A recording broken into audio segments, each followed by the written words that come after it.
All right, welcome to Budds Creek on Mother's Day weekend for the second competition of the 2015 season that is being hosted by University of Maryland, Baltimore County. We're looking for a pretty overcast day right now, but we're hoping that the sun comes out. It's going to be a great weekend here. We got 2 days of incredible, exciting stuff for you. We've got cameras out in the field.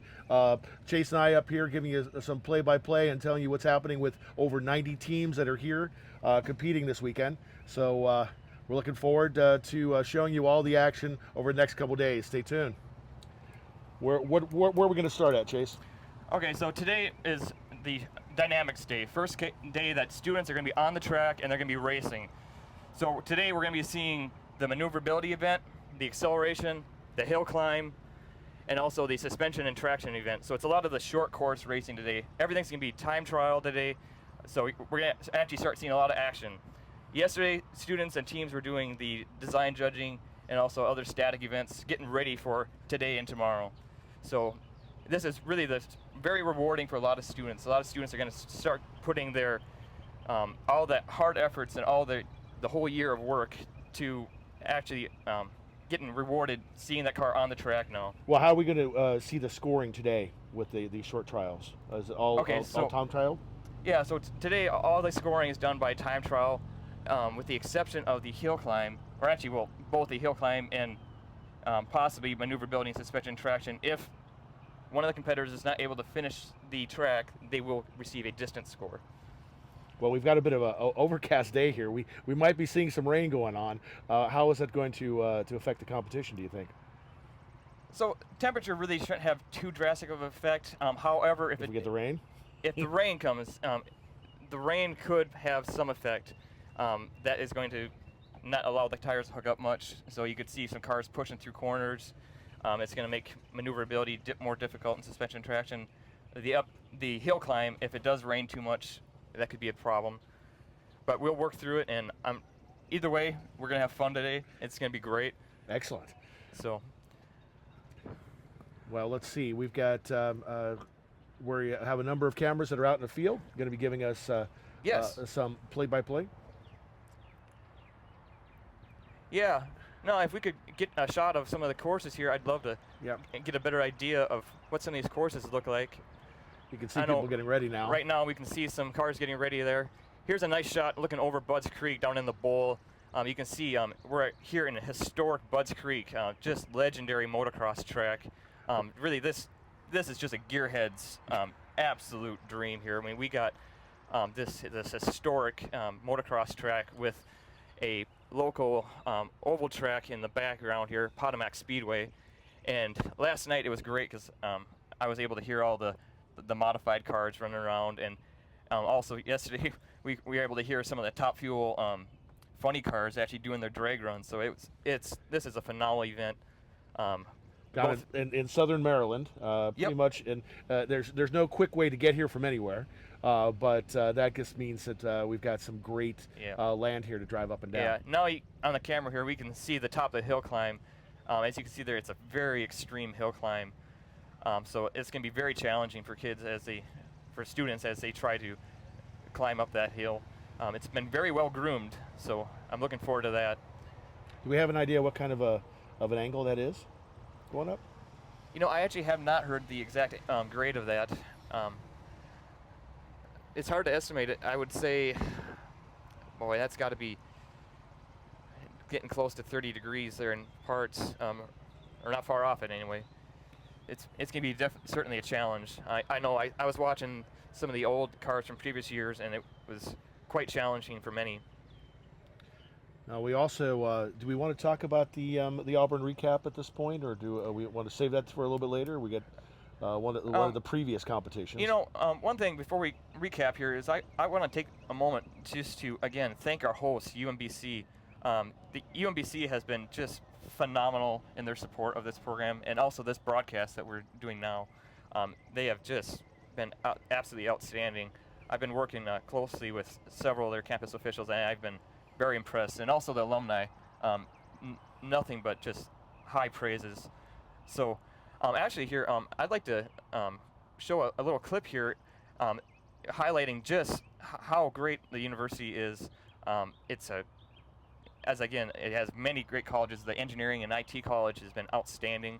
Many industry professionals speak very highly. They've have received a lot of great education there. And they support the pipeline of various different STEM and engineering programs from grade school through retirees. So they do a lot of good work that way. Yeah. Yeah. So if we could go to the Play UMBC's Getting Involved click, I think that would be a great highlight.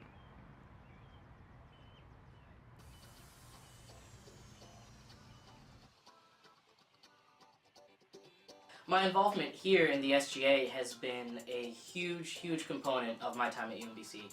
It has taught me that I, as a student or a member of any community that I'm a part of, I have the power to change my surroundings and work with the other people around me in these communities to create the change that I want to see in those places that I live and work and play.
Well, that was great. All right.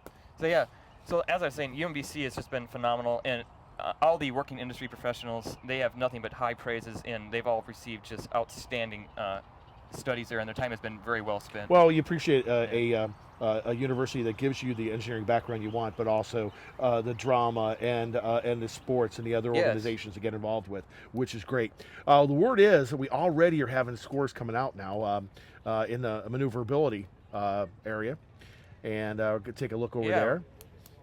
Okay, so here we can see the very start of maneuverability here, and we got Buffalo State, car number 107, who has already put in a time of, looks like a little over 30 seconds. So we'll have to see how that time stands up throughout the day here. Buffalo State, I know, I've actually been pretty impressed with, I've seen their car other years, and they seem to be a very well building team. They've been continually building on some significant success I think they've seen in other years. I'm hoping that they can break through. I don't believe we've seen them in the top 10, but however, I've always been impressed with the car, and I wouldn't be surprised if we see them bump up this weekend and put in a higher performance. That's excellent. Buffalo State College, although it's interesting, we have 107 up there, which was originally the Pennsylvania College of Technology.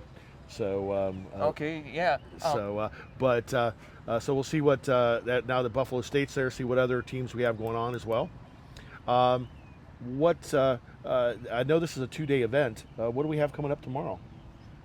So yeah, so as I was saying, today is the short courses. So we're going to be seeing, it's a very multidisciplinary approach, and that's actually one thing I love about SAE Baja Series. It takes the rock crawling, the hill climbs, the various short courses, like much like an enduro race that you would see a lot of European motorcycle riders ride over, and it breaks it out into all the different sub courses and all these short courses. So that's what we're seeing today. Tomorrow we're going to see the just absolutely what everyone comes here to see.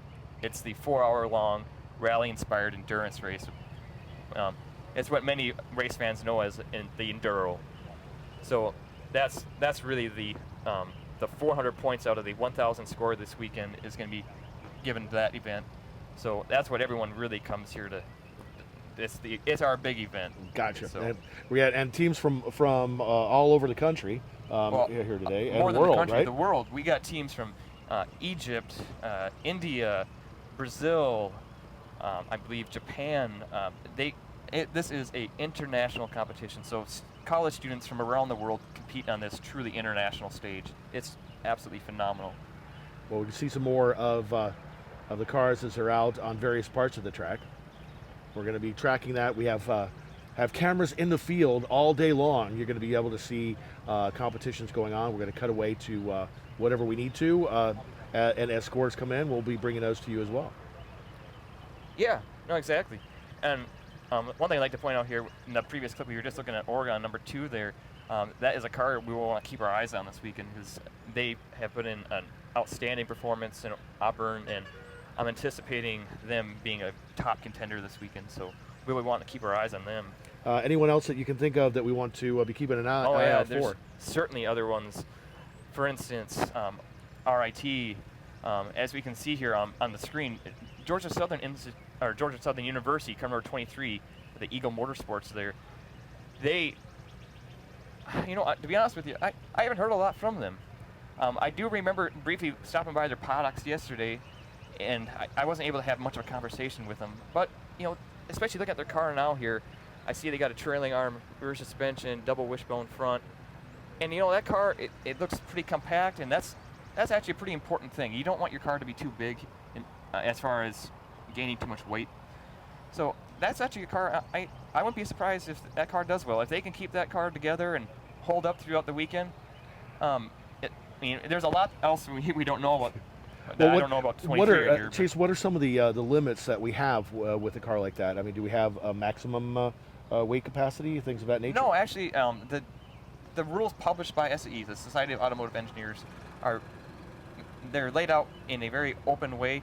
However, they require safety. Safety is absolutely the most important thing this weekend because we want to keep all of our students safe and still allow them to have fun in this motorsports competition, or rather, it's a design competition. Right. And it's really it's this great combination. I mean, we got design, motorsports, and also sales. It's the SAE Baja competition is just so much. It's not just the racing that we all get excited about. Right. It's also the business opportunity. I've seen business majors come in here and get really excited about putting together the team, and it's been just phenomenal. Well, up from Raleigh, we have the Wolfpack Motorsports, Team 86 over there getting ready. Yeah, and this is actually always an interesting car. I really like how they do their roll cage. As you can see here, what we call the forward brace members coming off the firewall behind the driver there, they actually extend a little higher before they go forward, allowing that team to reduce the frontal area of the firewall. And that's something that previously, 5 years ago or so, you wouldn't have seen too much of that because, well, aerodynamics really wasn't a big factor. I mean, we're racing off-road. Who looks at aerodynamics? However, these teams are getting so much out of that Briggs and Stratton 10-horse engine that's actually governed down to more like about 8 horse, that, well, that little bit of aerodynamic loss, that adds up. You know, that's maybe a mile an hour or so on the long straightaway. So it's interesting to see that. That's great. Yeah, no, I've always been impressed with the Wolfpack Motorsports here from North Carolina State University in Raleigh there. Wow. And actually, see here, do we know how many viewers we have right now by chance? Well, I'll be happy to take a look as we slowly build up the number of people that we have watching.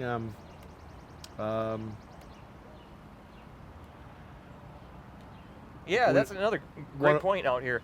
Anyone on Twitter this weekend, hey, send me a tweet, send me your pictures. If you have a viewing party, let me see it. I mean, I want to see this SAE Baja community, and I want to know, what do you guys think of this broadcast throughout the day? So please, send me a tweet at #Baja Maryland, and I will be watching the tweet deck here this weekend, and give me a shout out. Send me the pictures. Sure. Hashtag the Baja Maryland to anything you want. Also, you can send stuff to us directly. I'm really easy. Feeman, Feeman. Yeah. We'll be happy to respond as we can, and we want to make sure that we make this an interactive event. So we have the YouTube channel. If you want to see various things going on, just go to tinyurl.com/Baja Maryland, and you can see any of the things we have going on the YouTube channel, and you'll be able to one click away watch us live. So make sure you're telling your friends about that to get to that, and post both with Facebook, Twitter. We'll try before the weekend's up to grab a couple Instagrams as well. Okay. All right, we're switching to a shot of maneuverability here. Actually, I believe that is the Georgia car, number 23. Yeah, that's going to be the Georgia Southern University Eagle Motorsports we were talking about a little bit ago. Yes. So I've only seen one time so far, roughly 30 seconds here. Actually, we got a great shot there, right just to the left of the driver's cockpit.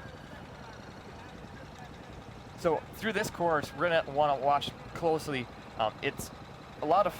There's not much banking to this. It's mostly flat cornering. So it's going to be very critical to have enough camber thrust throughout the corners. Let's see how he does here. And they're off. So that's not too bad. He's holding a fair amount of speed. It's always important to hold the momentum on these courses. I mean, we don't have much power to work with here, so you got to carry that momentum. Well, you said only 10 horsepower, governed more to 8? Yeah, that's approximately. Yep. But actually, this car's handling pretty well. If he can just stay in the gas and keep that from oversteering, it'll oversteer there, but he's still holding the corner there.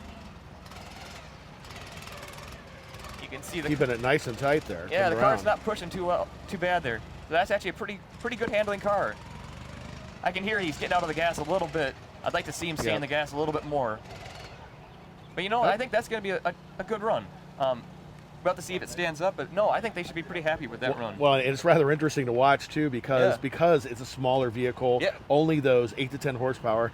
Once they get across the finish line, they stop. You know, it's not. There's no rolling past or moving quickly. About what kind of top speed would you expect to get out of maneuverability? Okay, so top speed is really very track dependent. Right. So each event we go to, or each location rather.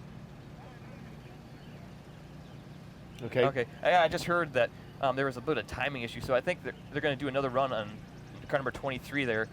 However, I do want to note that in these short courses, all teams do get 2 runs.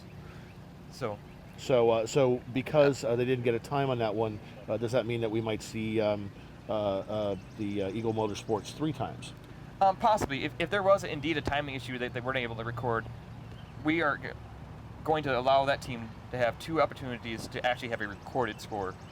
So they will submit 2 scores if we have to keep running them for, I don't know, however many times it may be.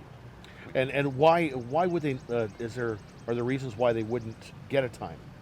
I mean, in this particular it'd be case, technical difficulties. Gotcha. I mean, we don't want to waste any team's time. We always want to be recording those times, but things come up, we roll the punches, and we make things happen. Well, when we're doing the maneuverability there, we were talking before about, do you know, kind of, it's tight, and obviously it's all about the maneuverability. You're trying to make sure that they stay on the gas, as you had mentioned. Yep. What do we have going on as far as what kind of speed are we looking at here? It's kind of hard to gauge. I got cut off there. I wasn't able to answer your question. So as far as top speed, like I was saying, it's very track dependent.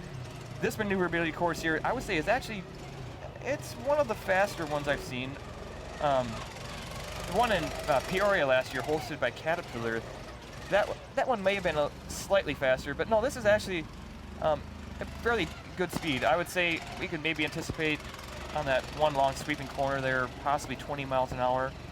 This looks like a faster run than his last one. Yeah, you know, he's doing pretty well here. A little bit of oversteer in the corner there, but I see he had to counter steer a little bit. Yep, and a little less, like you were saying before, coming off that gas a little bit less. Steering into it and keeping that gas down. Yeah, no, we can really hear that from up here. Yeah, right on. No, I was actually pretty impressed. That car seems to initiate corners pretty well. I noticed on a couple of those corners he was oversteering. And when I say oversteering, that means if you could envision when the driver's trying to turn the car, the car turns a little bit more than what he may anticipate just by the simple steering of the actual steering wheel. So that car is rotating a little bit more than he may anticipate, and that's where we see him turning backwards a little bit to counter steer there. Yeah, so you get a little, the back end flies a little farther out, more out than you want it to do. That's exactly it, yep. And that's one thing we'll see many teams actually configure their cars for that oversteer. And it looks like we got a time here. It looks like 42 seconds, a little over 42 seconds. Yeah. Well, next we're going to have... I actually thought that we had a faster score from Buffalo previously, so I'm going to have to... Well, coming up next, we're going to have All in College of Engineering and Phoenix Racing.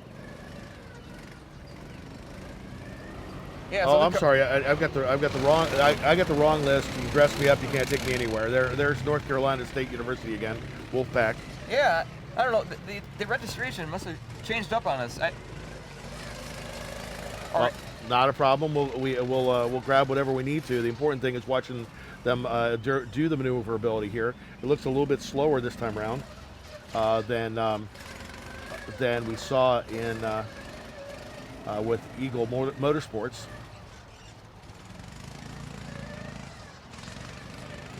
So we'll see exactly what they have in that time there. Nice move. Notice right next there at the stop, we've got a generator sitting there, which as far as the vehicles themselves, tell me what's the oh, thank you. We'll take care of that. With these vehicles, what we talked about some top speeds and their sizing and whatnot. What requirements are there around the vehicle as far as, you said there's no weight requirements. Are there other requirements that they have to worry about? So yes, there's primarily, like I was saying, the safety requirements. So there's a lot of rule cage rules. So that's going to govern what's called the envelope around the driver. I believe it's a 6-inch requirement that we have to create this safety zone around the driver. So that's where the firewall that you see behind the drivers has to be a certain height. The forward brace members, they have to be so far out in front of the driver and also at a certain height, just to keep that safety envelope around the driver. Gotcha. In addition to that, there's also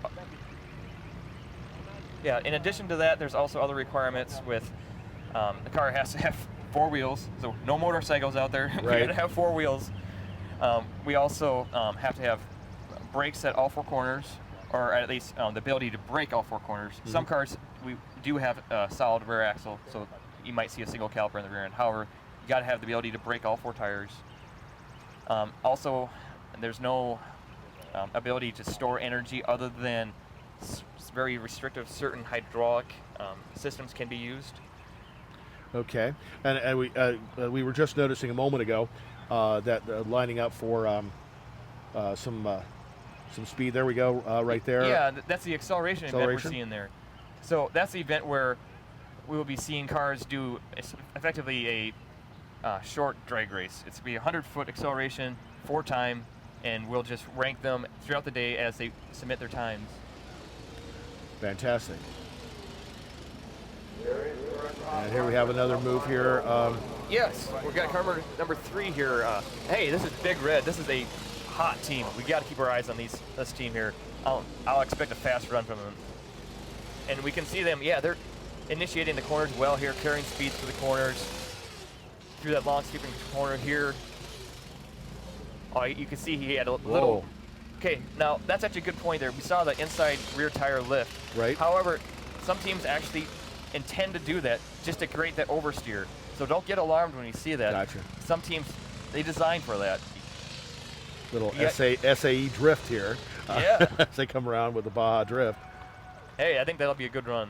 No, Big Red should be pretty happy with that, I think. We'll have to see how the time comes out. Cornell.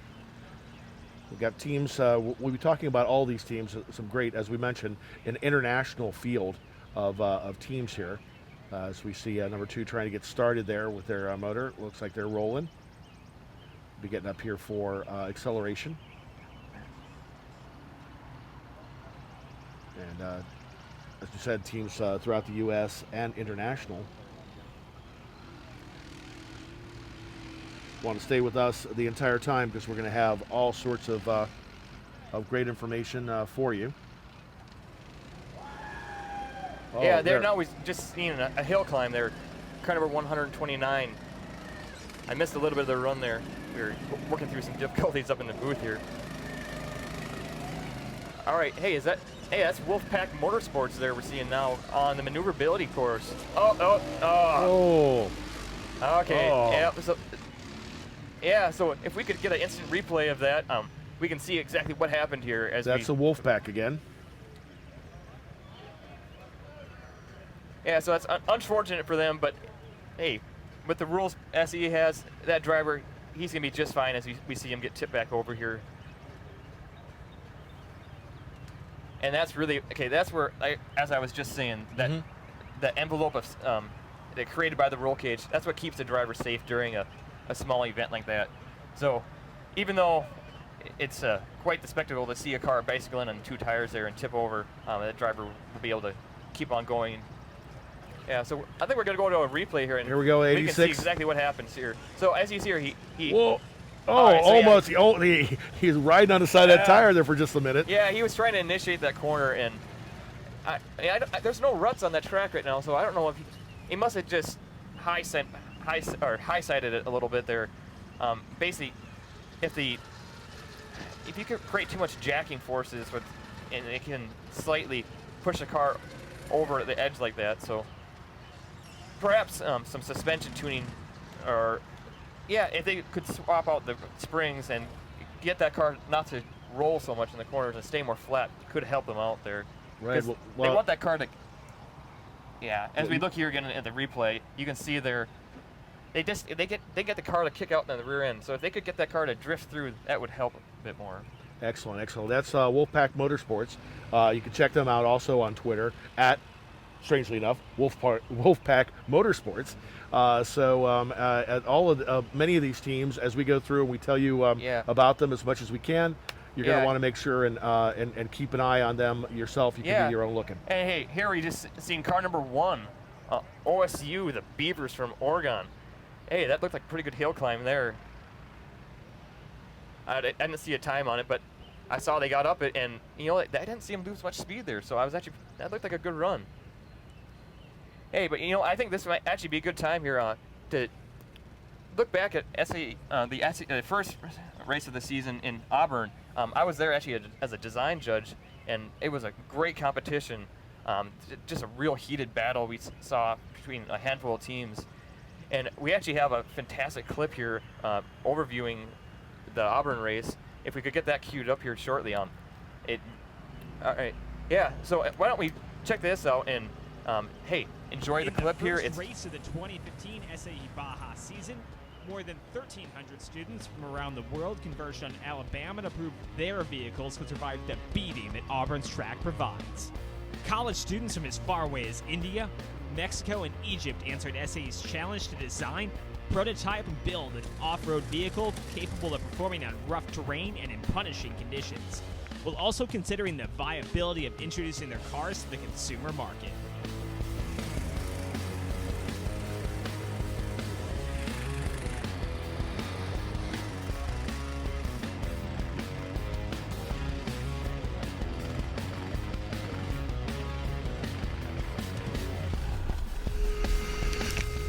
Throughout the weekend, a tight battle was seen with RIT's Tigers, Cornell's Big Red, and Michigan Ann Arbor's Wolverines leading the dynamic events.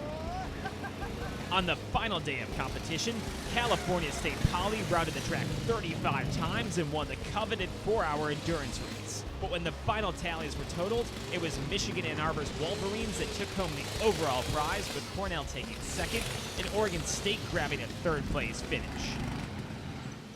With thanks to the University of Maryland, Baltimore County, now the competition heads east, near our nation's capital, where teams will continue to drive for a top prize at the historic Budds Creek motocross track in southern Maryland. Will the terrain at Budds Creek produce a similar battle, or will a team not seen at Auburn disrupt the scene here in Maryland? As Laval and FEI make their season debut, Cornell and Oregon State will surely be fighting to take the top spot as Ann Arbor's Wolverines try to carry their momentum from Auburn.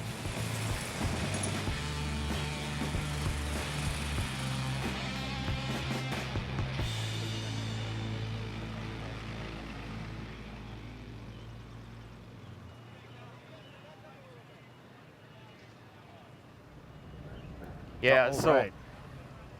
as shown in that clip there, the Auburn race was just intense. I mean, we had a really heated battle between a handful of teams there. And a lot of those teams we are again seeing here, as mentioned there's a few new teams making their season debut, particularly Laval and FEI, that historically are very top contenders. So we want to keep our eyes on them. And now, as pointed out there, we've headed east to the East Coast now here in Maryland at just a historic Budds Creek. And I also want to take before we get too far here, let's take a look at car number 98 doing the hill climb here. So this is Northeastern University, Team Skunk Works. Right, the Huskies out here getting ready to do that climb, see what they can do for us here. Yeah, and we can see they're losing speed, but they hooked up enough there, they got over. So that's going to be a full run for them. We'll have to see what kind of time they put in with that. At NU Motorsports. Yeah, you know, I've been particularly impressed with them. I chatted with them, I believe, at Auburn, and they have an outstanding car. They've been putting a lot of analysis into it, and they are a team that's been consistently near the top, and they are just they are so close to being a championship team. I mean, they have championship qualities about them. I absolutely love the team. They're right now is the University of Maryland, Baltimore County, UMBC. The Retrievers are getting in place. Ready for, is that their maneuverability? Yeah, it looks like they're just doing a driver check here, making sure that he's all secured in. Again, part of the safety aspect of this sport here. And it's interesting, that's an old college friend of mine from Honda there, helping them out, getting them ready. So as I was saying, so what he was checking there was the 5-point harness. It's 5 points that secure the driver in with a over the shoulders, around the waist, and also another strap called the submarine belt going down between his legs to keep him secure. Oh, as we've spoken a number of times, safety first. Yes, here exactly. And so it's great to see that is an important part. Taking a quick look at the. So here, car number 47, our host team here is taking off. We'll have to see how they do here. So yeah, so they're getting through the corners well. Now, one difference you can see here versus the car that we previously saw tipped over is this car has a bit softer suspension, you can see here. Right. But also, the wheels are different as well on this. Yeah, that's actually a good point to point out here. They're one of the few teams that have done an outstanding analysis on the, it's actually a pretty high level analysis looking at the interaction of the tires between the ground. They did an outstanding job of justifying those bigger tires. So it's not, you don't see those size tires too often, but they did a great job and very good reasoning for that. Well, you're also not seeing on some of these tighter curves, there's not as much oversteer, and we're not really lifting tires off the ground like we saw with the smaller tires in earlier runs. Yeah, that's right.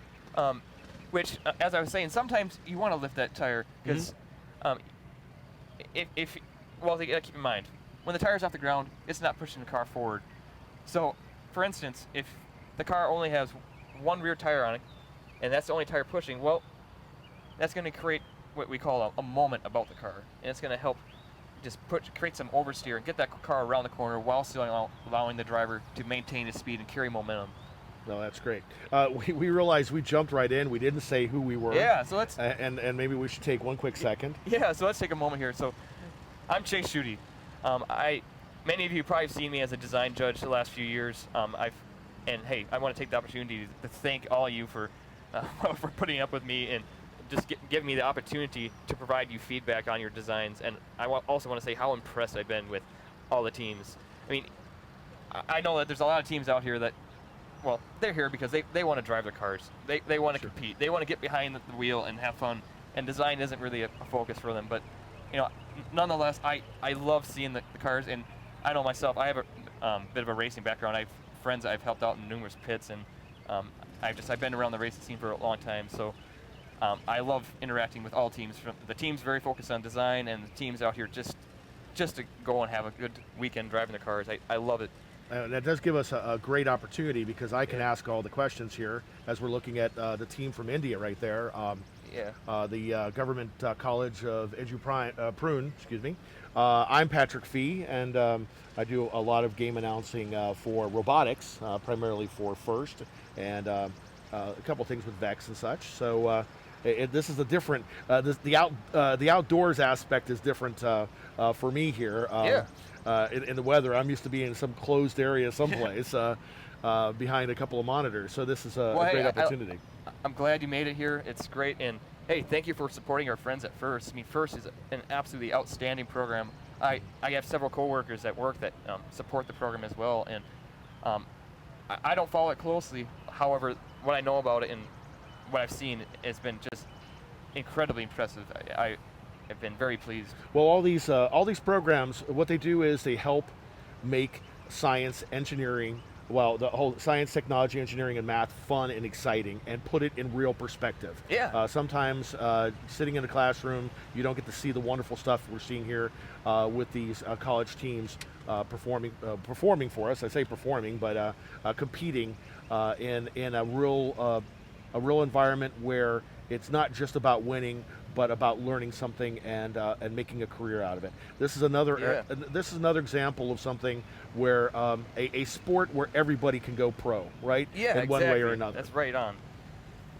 So we've been seeing a couple of different teams here as we talk about ourselves, which I'm sure no one wants to know more about. Where we saw a team from India doing the climb here a moment ago and getting around the track. Looking for some more opportunities for maneuverability. So here we're seeing the Wolverines from Michigan. That was a fast run up the hill there. That's the fastest one I've seen so far. They made that look easy, I'll tell you. Yeah, no, car number 4 there was going fast up the hill. And Maze is the group there. Yeah, Team Maze, otherwise known as the Wolverines for many of us sports fans. But yeah, Team Maze there.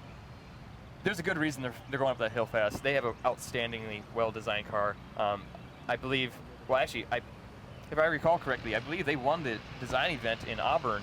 And last night during design judging here, well, they were also in the design finals. Well, we got some movement right there by team 128, which is going to be one of our teams from Brazil. Yeah, we have a number of Brazilian teams here this weekend. Yeah, and don't forget about the Brazil teams. Brazil has such an outstanding automotive community, and they bring some outstanding designs, and they bring a lot of pride with them. Universidad Federal de Minas Gerais, coming up there. Baja UFMG, nice even run right up there. Not, I don't think as fast as the Wolverines, but definitely seem to take that stride. Yeah, no, car number 128 there. I think that'll be a respectable run. We'll have to see how it stands up today, but no, I think they should be happy with that. They may want to go back and try to tune. Most cars here have a continuously variable transmission.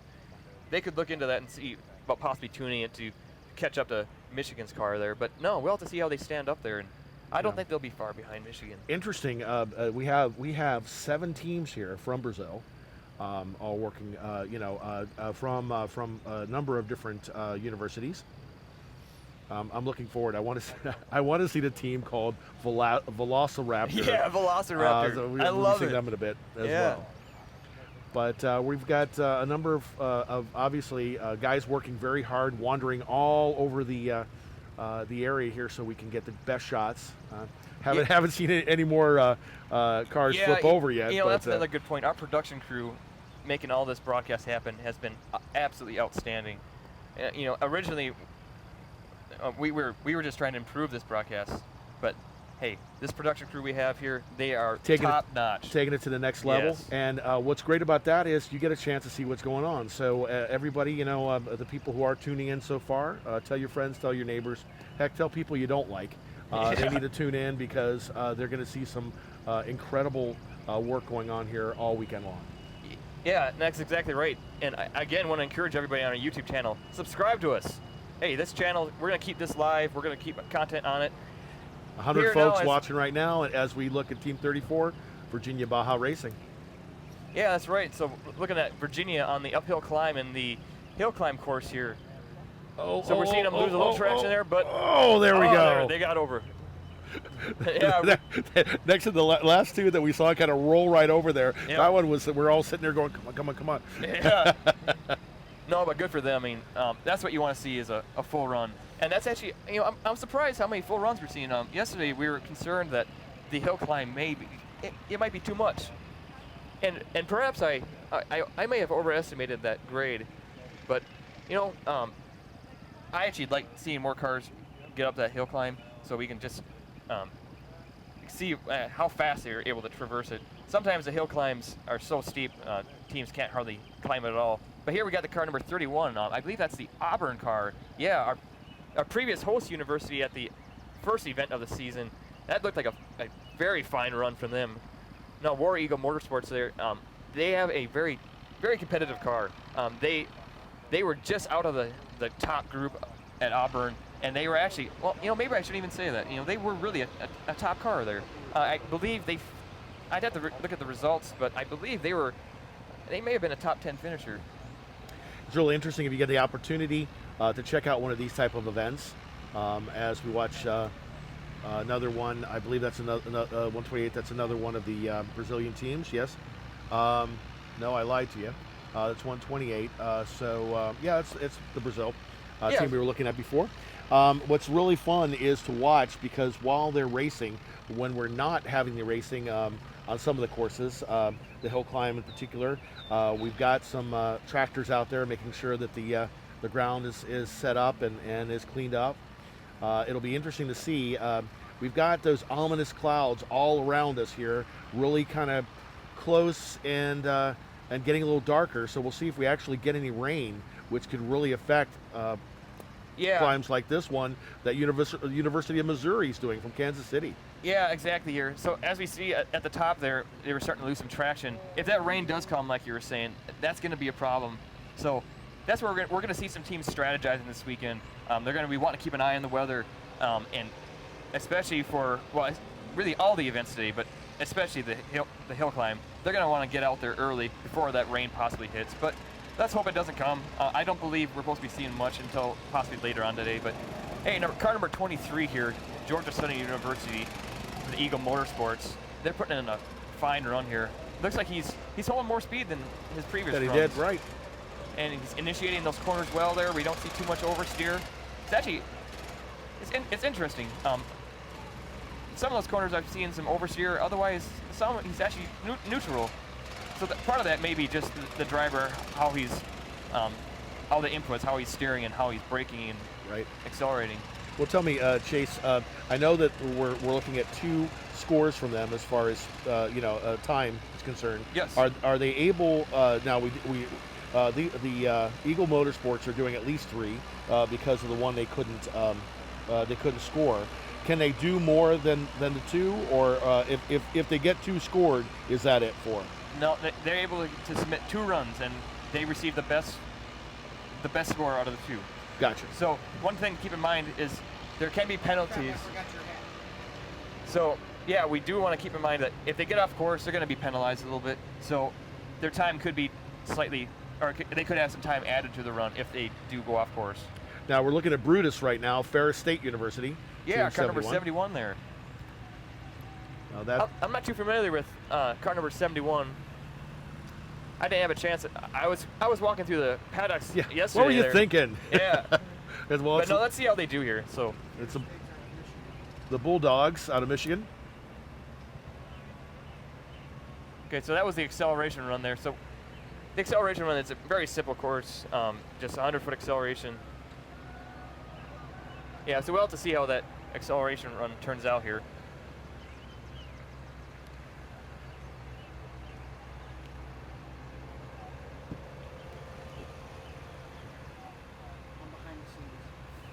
All right, so we're about, it's 7:48 right now. So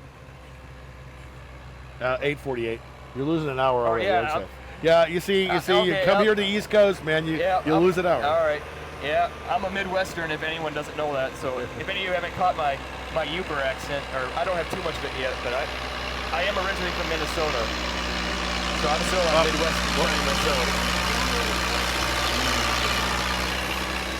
They're setting up the course. The loudness that you can hear there is a tractor dragging out one of the course. So you can see there on your screen. Yeah, that's Jonathan, the site owner there.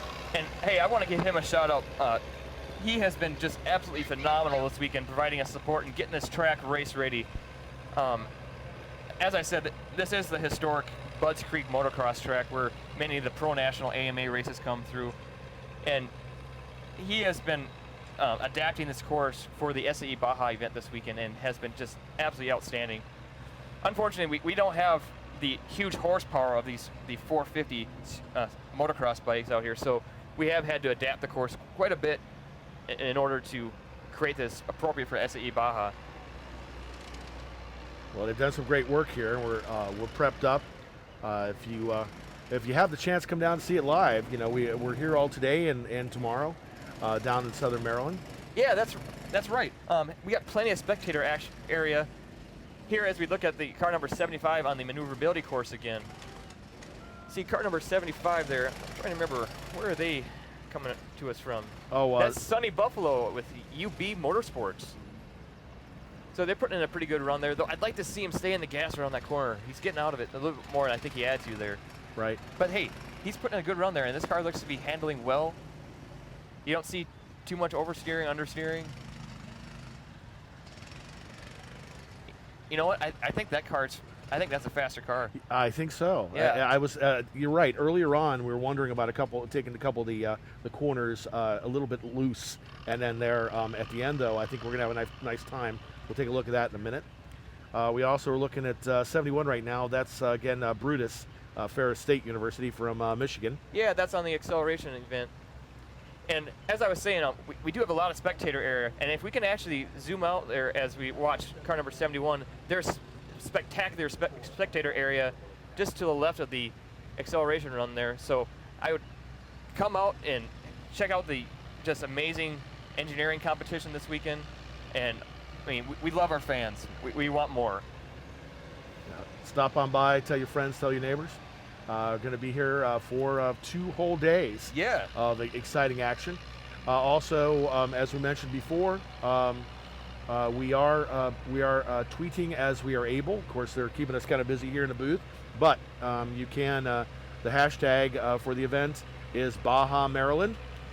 So send us something, and welcome to send it. Also, I do a fair amount of tweeting myself at Feeman. But tweet us or make sure you use the hashtag, and we'll be looking for that hashtag as the day goes on. Yeah, here as we watch car number 29 on the hill climb course again, Clemson University with CU Baja Racing. So they're getting a good run here. We can see he's starting to break traction there, but he does, yep. He's able to get over the hill there, so that's going to be another full run from Clemson. We'll have to see how that time comes up here. So again, I am Chase Schutte here with Patrick Fee. We are so happy to have you tuning into this broadcast this weekend. We're going to be here live all day. I mean, we are going to stick it out until the last car finishes the event. We're scheduled here to go until 5 o'clock p.m. this evening. So we're going to be seeing a lot of action today. So we'll be here. We're getting comments on YouTube. Most of the comments on YouTube are less of Chase and I and more of the actual events. But that's what we're doing, is popping back and forth so we can show you on all the different courses. So keep an eye out. We got some great stuff. Yeah. Well, hey. Yeah. We're good-looking guys. You know, we want to. Right. No. I have to tell our producer Charlie that I have a face made for radio, but we're just happy to be here so we can make all this work. Yeah. So I know. I think we both have some engineering background, so this isn't exactly our typical thing. However, for you with First Robotics, I believe you've done quite a bit of broadcasting. Oh yes, there's a lot of opportunity. It's just like this too. It's showing the excitement, just like we're looking at the University of the Sherbrooke from Canada right now. Team 22 getting ready for a run. Yeah. We're able to see real engineering principles put to the test. I mean, it's one thing to sit in a classroom somewhere and do work. Whether we're talking about here automotive engineering or computer science or coding, even logistics. But to get out there and bring all the pieces together like we're seeing right here, it makes all the difference, and you realize that we're doing this for a real something as opposed to just because it's the right thing to do. Yeah, and that's a good point you bring up there. It takes a community to build this team. It's not just the engineers, it's the business majors and everyone else. Here now, let's take a look at car number 28, Michigan State University. Spartan's going to make that climb. Yeah, no, they're doing well. Let's see here, they haven't broke traction yet. The driver just needs to stay in that gas. Okay, now we start to see him brake there, but again, he is able to get over the hill. So was he braking there at that point? Well, okay, all right, I should clarify myself there. So when I said that I saw him braking there, it was braking traction. Gotcha. We start seeing the rear tires spin and start throwing up some dirt. Understood. And as we watch a couple more teams, including the team from University of Arkansas, Fayetteville, those Racing Razorbacks, Team 39 moving in place. Yeah, no. Here we have 42. Yeah, it was good seeing as our crowd grows there. It's good seeing our spectators out here. So yeah, car number 42 here. That's going to be Arizona. It's the Sun Devils.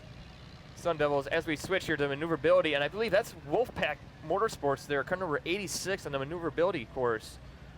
I'm sorry, that is suspension and traction actually. Yeah, that's right. This is a fantastic course. So tell us about the course a little bit. So where we're seeing him right now, that's actually on the back stretch of the course there in the ladder. And I do want to mention, this is built and, well, this course is sponsored by BAE Systems, a phenomenal sponsor. They've been helping us out a lot with this event, and the course was made possible by them. The feature we're seeing the Wolfpack here stuck up on is called the ladder. It's a series of, I believe, 6x6s and some 8x8s, all staggered and also with different heights. So we're getting a really inconsistent, how should I describe it? It's really an inconsistent array of bumps that it's incredibly hard to tune your car for it. Gotcha. So durability is a huge thing. Your car's just got to be able to get through it, and you got to have trust in your car. So that is a little bit different in the suspension area. We'll be able to show you some more of that as we go through. Great to have BAE Systems as a sponsor. Yeah. You know, they are a world company originally out of the UK, but they have their American contingent that really sponsors a lot of American STEM-related activities. And there goes Central Michigan University. Yeah, another one of our friends from Michigan here. There's a lot of outstanding Michigan teams. Just being near Motor City there's a lot of outstanding students that really put in phenomenal efforts. Here as we switch to car number 27 again on the maneuverability course. The Golden Bear Racing Team from Western New England. We'll have to see how their time turns up here. Yeah, if we could actually get the live scores there, I'd love to get a little recap here and see how we're currently standing on the maneuverability event there. So currently we're standing with car number 23, Georgia Southern University, ranking number 1 there with a time of a little over 42 seconds. Currently standing in position number 2 is car number 3, Cornell University, Team Big Red. So now we're going to switch to the hill climb course again. Car number 24, Clemson University. They're getting a good run here. I see they're still holding on to traction. Okay, so yeah, we're seeing almost all the teams get up the hill here. So it's really coming down to a timed event, which is, again, surprising me that the teams are getting up it that well. Also, we want to remind you on Twitter. I mean, there's no reason if you're watching us on YouTube, can't have a window open as well. Going to your hashtag Baja Maryland, already some great pictures up there. The K-State Baja team, Viviante is up there. There's a lot of teams posting. Virginia Tech. So make sure that you do take a look there. You can actually follow some of those other teams and get comfortable with them as well. Yeah. Here's a team out of Montreal. Yeah, our friends from across our northern border here from Canada. The Poly Mud Bees. Oh, kicking a little butt there, taking a couple of those corners a lot faster than we've seen I'm pretty before. impressed there. So again, we just seen the inside rear tire lift there, but that's all right. That allows him to oversteer and still maintain that speed through the corner. And actually, this is a pretty good handling car here. He's got just enough oversteer to allow him carry that momentum through the corners. I mean, it's just absolutely critical with our relatively low power plants. We got to carry that momentum. So they're going to be putting in a good run here, I think. Here as he finishes the maneuverability event, crosses the finish line. See, do we have a time on him? Yeah, I do want to say this, the timing technology has been just outstanding, and it's been made possible in large part by Cummins, just a phenomenal company.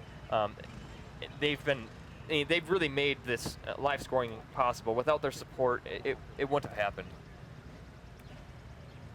So again, we're looking at the acceleration course now with car number 50 here, getting off and doing their 100-foot acceleration run.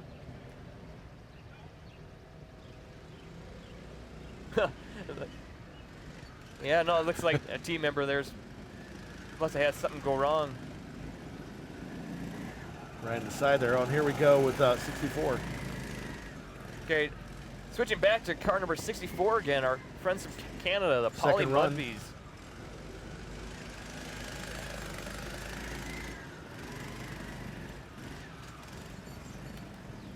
No, again, I'm pretty impressed with this car. It looks like a good handling car. And again, it's not too big, pretty compact size car there, so I would imagine it's got to be a reasonably light car. Weight is very important on these SAE Baja cars. Again, with the relatively lower power engines we work with here, it's just absolutely critical that we maintain light vehicles to create faster acceleration and better handling. But that better handling still has to be coupled with a good chassis. I mean, it's absolutely critical that teams develop a whole consistent chassis. So we're an hour into our broadcast now here at Budds Creek, and I'd like to take a moment here to thank our sponsors. We actually have some fantastic footage here.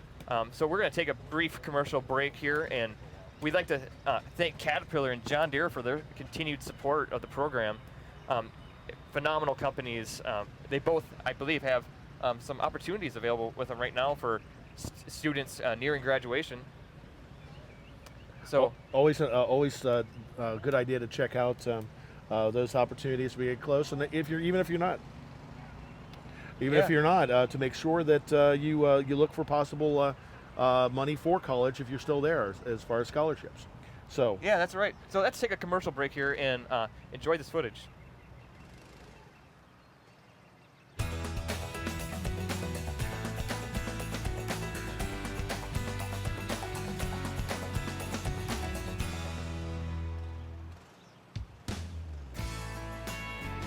Coming at such a large company, I expected Excel crunching, not a lot of responsibility, but when I came in, I was happily surprised. They want to see us succeed. I didn't run across anyone that wasn't willing to help you out or wasn't willing to show you how, to find information or connect you with the right person. All the people at Caterpillar were more willing to sit down and talk with you. So I remember one instance that the division manager that I met in one of the meetings, I sent him an email. I said, hey, can I have a couple minutes of your time? He said, sure. He had lunch with me. This is a guy that has thousands of different things going on, but he took time to speak to me, even though I was just an intern. I wasn't even a full-time employee. So that experience really stood out. The great thing I like about Peoria is there's a lot of young people that are my age group, and also I'm a pretty big outdoor guy, so hiking, camping, and fishing. There's lots of areas within Peoria that you can do that. Someone from work helped kind of reel me into the scuba diving, and it was a great experience, something I never imagined that I would do. When you go into an interview, just be yourself. You're trying to see if you're a good fit for the company, and they're trying to see if you're going to be a good fit for them as well. Branch out to the different people that you work with. People I've been with Caterpillar for 15 plus years. They've got so much knowledge. Try and tap into that knowledge. It's obvious to me that Caterpillar wants me to grow both as an engineer and as a professional, and there's lots of opportunities that I can take as I grow within the company. Every day is different. You have different challenges, different troubleshooting. The job is challenging, but it's obtainable. You can obtain your goals, and you feel a sense of accomplishment.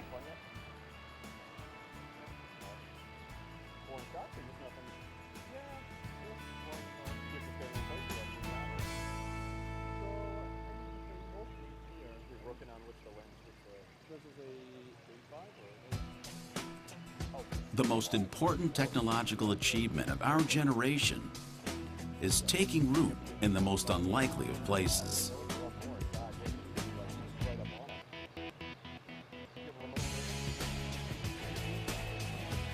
Nothing personal.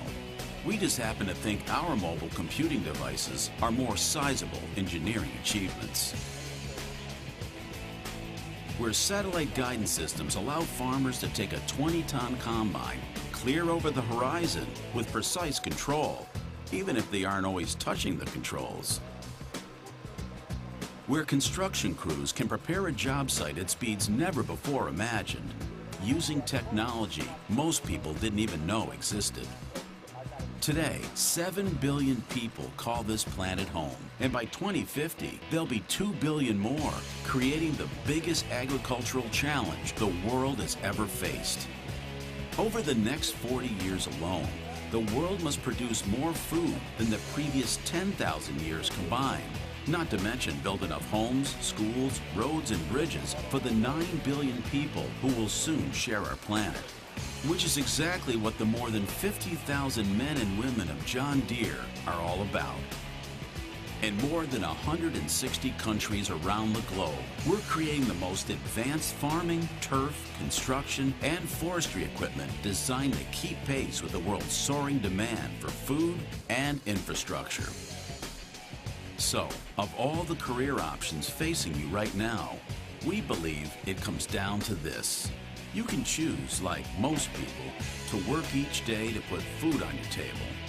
Or you can create the kinds of technology that puts food on millions of tables.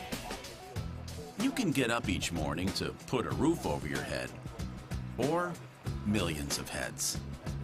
You can design gadgets and games, or you can actually get in the game of bettering lives and developing true next-generation technology. We're committed to those linked to the land and arming them with the best technology and services to feed, clothe, and house an ever-growing world. Listen, any company can give you their mission statement. Here, we give you an honest-to-goodness mission. Maybe that's why so many of us choose to stay and grow here for so long. Like our CEO, who joined the company right out of college in 1975. You've always dreamt of changing the world. Here, it's no dream. Because when you join John Deere, the most important work you can ever do is the work you can do right now. Here, the world's brightest minds are tackling the world's biggest challenges for generations to come.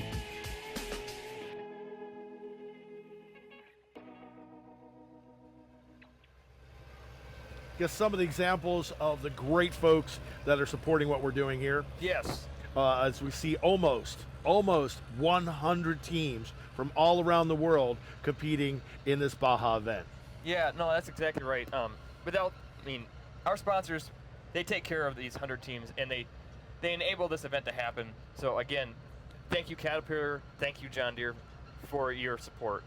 It's greatly appreciated. And we are here all day today and tomorrow. Wind's kicking up a little bit, and it's still looking ominous. So we'll see if we get any rain or not in the time we have left. Temperatures drop maybe 5 or 10 degrees. So we're gonna stay on top of this, because a couple of these areas of competition today could really be affected if we get some water on the ground, right? Yeah, that's right. So as Patrick was saying there, it is pretty overcast, but hey, it's still a great day out here. Oh, it is. We're loving it. So. Oh, I didn't mean you should come down and check it out. Yeah. I just mean it could get real interesting with a couple of these teams that just seem to be able to go right over the obstacles and such. Yep. What'll happen if that dirt starts being a little bit more mud? Yeah, right now we're seeing West Virginia do exactly that. Yeah, so that's a good point here as we watch West Virginia finish up their hill climb run there. Like you were saying, we will want to keep an eye on the weather today, and more importantly, teams need to keep an eye on the weather. They're going to be wanting to get their runs done before any possible rains come through.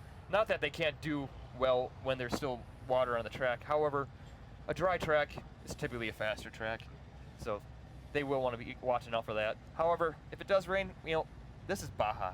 We don't stop, so we're going to keep going. And keep going right now is the Mountaineers, Team 81 from West Virginia University, as they get ready over there. Let's see how this run goes. Yellow flag is up. Yeah, I think we may have actually switched cars on us there. See, we're actually looking at car number 128, one of our teams from Brazil again. Yes, there we go. Hey, and they didn't lose much momentum up on that uphill climb. So we'll have to see how the scores come in here. If we could actually switch to a current standing of the scores on hill climb, I'd love to see what the standing is there right now. We had quite a few teams compete so far on the hill climb course. So currently, we have car number 4 leading the way there, and there's actually the most recent car that came up, car number 128 with a run of just under 12 seconds. That puts him in the 9th place right now in the hill climb. And just shy, but that's that getting it that sub 12. It looks like they're going to have to do even better than that, maybe even a sub 10 to be in the top running today. In that area. Yeah, that's exactly right. I haven't seen the top scores there. If we're able to get back to the current standing on the hill climbs there. So yeah, as I was saying, car number 4, the Wolverines from Michigan and Auburn, they are, you're right, just under 10 seconds. So that seems to be the benchmark right now, is if you can get a sub 10 second car, you're going to be doing very well. As the Georgia here, car number 23 that we saw on the maneuverability track earlier there, putting in a fine run there. I didn't see him lose much speed, so I think they're going to be pretty happy with that run. We'll have to see how it turns out. But well, we're going to see a lot of competition throughout all the areas. Right now, taking a look at 81. That, of course, is the team from the University of New Orleans. Oh, I'm sorry. No, I totally lied to you. It's, my list is wrong. West Virginia University Mountaineers with 81. Yeah, sorry about that. We got a few discrepancies in our list here, but we are looking at car number 81 as they go through the acceleration event there. It may not be much to see, but hey, there is a full year of effort to get that car to go that 100 feet. So teams are very excited. As we watch car number 33 here, University of Missouri, Kansas City. Whoa, just getting over the top there. Those are making it interesting to you actually tense up as you're thinking, I think I can as you get close to the top there. Yeah, no, well done. It's a tense moment for the drivers in the cockpits there, as they're just tensing up trying to get over that. But no, I think they did well there. Now we do. You will notice on the screen talking about Live 4 GoPro, a number of these cars, we do see GoPros in there. In fact, That's a couple right. We've seen a GoPro right on top of the driver's helmet. That's exactly right. Now, Lift for GoPro has been a phenomenal company supporting us. Actually, here I want to take a moment as we got the acceleration scores up there. So right now, car number 2, RIT, Rochester Technical Institute, with Riot Racing, that they are currently standing in first position there with a time of 3 seconds and 3.58 seconds. Behind them, in second place currently, is car number 67. See here, I don't actually see the name of them, but they have a time of just under 4 seconds. Car number 75, SUNY Buffalo, is in third right now. Or actually, oh, they may have, oh, I'm sorry, we switched to the hill climb scores right now. So let's take a look at those scores. There we go, University of Michigan in first place there. Yeah, well that's done. right. And no surprise to see them at the top. But again, I'm happy to see Auburn right behind them there, giving them a very heated competition. Right at that 10-second mark, we'll see. It is a sub 10 to be in that first place. We'll see how that goes on during the day as we get more runs. Yeah, and actually looking at the times there, I see Michigan and Auburn, like we said, is a sub 10 seconds. But I'm surprised. Auburn University is at nearly 0.7 of a second behind them. So while still being a great run, Michigan is currently dominating on the hill climb. Chase, are we seeing the same thing with the scoring here? Two runs, and they pick the best one? That's right. So every short course event, teams are allowed to have 2 recorded runs. And as we saw there earlier, if we do by chance miss one of their scores, we're going to give them another chance to get 2 scores recorded. Here, as we see the time on the hill climb from car number 6, McGill Racing from McGill University there, just under 12 seconds. So that puts them in the 10th place right now. As I was mentioning there earlier, though, the GoPros, the Lift 4 software, check it out if you haven't. It's a phenomenal app available both for Android and iOS devices. It's a free app to download. It allows you to bring your GoPro action to the world in real time. Share it with your friends. It's a simple app. You don't need to be a software guru. You don't need to code it. You just follow their simple to follow instructions on the website. Just go to live4.io, walk through their steps. It's really simple. You can stream with Hero 3s and Hero 4s and bring your action to the world. Wow. Here now, as we look at car number 86, Raleigh University with Wolfpack Motorsports. Looking like a good run here again. Doing a climb and running that pretty close there and working it, but getting across the top. Yeah, as we hear the fans cheer them on. No, I think that was another good run there. The hill climb course is, again, I'm surprised just how many teams we're seeing cross the top there, but it's good to see it. And seeing some good action out of the Triangle area too in North Carolina. We're, obviously a tech mecca, if you will. It's nice to see these guys competing here. Yeah, with the first competition, SAE. do you see a lot of teams from that Triangle area there? Well, yes, you have a number of good universities and colleges, and an early STEM area outside of the San Francisco area when we first were moving more within strong engineering there. So now here we're going to go all the way up to New England, Gold Bear Racing, Western New England University. Yep.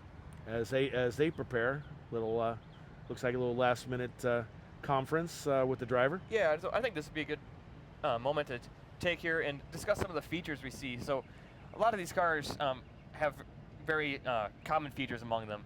They're all going to have a firewall.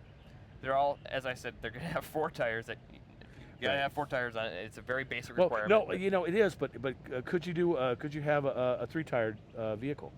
No, there's no 3-wheelers. Yeah, gotcha. So as I was saying, some of the other common features are going to be the typically CVT transmission, though not all teams. We do see some teams out here with sequential manual transmissions. We actually see some teams repurpose a small dirt bike engine or a quad engine, and we'll see some teams take the transmission from there, just take off the cylinder and the engine part of the power plant, and they will run the manuals. As we're looking at car number 27 here, Golden Bear Racing, they're in for a challenge here as they try to get over the top, but they do again get over the top there. But some of the other common features that we see in cars, as I was saying, is typically there's very few teams out there that run handlebar steering, but most teams will be having a regular racing style steering wheel. Again, some of the other features that are common would be cutting brakes and some vehicles that you're going to be seeing, which maybe I shouldn't call that a common feature, but it is a more of a trick feature that you see used throughout some vehicles. The cutting brakes allow cars to brake just one side of the car, so they can really get that oversteer. So yeah, so you can do your your Baja drift kind of, Exactly. and bring it back around. That's okay. exactly right. So now with all of these, is when the rules come out, do they change at all year to year? The rules do slightly adapt each year. So they are often driven by safety. We're always ensuring that safety. Mm-hmm. However, the rules, while they do adapt each year, the fundamental platform of the rules does remain pretty consistent throughout the years. And no, as I was saying, another common feature there would be, well, the roll cage that you see, and that roll cage is largely dictated by the SAE rules. Understood. Here, let's take a look at car number, what is this? Car number 132. It's another one of the Brazilian teams. Yeah, no, they're putting in a good run here. Yeah, that is a kind of fast run. Taking the outside edge on it. Whoa. Yeah, nice save. No, that was a good save there. No, car number 32 there is putting in a good run. No, as we see him coming near the finish here, it looks like he's initiating his corners well, carrying his speed pretty good through there. There we go. Yeah, he recovered pretty well from that incident in that one corner. So this last S curve coming up for the to the across that finish line. Nice move there and a nice recovery. Rolled up on those two wheels, but actually didn't throw him. We're gonna. I think this is good enough. We should take another look at it. Yeah, no. Chase, Let's take a see look it. back here and see what happened as he initiates this corner here. So as you see here, he's initiating the corner there, and he starts high-siding it. You don't see him counter-steering much here. He's still. It looks like he's staying in the gas, which I applaud him. But here now we see him. All right, so now try to adjust the drop back down. Yep. And nice recovery. Yeah, he actually didn't get too far off course there, so we'll have to see if he gets penalized for that or not. That takes a certain amount of focus to be actually still stepping on that gas when you're up on two wheels. Yeah, that's exactly right. So drivers have to just keep focused as they're going through the course here. Yeah, so some other common features that we're seeing here is the suspension types. For instance, the rear suspension. A lot of cars now are going to what we call a trailing arm suspension, which I believe the car number 132 here, as I can see the trailing arm there, it looks like he has that common trailing arm rear suspension. The front suspension is very commonly what we call a double wishbone suspension. And we call it the double wishbone because if you look from the top view there, the control arms that hold the wheels to the tire, they almost look like a wishbone from a chicken. Yeah, right. Yeah. Well, we've got 31 starting off here right now. That's going to be from Auburn. Yeah, again. The Tigers up.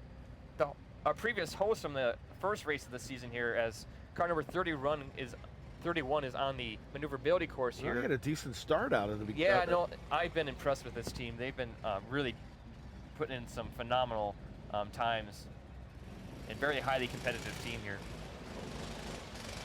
As we see him, okay, so we did see him push through the corner there a little bit. Right. So he's going to want to watch that as he goes through there. That's interesting in that S curve because the quick back and forth steer there to still keep all four tires on the ground. Yeah, that driver impressed me there. He did a little flick there and get that rear end to turn out. Mm-hmm. So it looks like he adapted well from that one corner. We saw him push through a little bit there, but no, that's going to be a good run here. I'll be curious to see what kind of time that is. We'll get the time up on that as soon as we're able to. Yeah. And who are we thanking about the timing? You said it's nice we're able to grab that up so as quickly. we see there in the lower right corner, that is Cummins providing us with the live timing currently. So as we're looking at the live timing provided by Cummins, we see currently the maneuverability event has car number 23, Georgia Southern, in first place. As I thought, they were indeed putting in a good run, just under 43 seconds right now. In second place, car number 64 with a run of 44 seconds and .3, is that .369? I may be reading Right. that. Well, but- yeah, it's just far enough away, but Yeah. it's a good, solid a second ahead of their Yep. the team in third. And then car number 3 in third place is Cornell University, Big Red. In fourth place, car number 47, University of Maryland, Baltimore County, our hosts actually. Again, thank you UMBC for making this possible. In fifth place, car number 86, North Carolina State University, Raleigh. So we're seeing some good times come in there. Our leader, Georgia Southern University, that's impressive. They got a solid, what is that? That's not quite 2 seconds, about a second and a half lead there. So the maneuverability course is sponsored by Magna Powertrain. They have been outstanding, also providing an incredible amount of support. And I believe they have some recruiters here on campus, rather on site than campus, sorry. So no, anyone out here this weekend, please stop by and chat with them. They've been providing some phenomenal support, and I'm sure they would love to chat with you. I believe they are actually promoting some current opportunities they have for graduates as they graduate college here. So anyone on site, please stop by and chat with them. Well, there is the Auburn team. Had a few people ask us about seeing the results online. Are you able to get? Are we able to get? They able to find that, Chase? Yes. Again, that scoring technology sponsored by Cummins is available on site. I believe if you log into the Baja SAE Wi-Fi network, they should be able to obtain that, because part of the technology that Cummins has enabled us to have here is a mobile app, actually, that you can track the live scoring throughout the day. So anyone on site that would like more information, I would encourage them to stop up by the building at the main site there and talk with some of the organizers. They will be able to provide you with some more help if you are having some troubles with that. As we see here, Michigan, the Wolverines from Ann Arbor on the maneuverability course, they are putting in a fast run here, it looks like. I'll be anticipating a very fast run from this team. So as we see them go through the corners here, lifting the inside tire and oversteering a little bit, but staying in the gas. Nice spin out there. I mean, movement out there again. Whoa, up coming off onto just 3 tires on the inner turn. But no, this car is doing very nice. Right. Driver's got a lot of skill here. He's being very impressive with his skills right now. As he comes up to the finish line, that'll be a fast run. Now, it was interesting to see the tires on this University of Michigan car. With they seem to have more a movement, in the plane. Is that like a lot of these other Okay, cars? now when you say movement in the plane, Well, I mean, I noticed more horizontal movement going around some of those. It seemed to be, and I was just wondering if I just wasn't noticing it with some of the other ones, or that was something unique about those tires. There was is that with the tilting? yeah, with the tilting of the Okay, wheels. yeah, so that is a good point to bring up. So one thing that you will see here in the suspension designs of many of these cars is drastic differences in the amount of camber. So camber is the angle that the tire is tilting on the ground. So teams use it to create lateral thrust, what we call camber thrust. Gotcha. And that's basically taking the tire that would otherwise just be providing a longitudinal force and enabling it to provide some lateral thrust. So teams can configure their suspensions to have just the right amount of lateral thrust to create some oversteer, possibly understeer if they want it. It's up to the teams how they configure that, but that is a good point. Then it just seemed that in that last run we saw more of that camber action than we had seen with some of the earlier runs. Yeah, that's right. University of Akron, my home state of Ohio. The Zips are on the course here. Quick start out. Yeah, no, looks like they have off to a good run here. You know, Akron, they used to be a top contending team, the team to beat, and they've been making a big comeback. So I'm anticipating a solid run from them here. We'll be wanting to keep our eyes on this team throughout the weekend. Well, just as we see a lot of good teams out of Michigan, Northeast Ohio, because of the car companies. Yeah.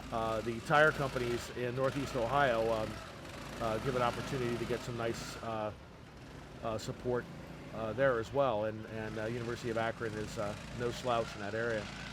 No, that's exactly right.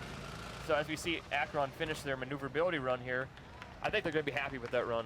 He was able to stay in the gas throughout most of it, and I didn't see him getting on the brakes too much. He was holding his momentum well there.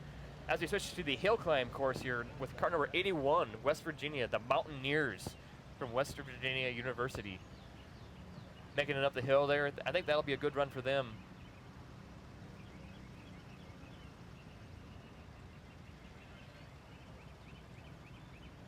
See an overall view of things going on here. We're getting more of a crowd here as more people are showing up. A number of chairs set up where people can sit down, but also people are moving close to the fences so they can watch the action as close as they can get. Yeah. Oh, nice 2 wheels there with, once again, Mays coming around that one corner. Yeah, Team Mays here from Michigan and Ann Arbor with car number 4 again. Putting in a phenomenal run here as we watch him go to the maneuverability course. Oh, and again, he's playing that off on 2 wheels on some of those tight turns. Yeah, but he's staying in the gas like he needs to, and Right. he's really holding on to that momentum. So I'm happy to see this run here. As we see a little oversteer there, but he's not having to countersteer it right. So that this car is incredibly well designed, and it's good to see it because I know this team has put in so much effort on the design, and it's really paying out here on the maneuverability course as he's able to put in a fast run here. Oh, and you can hear the crowd. That's definitely a crowd favorite as he finishes. I mean, they could tell it was a tight run as well. Yeah, that's right. No, I mean they're one of the teams we're going to be wanting to watch throughout the weekend here. Yeah, another team we're going to want to keep our eyes on would be actually Rochester Institute of Technology, RIT.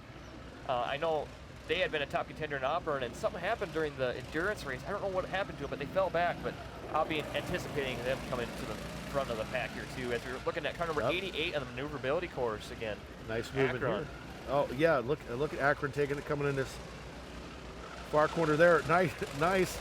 Yeah. He's keeping all 4 tires down, but rolling out far on Yep. up. So okay, we are going to see him getting a few penalties for hitting the cones there. Right. Yeah. So unfortunately, this car is pushing through the corners a little bit. Yeah, and I think now I think he had a nice first run, and now pushing a little too much on this run here. Yeah, we're still seeing unfortunately a little understeer from this car right now.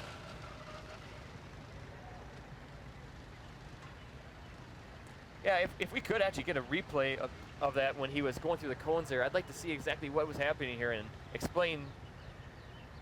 Yeah, so we'll take a look at the previous one. What do you say, Chase? Let's look at that. Yeah, let's take a look. Here we go. Yeah, here, car number 88. Now we can see here. Okay, No, so he was starting to push through there as a corner, then he hit a little bit of a rut there and picked up the inside wheels there. Right.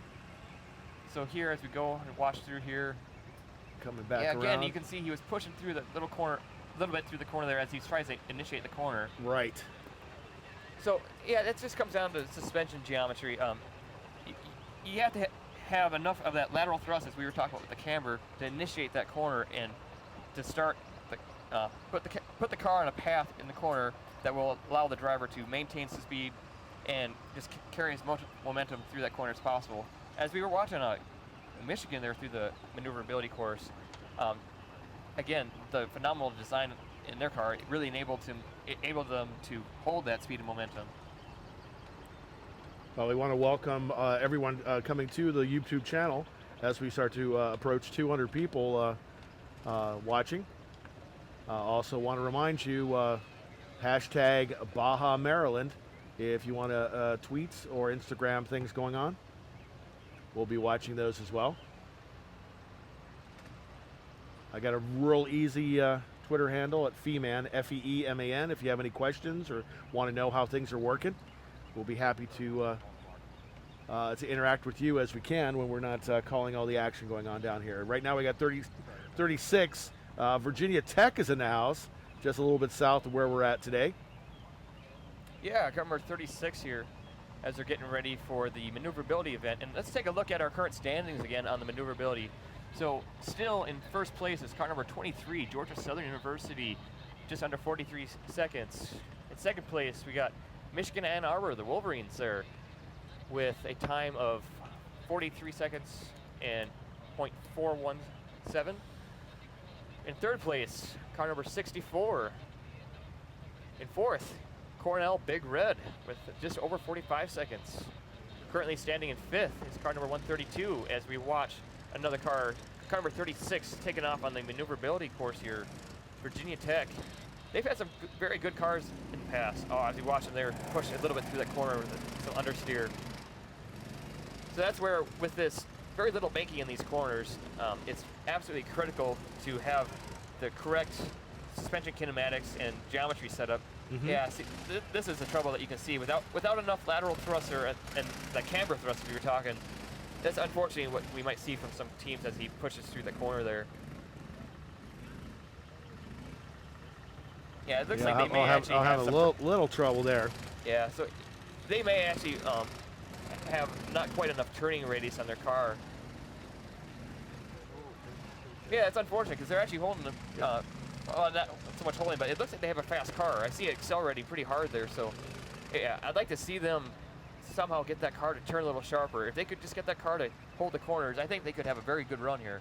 So hopefully they can get back to their pits and make some adjustments to get that car turning better. Well, and Virginia Tech, a good school in engineering, Land Grant University down there in southern Virginia, with almost 30,000 students there, doing some really great work. I'd like to see them come back and have a good run next time through.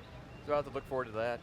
Here, as we're looking at the acceleration scores, currently standing in first is RIT's Tigers with a run of 3.58 seconds.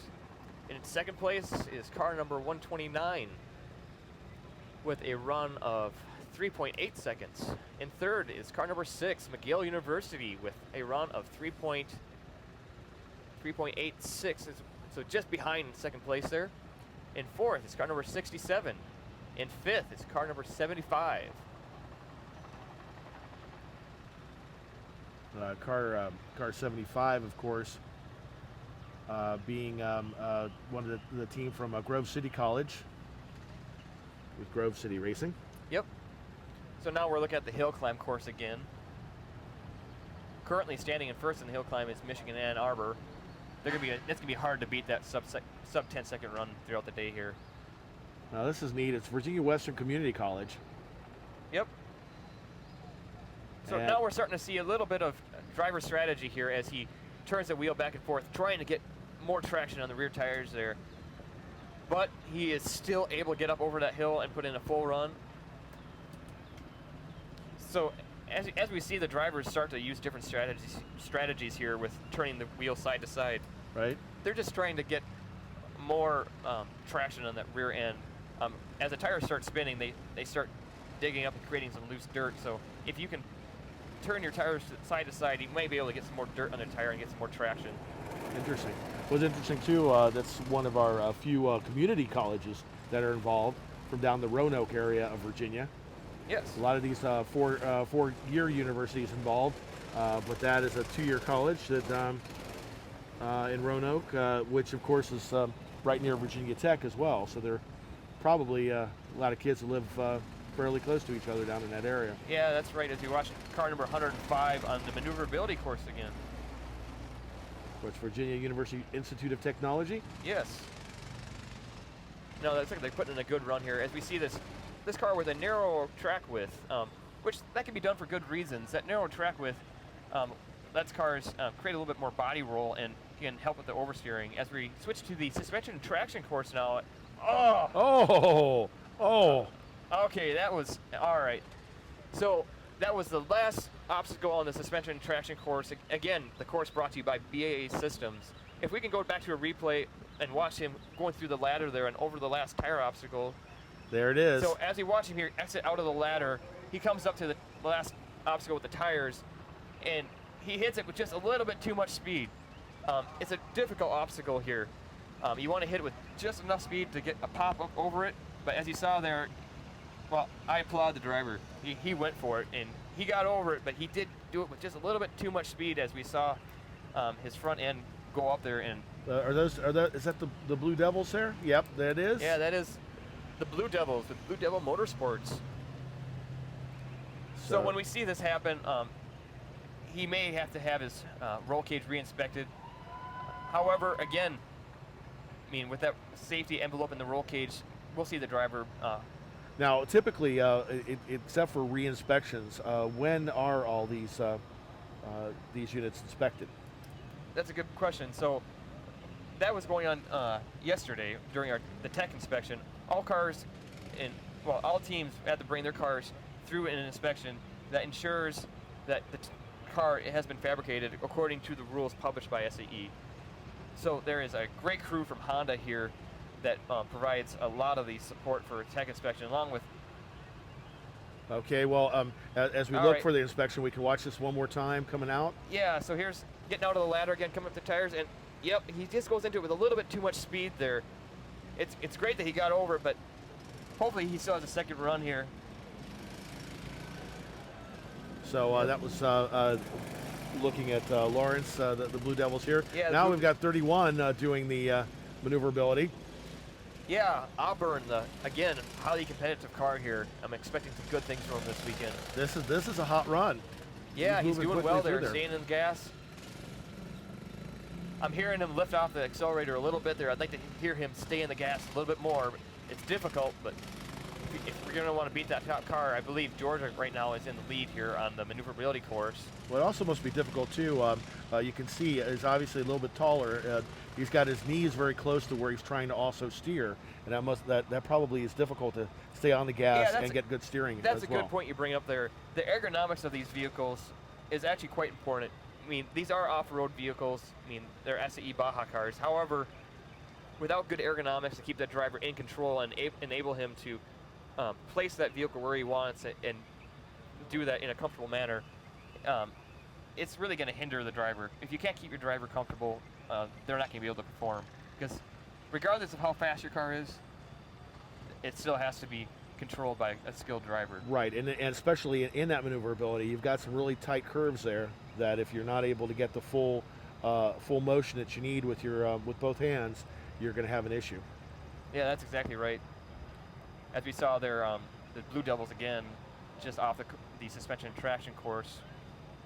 Now, how you said that there's a possibility in a case like that where the roll cage might need to be re-inspected. Who makes that call? That again, it's the tech inspectors that are going to make the call on whether or not they need to have a re-inspection done. And they're all around the course. Yeah, we'll see them throughout the site this weekend as they are watching over any teams that may have a rollover. Again, just ensuring that even after the rollover event, that the roll cage is still structurally safe. Well, it is important. I mean, obviously, all the technology and doing all these things is wonderful. But if we don't have proper safety concerns in place. Yeah, that's right. As we see car number 28 take off in the maneuverability course again here. Michigan State University putting in a good run here. Yeah, Michigan State and Ohio State, both Big Ten with good vehicles here today. Yeah, that's right. Again, so many phenomenal teams coming from the Michigan area. As we see, he got through that corner well there. He had to lose a fair amount of speed. However, he's still carrying enough momentum. Yeah. I think we're going to see a respectable run. He's also, it looks like he's taking the inside of those curves pretty tight. Yeah, that's right. Which is helping. Yeah, no, I think his line selection there was pretty good. Unfortunately, we just saw him push through a couple corners there and have to lose some speed. So looking at the current standings, we still got car number 23 in first on maneuverability, with car number 4, Michigan, in second. Car number 64 in third place, our friends from Canada. In fourth, car number 23, Cornell's Big Red. Oh, look, there we go. They're actually towing the vehicle off. Yeah, that's the one we saw flip over just a little bit ago. Car number 17, Blue Devils, that we saw have some trouble on the last obstacle in the suspension and traction event there. But I'm confident that we'll be seeing more of them this weekend. What's interesting in that particular area is we do have a lot of bouncing back and forth, and then at the very end, you've got those big tires to pop you up. Yeah, that's right. The suspension and traction course varies quite a bit from the maneuverability course we're watching right here with car number 28 again, getting their second run in.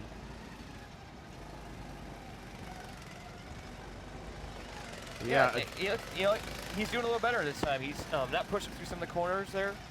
I believe this is the corner he had trouble on before, and Again, we do see him lose some little speed bit. there, but Well, also, I mean, and you can see in that one too, just like two of the previous ones, he takes that a little bit wider, and so because he's taking it wider on the inside, when he comes out on the outside, he's having to drive through that loose dirt on the on that one piece yeah, of the track. that is a good point. As more and more cars go through the course here, there is some loose dirt created, and that will have a impact on how the cars handle.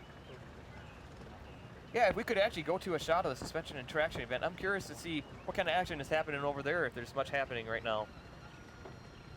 Well, Okay. I think though that there's not going to be anything happening right this minute, but of course we'll be going All right. back over to it as soon as we have some more exciting action. for Yeah. you.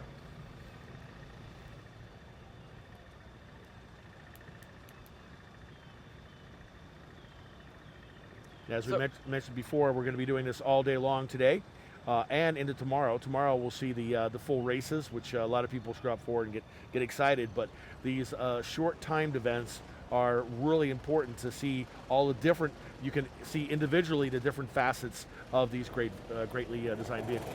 Yeah, that's right. As we watch car number 129 here on the maneuverability course again, our friends from, I believe this is the Brazil team. Yeah, Right. Yes, it that is another one of the indeed. Brazil team. Of the, I think 7 that are here today. Yeah, so no, he's doing well here. As I can hear him feathering the throttle, the car is handling great there as he goes through the corners, initiating the corners very well with good corner entry, coming out of the corners pretty well. We see a little bit of oversteer, or no, actually that was about neutral, really. No, I think they're going to be happy with that. Yeah, nice. No, I love seeing our friends from Brazil come here. It's phenomenal to see all these international teams as they come to Southern Maryland here at Budds Creek. Well, we do have teams, quite a few teams coming in from Canada, of course. It's not that far a trip, but Brazil is a bit of a ways to come. I've seen it in some of the robotic competitions too. That's some weight to be hauling by air over here from down in Brazil. Oh, that's right. Just the logistics. I mean, I got to give props to the international teams. They have to go through so much. They got to pack their cars up into a shipping container and get it through customs. It's actually really interesting. We had an American team that went over across seas, I believe, through the Brazil competition, had their cars stuck in customs. However, this is something I want to highlight: the generosity of the people in the Baja community. The community stood up and they actually brought together parts from a huge range of cars and actually enabled that American team to compete with a car that they built in a handful of days. It was absolutely that's outstanding. wonderful. And we see that a lot in the first area too. Yep. It's kind of interesting. At the World event, there was a German team this year with First that almost didn't get their robot through customs. Yeah. But because of a really good engineering notebook, they were able to show what was going on with it. I think that all these teams, the teams traveling a great distance, you can travel all you want, but if you can't get all your equipment there and Yeah, that's right. in proper working order, you just become a spectator. So these guys are doing great work to get them here and then test everything. Some of these guys have been here for since Wednesday. Yep. So as you see car number 105 here, Whoa! get over yes. the tire obstacle. Okay. All right, so we got over it, hit the side tape there. So he is going to receive a little penalty most likely from that. So that's the hardest part. I mean, I was impressed with this course. And in fact, we'll see it again. Let's take a quick look. Yeah, as we're going to go to a Sponsored replay by here. BAE Systems. They're able to get through and then pop up here at the end. Comes back down a little bit off to the left. You know you're going to pop those front tires. You've got to have yourself set and ready to go, right? That's exactly right. As they get out of that ladder there with the 6x6s and the 4x4s staggered there, they have to be very careful and strategic about how they approach the tires. That obstacle, it's really what I call a driver's obstacle. It takes a lot of driver's skill, and they have to know how to approach it. So it's going to be very interesting throughout the day watching how different drivers approach that obstacle. It's critical that you approach it with just the right amount of speed, and also if you do use the brakes, you got to be using them at just the right time. And how will maneuvering that particular track help them in the competition tomorrow? Okay, well, actually, that's a good question. So the suspension and traction event is going to be a good opportunity for any teams that haven't had much opportunity to test yet. Mm-hmm. If there's something that's going to break, the suspension and traction event is going to be a good test. So it's going to be a good opportunity for teams to find out any last components that may have a weak spot. It's going to be a good test for that, so they can fix those problem components before the main race tomorrow during the endurance. Well, and here comes another run up the hill. Yeah, we're looking at car number 88, Akron, zips Baja again. And that was a fast run. I was pretty impressive with him.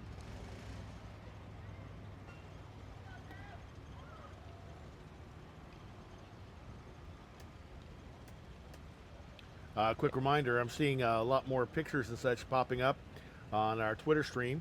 Baja Maryland is the hashtag, Baja Maryland. And also on Instagram as well, although it is a Twitter hashtag, you'll find in both places. A lot of pictures of some of these teams, and if you are at home, you want to see some of the cars at rest, if you will, and see them up close. You want to check out the Twitter stream. There are some great pictures popping up now. Yeah, that's great. So we're going to be here all day today and all day tomorrow. That's right. Keep a close look here. Today we're seeing all the timed short events, and tomorrow we'll see what everyone talks about. I think what they think about when they think about this event, a longer event on the track, right? Yeah, that's really the our, I guess, big picture event is the 4-hour enduro. So that goes on tomorrow, and that's really it's a combination of a lot of things. It's a rally-inspired 4-hour-long wheel-to-wheel endurance race where teams will be let off in heats as they go through the gridding. Typically, we see anywhere from like 5 to 8 cars at a time will be gridded up. Each event, they sometimes do it a little differently, but they'll let them go off in waves. And it's incredible to see nearly 100 cars competing at the same track at once. Well, here with 72, the Chippewas kind of taking out the corner there at the end. I didn't see exactly what happened there. Yeah, I didn't see what happened here. We'll see now. Queen's University Baja team from Ontario climbing the hill, trying to work his way up there at the end, looking to move those front tires. Yeah, and he makes it. Yeah, that's again some strategizing by the driver there. Now, what do you get out of that when you're flipping those front tires back and forth in that that's type where of configuration? That's where, as teams start breaking their tires loose and start losing some of that traction, they can start getting some less loose dirt under the tires. So pushing the loose dirt away to either side. Yeah, you could say a little that. bit. Yeah, because as you start breaking traction, you might start digging a slight trench. So by turning the car side to side, you're getting the tires out of that trench you're starting to create, and you're starting to get on some more hard packed surface. Well, that's great. Central Michigan University. Again, with great teams from Michigan, but also a great university system from Ohio State and Central, Eastern, Western Michigan. A lot of good schools up that way. And here again, we've got Virginia Western Community College we were talking about before. A 2-year university that has presented us with a good vehicle. We're seeing making some decent runs today. Yeah, that's a good point to bring up there. So this event has many universities represented. We got, again, internationally, universities from all over the world, but also, like you mentioned there, we got some technical universities. We got the major universities that have various graduate programs and higher level education. So we see many levels of education represented here this weekend. That's great. All college though, right? Is there any competition that happens at a secondary school level? They really don't. You don't have any technical high schools or anything that compete at this level. It is a collegiate event here this weekend. So it's all college students competing with us this weekend. As we're looking at car number 8, ETS from Canada again. This is typically a car that does very well. They consistently get into design finals, and they often have a very top contending car. So we'll be wanting to keep our eyes on them this weekend as they compete.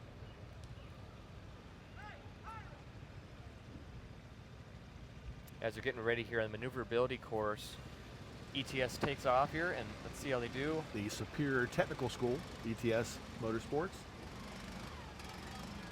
So again, they're initiating the corners well and getting out of them with a good amount of speed. I can hear he's getting off the accelerator a little bit there.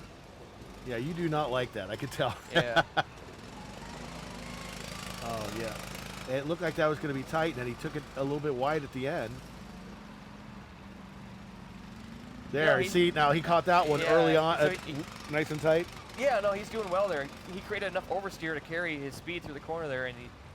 And didn't get bogged down in what's becoming a lot more loose dirt in that one corner. Yeah, that's right. There, as we see more people go through the maneuverability course here, there is some loose dirt piling up in the corners, and that's going to be something that some drivers will be able to use to their advantage and get the rear end of the cars to kick around, because the maneuverability course does have some pretty tight corners on it that are going to require vehicles to create some oversteer.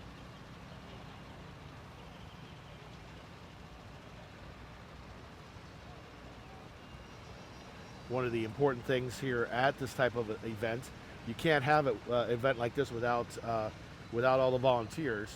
As we see in our high view, looking over everything going on, you can see the very obvious yellow T-shirts of the volunteers here and there, making sure that there are different corners of the track and they're helping out.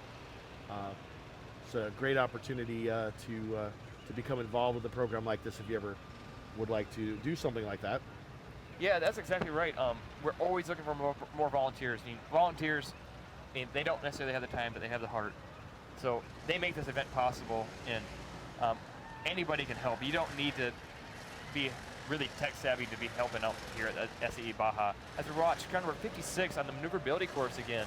They're in 14th place. Yeah, the Motor Lions from New Jersey.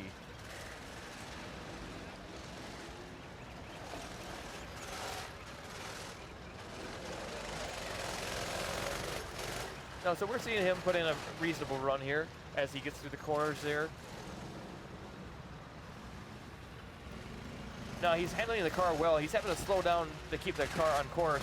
However, the car is staying flat, and it's looks like he's steering it pretty neutral, not too much oversteer or understeer. As he approaches the finish line here, we'll have to see what kind of time he gets. So you're looking at the current standings still on the maneuverability course here. We still got car number 23 in first. As we're looking at now in car number 4, Michigan's Wolverines going through the acceleration event there. That's interesting too, that the College of New Jersey we're just looking at. Here we're looking at University of Michigan, one of the larger schools in the country. And we just saw the College of New Jersey that has basically just over 6,000 undergraduates. So much smaller. Yeah, like I was pointing out there earlier, we see a lot of different levels of higher education represented this weekend. We'll see technical schools, some of the major universities throughout the world, really.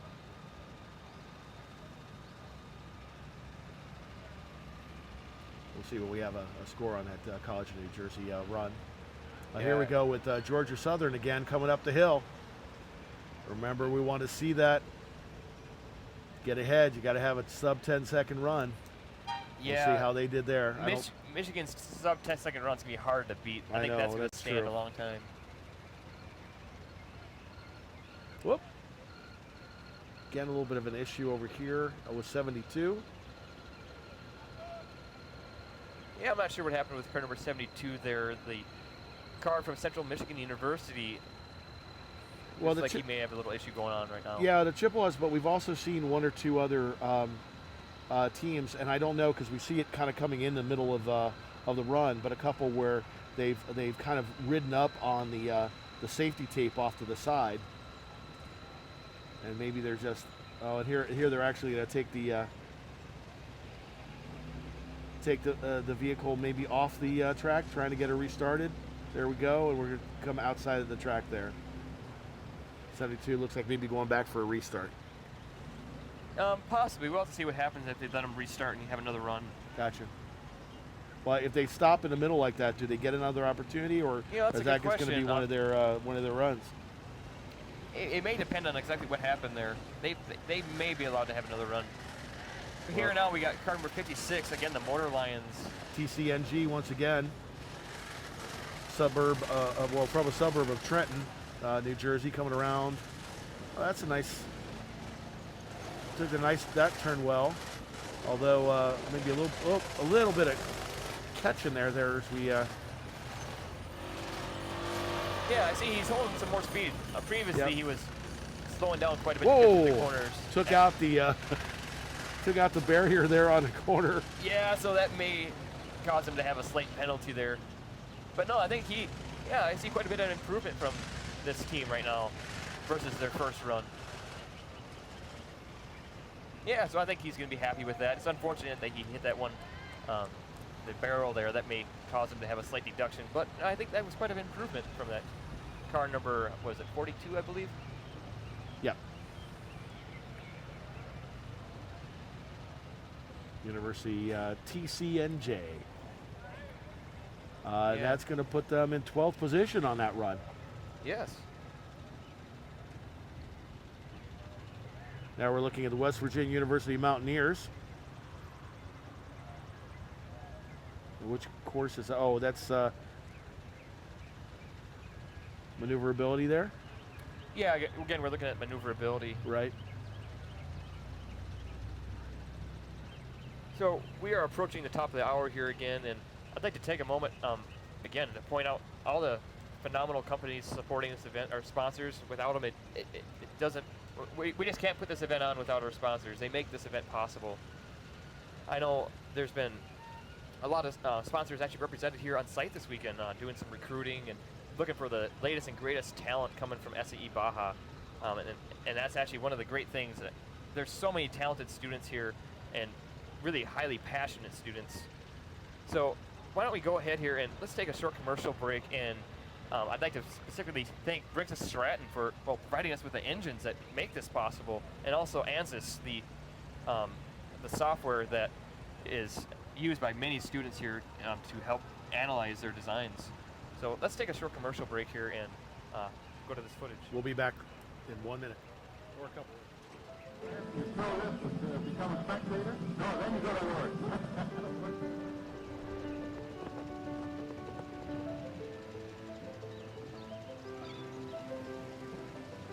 Racing isn't new to us. It's part of our heritage.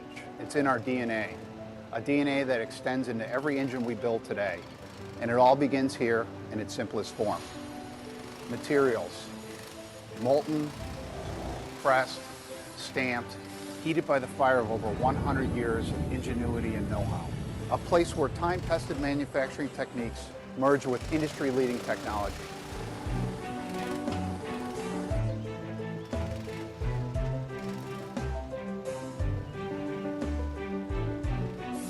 Each part begins to take shape, tested again and again and again. Each part, a journey from inert to function, make their way to final assembly.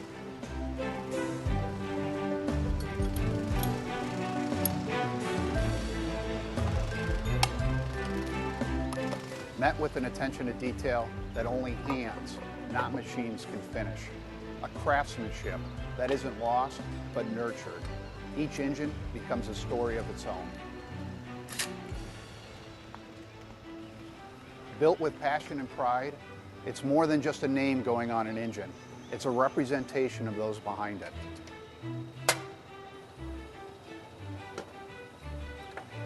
With the first beat of the heart,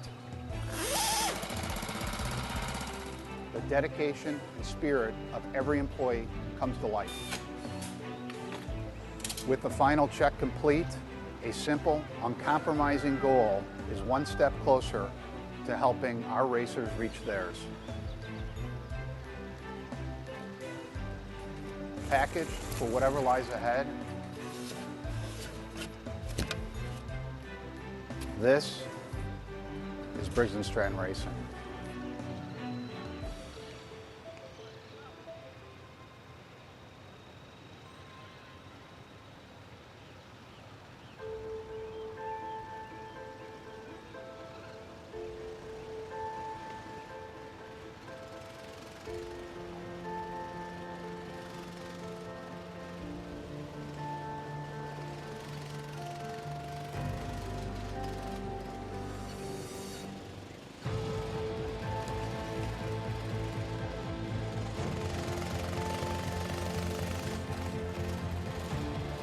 Everywhere there is a need to innovate faster, to build better,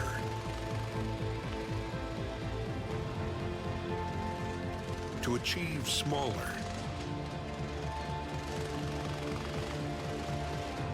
to make our world safer, our lives healthier, our children smarter.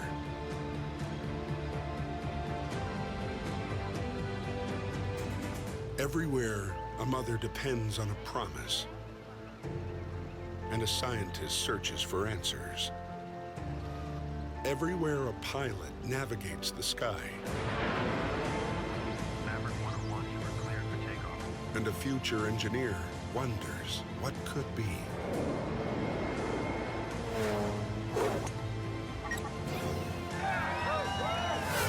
Everywhere you go, you will discover that the world holds great promise thanks to the most advanced simulation software on Earth.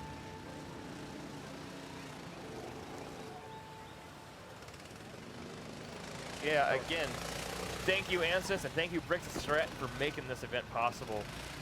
As we look at car number 81 here on the maneuverability course, they're about halfway through the course right now. They're putting in a pretty good run here.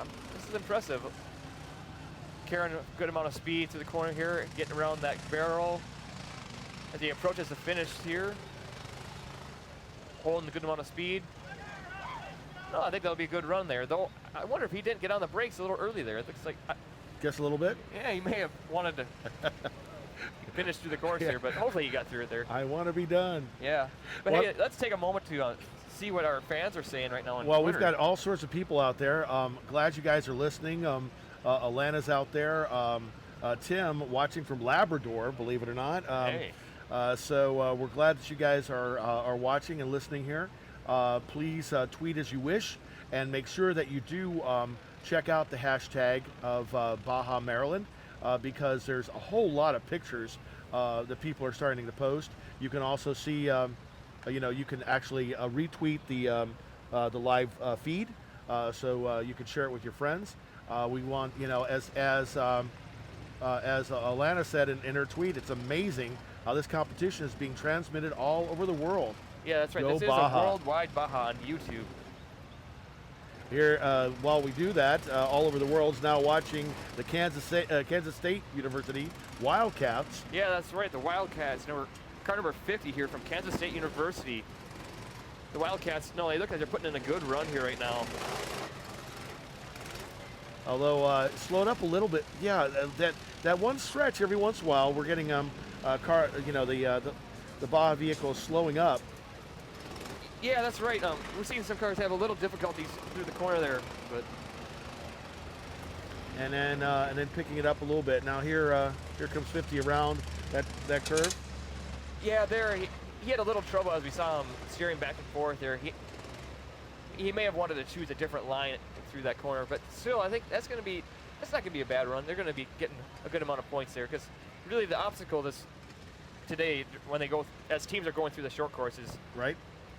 They want to get a average or better score in every event. If they can get a just average or better score in every event and not lose significant points or anything, that's going to put them in good contention for a top 20 finish or so.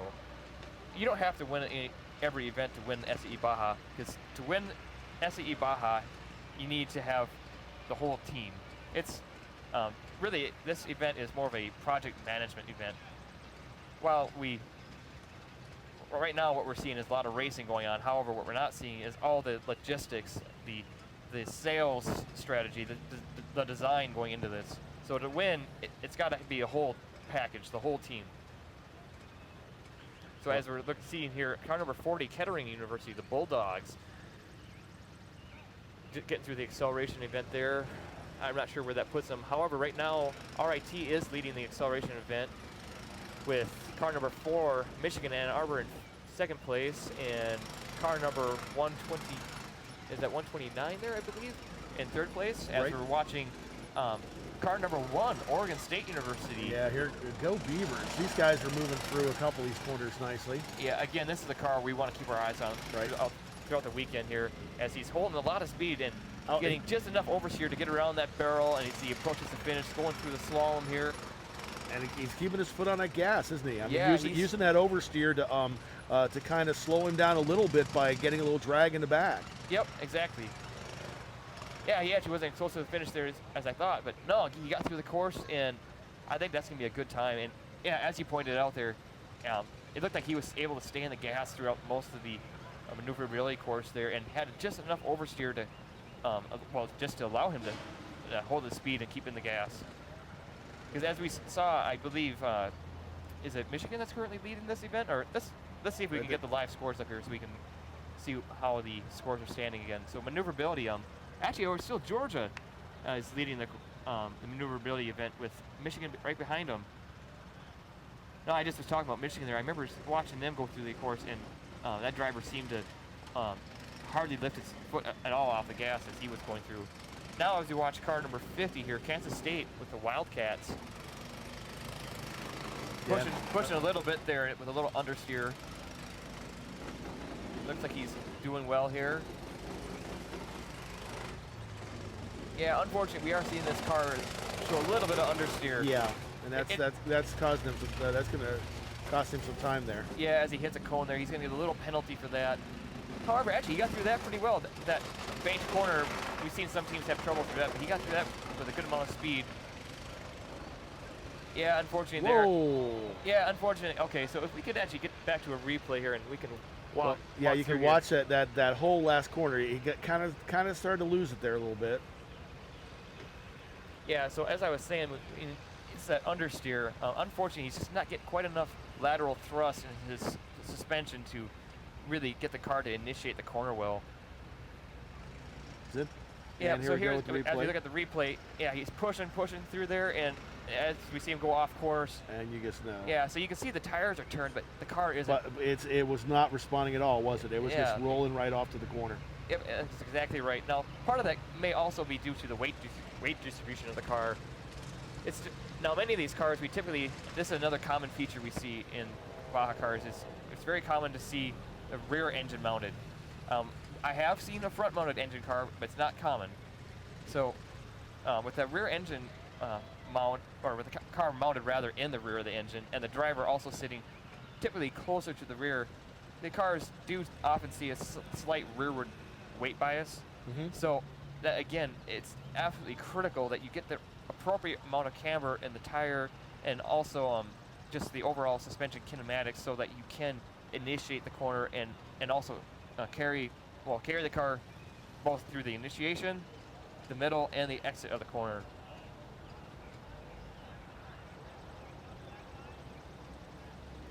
So again, we're looking at a shot of the maneuverability course here at the Bowl in Budds Creek, Maryland, at Budds Creek Motocross Track in Southern Maryland, rather. Right. Wonderful track here. We keep seeing the site owner, Jonathan, moving about, keeping the track looking good for us, as we're going to be here all day today and tomorrow. It actually is clearing up a little bit. It's a little bit brighter. There's still some wind hitting in, but it's not quite that chilly wind that I was worried about for a while. As we look here for the University of Virginia is in the house with Team 34.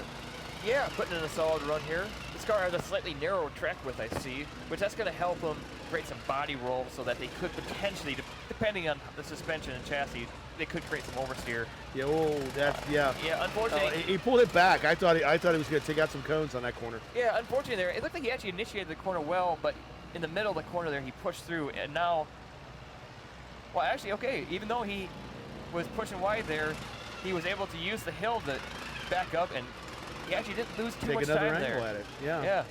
Or another shot at it, rather.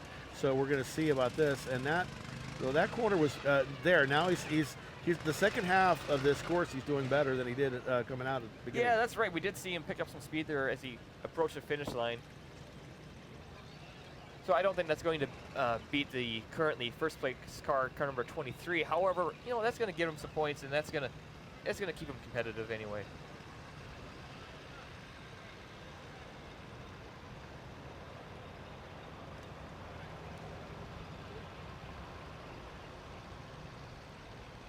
It's great, all these people cheering from home.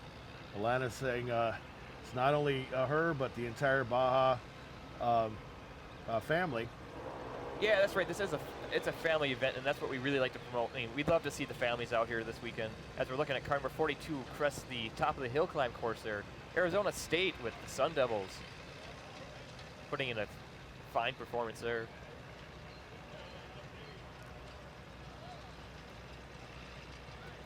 So I haven't seen the suspension and traction event for a while. Do we know how the scores are currently standing there? I don't know, we'll have to take a look and see.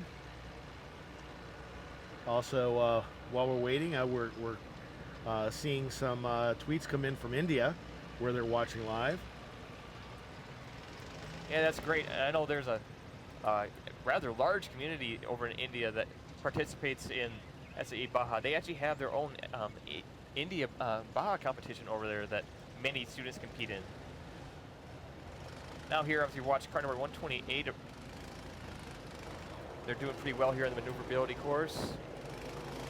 Getting through the corners well. Holding a lot of speed here as we watch car number 128.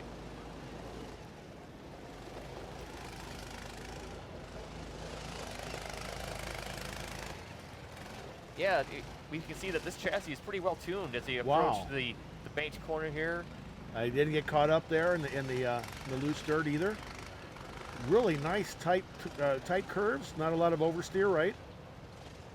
Yeah, actually, well, he had just enough oversteer there to hold his speed, so. Right. No, I think this is going to be a good run here. I'll be curious to see how this stands. See if we're going to see any disruption in our top leaderboard here. Actually, yeah, that's right. Car number 28 has been one of the top cars, currently sitting in third. So we'll have to see if they can get bumped up here and take over either Michigan or our current leader in the maneuverability events, car number 23 from Georgia Southern. Want to welcome the 250 people watching us currently.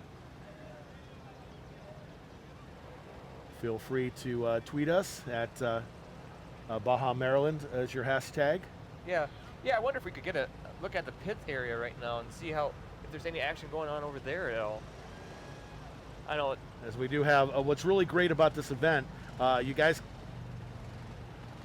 you can't see, but we've got folks all over the place with cameras checking things out as the community college from Virginia Western making a run here in maneuverability. Yeah, car number 109. Okay, we did see them push through that corner a little bit, especially in the middle of the corner. He really seemed to start pushing that car and having some understeer. No, he's doing well here.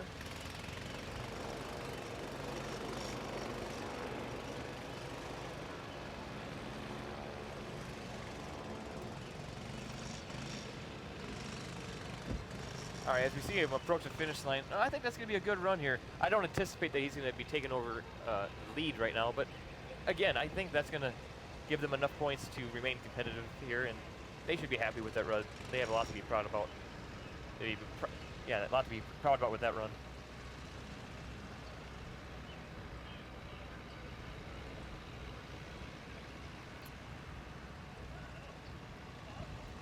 So again, here we're looking at the live scoring brought to you by Cummins.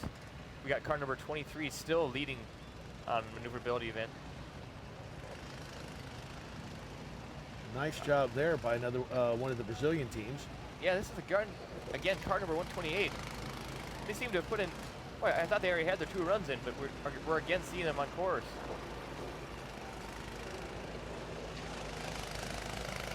No, again, very impressive car here as you watch them go through the maneuverability course. Creating a little bit of oversteer. We did see him have to actually counter steer. He had so much there, but he's doing very well. Really drifting around the corners nicely here. As he approaches the finish again. No, actually, that was a very impressive run there as we hear their team cheer. Yeah, you could tell they knew it. They knew it when it crossed that finish line. Yep. Oh, and unfortunately here, looking at car number 73 on the hill climb course, this is actually the first car that I've seen today that unfortunately was not able to complete the hill climb. So what you're seeing now here is we're going to give them a distance measurement and So there will still be a score based on that. That's correct, yes.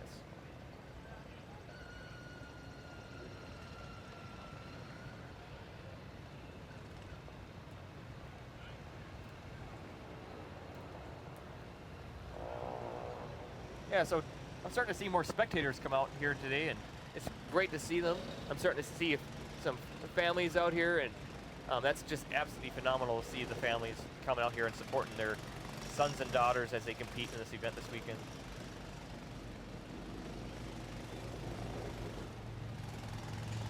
Okay, so now we're looking at car number 109, Virginia Western Community College. One of the community colleges out here competing with many other universities this weekend.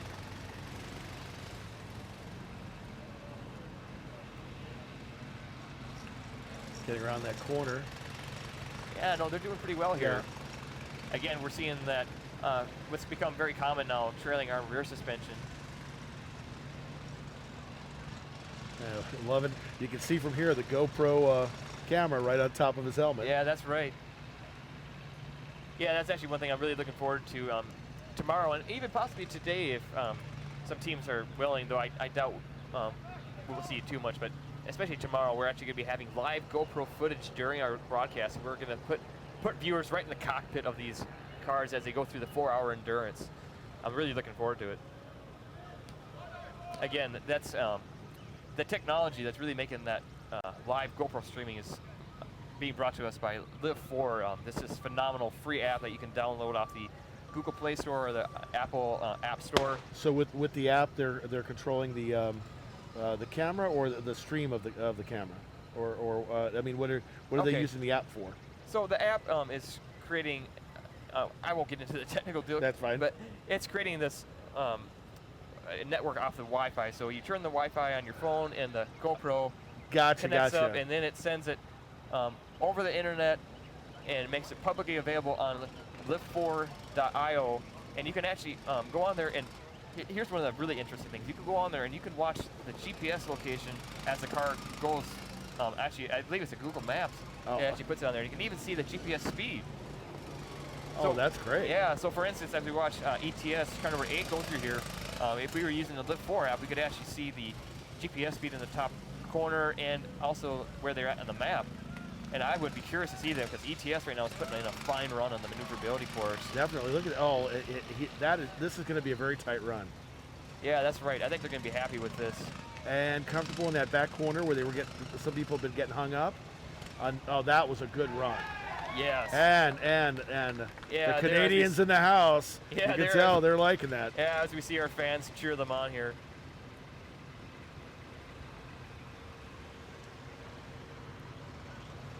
Yeah, no, ETS is typically a very top contending team, so we're going to want to keep an eye on them as they compete this weekend. As we watching here, car number 86, the Wolfpack Motorsports go through their acceleration run. Oh. Switching back to the hill climb here with Ferris Ferris State State University now. Brutus is up and over. Yeah, now that we have seen one not make it, those ones that get real close or get even more of a nail biter, right? Yeah, that's right. So now we're really starting to see a lot of action pick up today as we're switching to all of our different courses. Again, we got 4 courses going on today: the maneuverability event, the hill climb, the acceleration, and suspension and traction. So it's a very exciting day today. I mean, this is really the day that teams get rewarded with the ability to actually run their cars and compete. Now, car number 42 here on the maneuverability course. Very nice handling car here. We're seeing the front end really plant the tires well and carry speed throughout the corners. We see a little oversteer there. No, they're doing well, getting around that barrel, coming up through the slalom there, and approach the finish line. That was phenomenal.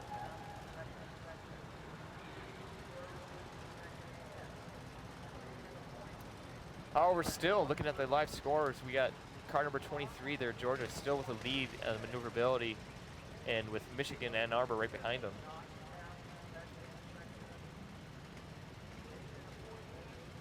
So again, we're looking at the now hill climb course at the bowl of Budds Creek Motocross track here in Southern Maryland.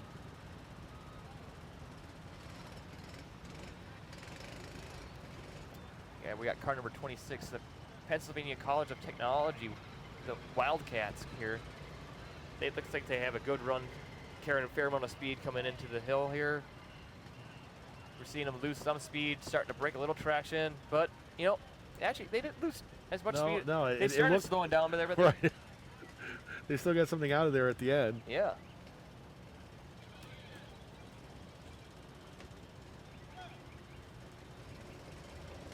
Okay, again, we're now looking back at the maneuverability course again. Car number 2, I believe this is RIT, Riot Racing. Yeah, the Tigers from RIT here, they typically have a very good car, and I'm curious. They seem to have lowered their car here, and I wonder if that's not some strategy they're employing here. That could be very strategic, as this is a very little banking on these corners. It's very flat. Right. So, you know, and I think their strategy may be paying off here as we see them handle the course very well and hold a lot of speed. Yeah, this is really interesting seeing what they've done here. As we can see, the car is sitting very low, much lower than it was during yesterday. I actually spoke with the team yesterday in the paddocks, and yeah, it's very interesting what they were doing there. Nice school there. About 13,000 students up in Rochester, New York. And there goes Kettering University, the Bulldogs, getting up and over the top there.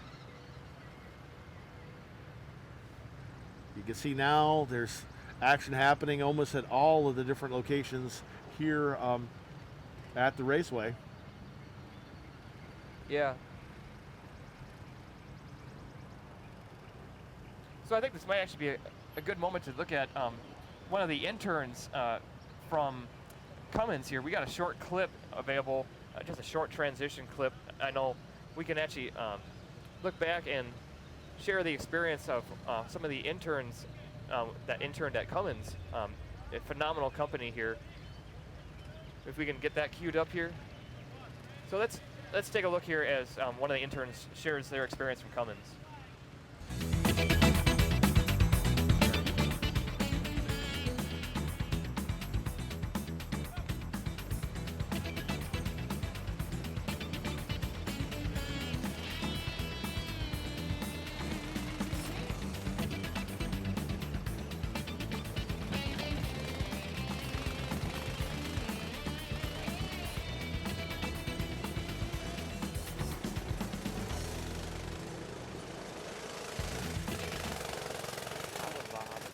Gave me an opportunity to put my education to use and also to do some racing. Racing to me is the ultimate engineer sport, and really is a whole lot of fun, and we got to meet a lot of great people, and it's just a great opportunity. Just the idea of being able to race and build a vehicle and a race car while going to school was just something that I had no idea existed, and when I heard about it, that I knew then I wanted to be in engineering. Yeah, so I love Baja because it. No, it was great seeing those words shared with the intern from Cummins there. So, no, that was absolutely, well, Cummins again, just absolutely phenomenal with the support they provide. Yeah, definitely. Yeah, no, without them, the live scoring that we're seeing today, this simply wouldn't be possible. So. Well, this is a great opportunity to all the folks. You know, we got a couple hundred people checking this out. Is to look at internships as a great way, a stepping stone from college into your first, what we call as a college hire, you know, your first job out of school. So. Yeah, no, that's right. Cummins has a phenomenal program for onboarding new hires. So, again, anyone on site here, I would highly encourage them to stop by the booth up there. I know Cummins is well represented here this weekend. There are some great people.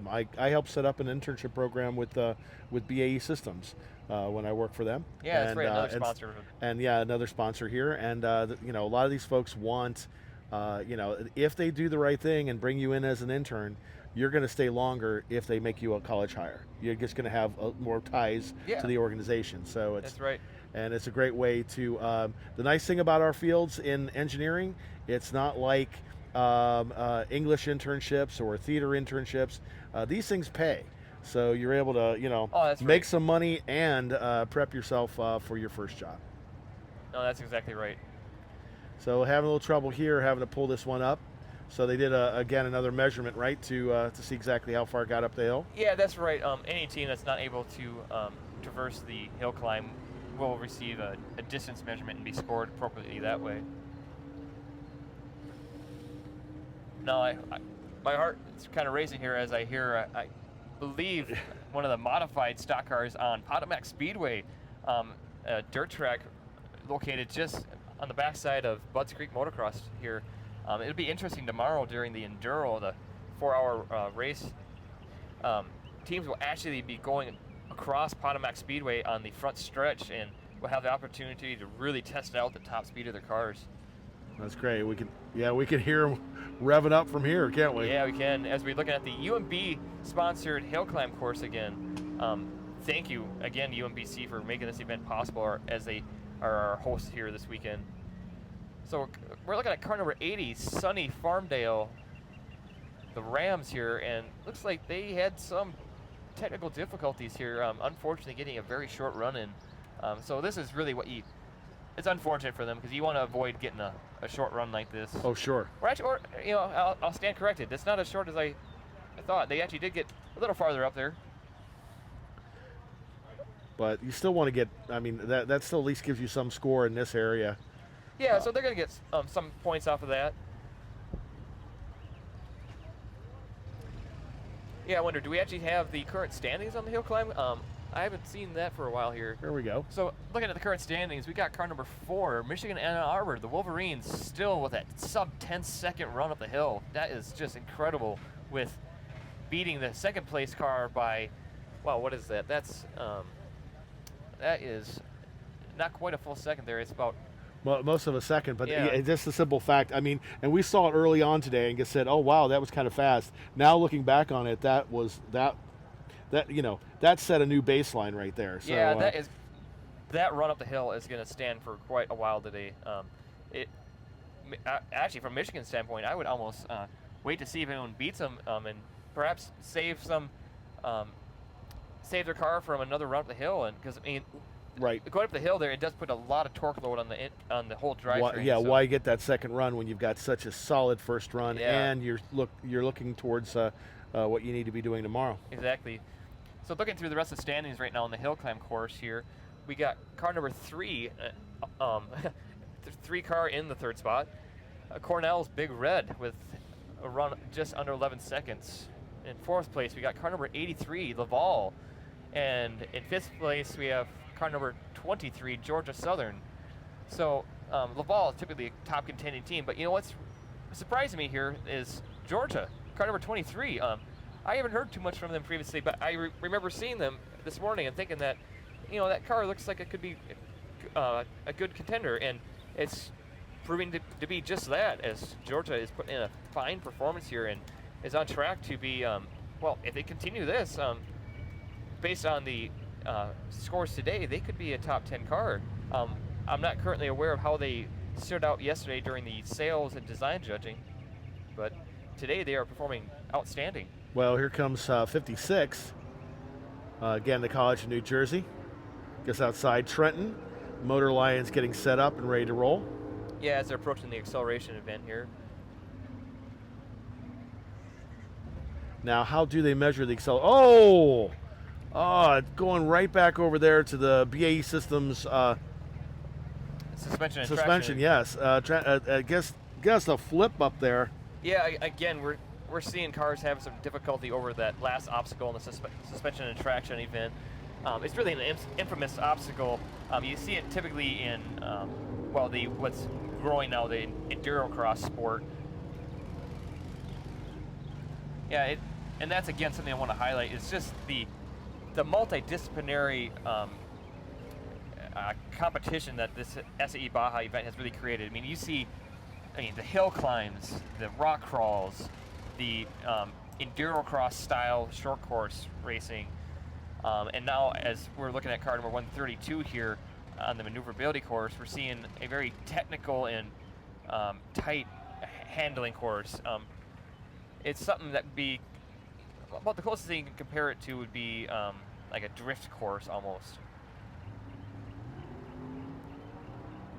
So looking at the standings of the maneuverability course here, we got car number 23. Again, Georgia putting in a great performance, still holding that #1 spot there. Car number 4 in second place, Michigan's Wolverines. In third, we got car number 120. Is that 129? I can't quite read that. I'm the wrong person to ask that. Well, it's FEI. Okay, and it's no surprise seeing FEI in there as they're a top contending team, Right. typically doing very well. And then we got in fourth place car number 64, and in fifth we got Cornell's Big Red. You were right when early on you were talking about Big Red showing up to compete today. Yeah, they are one of numerous teams really that you want to keep an eye on this weekend. Well, I have on a good authority that we even have some people watching right now from Denmark, which is wonderful. Oh, that's phenomenal.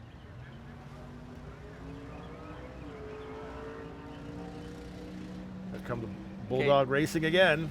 Yeah, from Kettering University, car number 40 on the maneuverability course, putting in a fast run here as we see a little bit of oversteer there, but just enough to allow him to stay in the gas.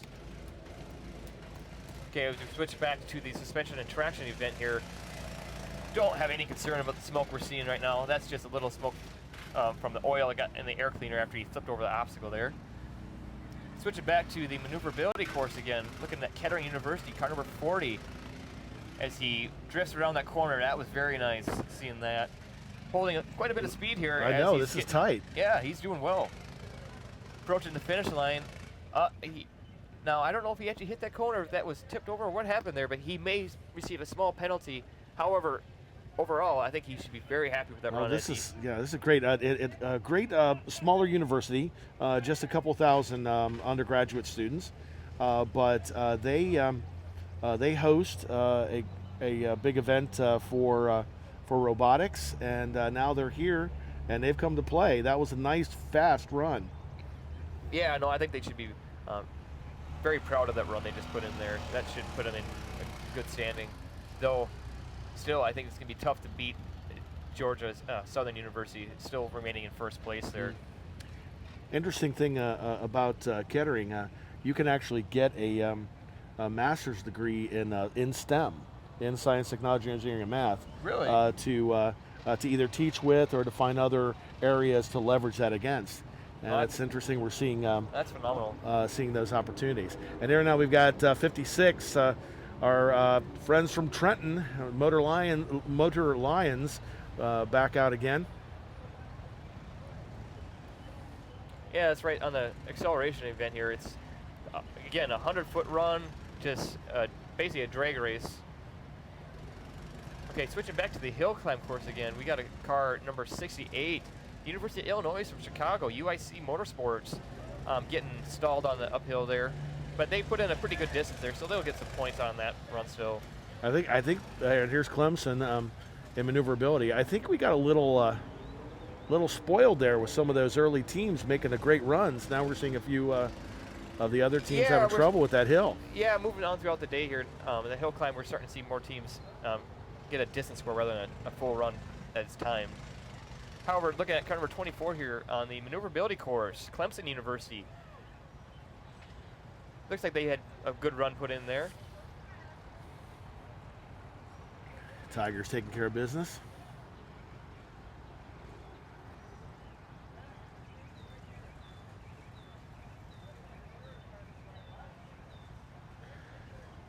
Yep, the birds are coming back out. It's starting to clear a little bit. Yeah, I can feel the sun coming out here as the skies start clearing up, and yeah, it's turning out to be just a phenomenal day. This morning was a bit overcast, but the skies are clearing up now, and hey, this would be a great time to come out here and enjoy some of our vendors. They got some phenomenal food on site here. As we're watching car number 4 on the car number 40 rather, Kettering University, the Bulldogs. Michigan back, taking another run. We saw a really nice tight run just a little bit ago. Yeah, that's right. Watch them go through the maneuverability course here. They got I like the way he's taking some of those turns. Yeah, you know, I'm not hearing him lift much off the accelerator. Nope.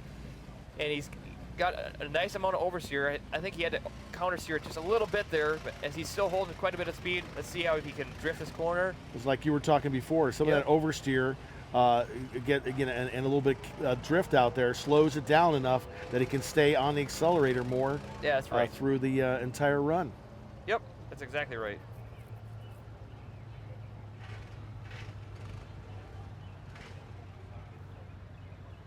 No, I think Kettering will be happy with that performance.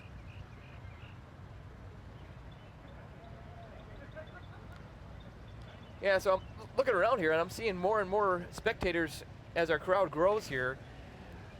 Well, you know, there's all those people that live close that saw the funky weather and clear, a bit of blue sky now. So it's time to come out and check out these almost 100 different schools out here competing in Baja, Maryland. Yeah, that's right. Oh, look at this. This is going to be nice and tight, too. Again, the Tigers coming out for a second run. Catching a couple of those corners nicely. Yeah. Oh, look at that. That was nice. Yeah, Clemson. That S-curve just, woof. Yeah, no, Clemson, the driver there is doing well. Yeah, again, as I mentioned, it's a critical component in the performance of these cars is the driver. The driver's got to pick the right lines. He's got to initiate the corners at just the right time and carry speed through them. So. And with some of these, I mean, as you see this maneuverability, it looks like they're doing a series of moves. Clemson and a couple of these other teams, it is a continuous flow. And in fact, we can see that in the replay now. It's like one continuous movement. Yeah. That same curve where other people had problems. He still looks, he's taken out a couple of Yeah, cones he did push through the middle of the corner there. It looked like he could have initiated it just a little earlier as we see him hit one cone there.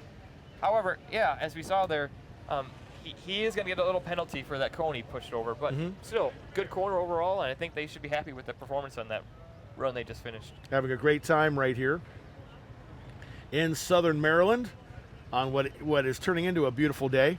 Yeah, here at Budds Creek Motocross Track, I mean, just the historic track that has been host to many pro national AMA races. I mean, this is the same track with the infamous Henry Hill where Doug Henry back in, I believe it was 1995, mistakenly launched over what's now known as Henry Hill. But yeah, so just so much motocross history, and more than just motocross, but just motorsports history throughout this whole region. And there we see University of Virginia once again, I guess kind of teasing us a little bit, getting to the top of the hill, but then be able to pop right over. Yep. Yeah, so here we're looking at a shot of the bowl area. As we now go to car number 87, University of Maryland College Park, neighbors to our host college, University of Maryland, Baltimore County. It is the State University of Maryland with the Terps, the Terrapin. You know, I never knew before I moved to Maryland what a Terrapin was. Yeah, you know, as I was looking through the team names and I saw the Terrapins, I wasn't sure what that was. I had to search it up. The first time you go to College Park and you see all these T-shirts that say "Fear the Turtle," you're kind of like, okay. Yeah. But the Terrapin is is the turtle that is their mascot, and they're not slow by any means.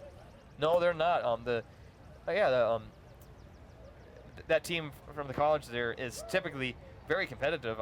I've seen them put in some top scores, and I believe they've worked their way up into the top 10 at some events in the recent history. Well, they have a very good engineering school, and in fact, even have in the engineering school, we talk about one of our sponsors here today, BAE Systems. They have the Airy, like where Eagles land. You know, there's an Airy in that area that's named after BAE Systems. Because they do a lot of work with them. Have a couple of really great capstone projects and a whole robotics program. They actually are one of the schools that compete in the autonomous underwater event that happens in San Diego every year. No, I'm not familiar with that event, the autonomous underwater event. Yeah, it's they basically the Terps there at University of Maryland have one of two huge tanks that they can do microgravity experiments in with water, so that they actually can do things like you were in a spacesuit, things of that nature. And so they have a robot, and basically that competition, they just put it in the water and turn the power on. That's all they can do to touch it. And the robot follows things along the bottom. It goes and picks up treasure. It does a number of activities. Huh, interesting. And there's a yearly event, just like we're doing here with the Baja, a yearly event in San Diego for that. So a lot of great stuff going on. Here we've got 87 at the acceleration course. Yeah, the Terps, as we were just talking about, finishing their acceleration run. So looking at the current standings on acceleration, we got RIT, car number 2, sitting in first, with car number 4, Michigan Ann Arbor, the Wolverines, in second. And then we have FEI in third, and we got in fourth, car number, is that, I can't quite read that there, is that 39, I believe? As we're now looking at another car just finishing the hill climb. That was University of Illinois getting up and over their climb.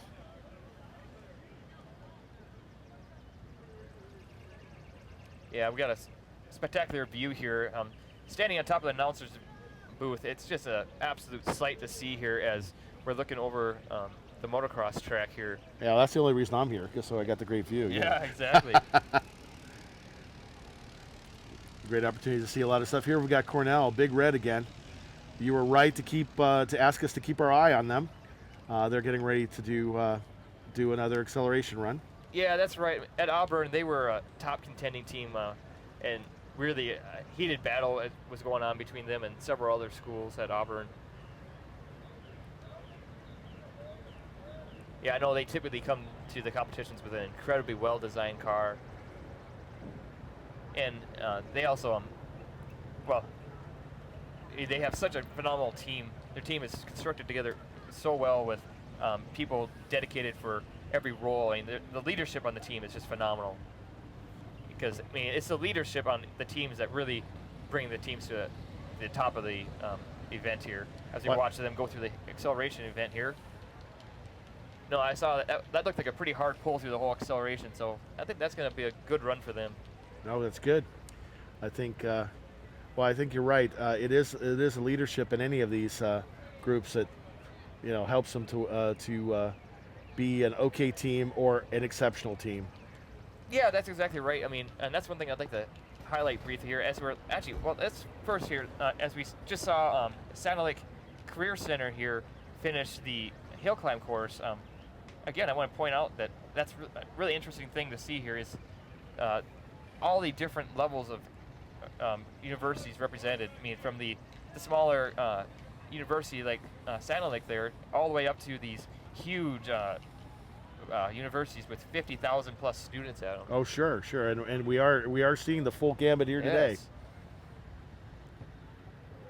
Central Michigan University with the Chippewas. Here we go. Yep. See how they can handle this hill this time around. CMU. Yeah. Car number 72 here on the hill climb. No, they're holding a fair amount of speed there. He's going to want to make sure he stays out of the ruts. But, actually... No, that was nice and clean. I mean, I thought it looked like a slow start. Yeah. But it was steady all the way through, wasn't it? Yeah, no, it looked like that way. It looked that way. I was starting to think that the ruts may be getting some loose dirt in them. And however, he actually was able to stay in there. And actually, he did really well staying in the ruts there as we start to see some... Here's a team we haven't seen or haven't been watching yet. Florida A&M. F Racing. Yeah, car number 73 from Florida here. Working on their acceleration. Yep. Now, with that particular event, how do they score that one?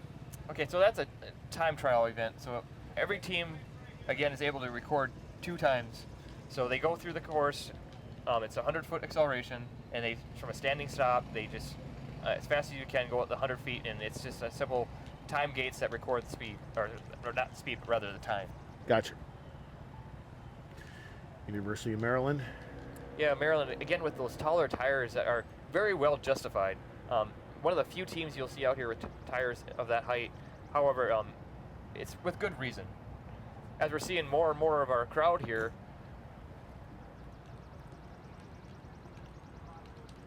Okay, going back to the hill climb course again with sunny Farmdale, the Rams with Ram Motorsports.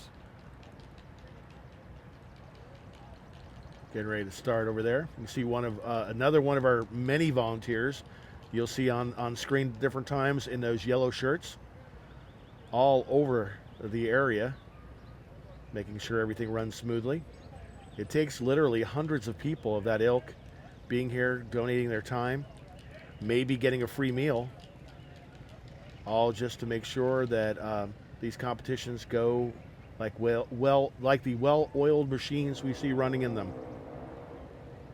Yeah, that's right. Yeah, without the volunteers, I mean, this event just, it's not possible without the volunteers. I mean, they really bring the passion and all the energy that make events like this possible. Well, it is a wonderful mix, isn't it? We've got all these volunteers that are taking time and giving their time. We've got a lot of sponsors that are putting their money and their know-how behind it. Yep. And then we've got the students. Yeah, exactly. The students, like the driver in car number 80 here right now from sunny Farmdale, unfortunately, looks like they may have.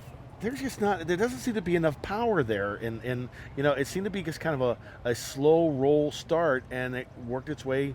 What is that? Maybe a third of the way up the hill. Yeah, so that's a good question, or a good point you bring up there. So, all these teams have the same amount of power. They all have the same Briggs and Stratton engine.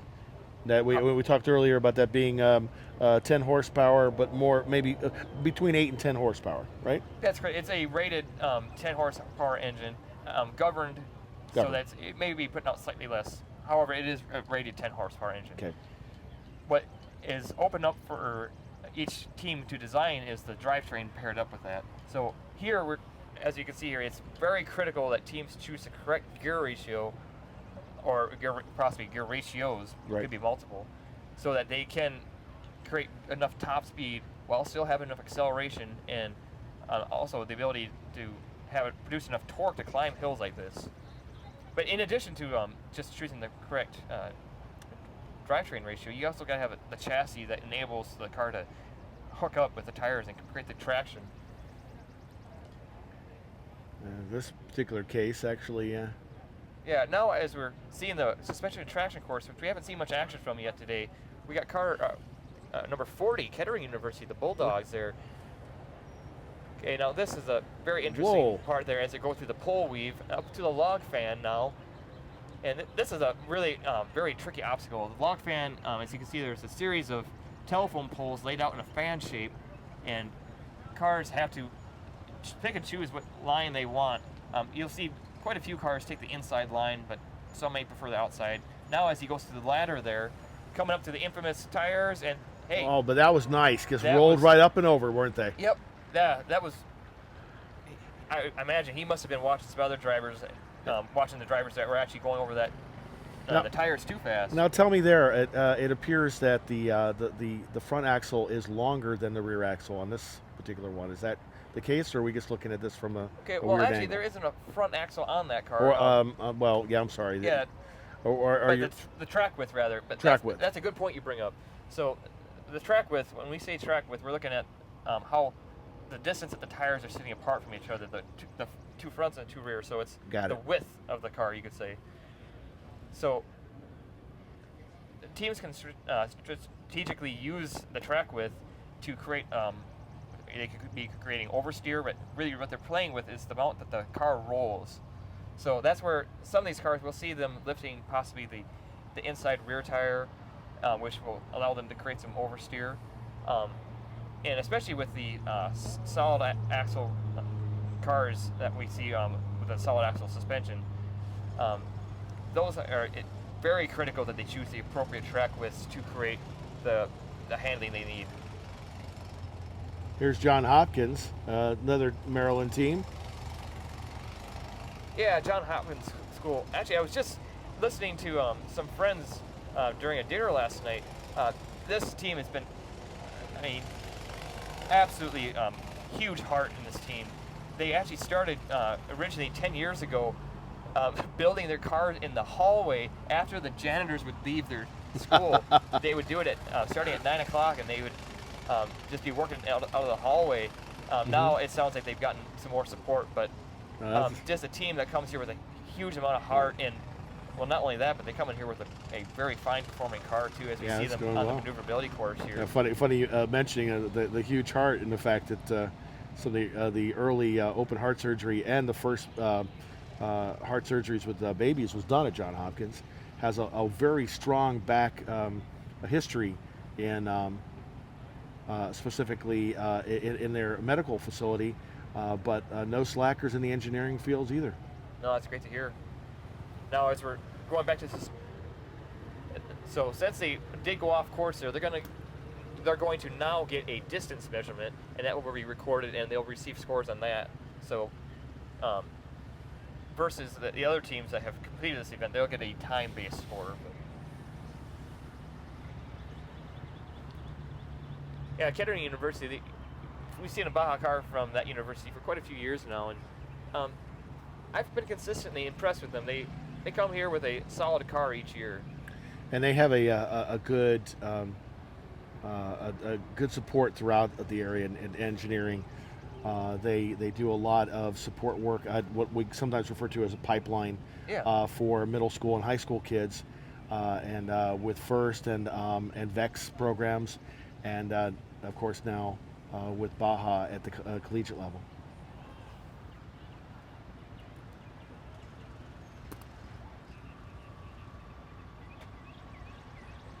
Taking a look at the area here.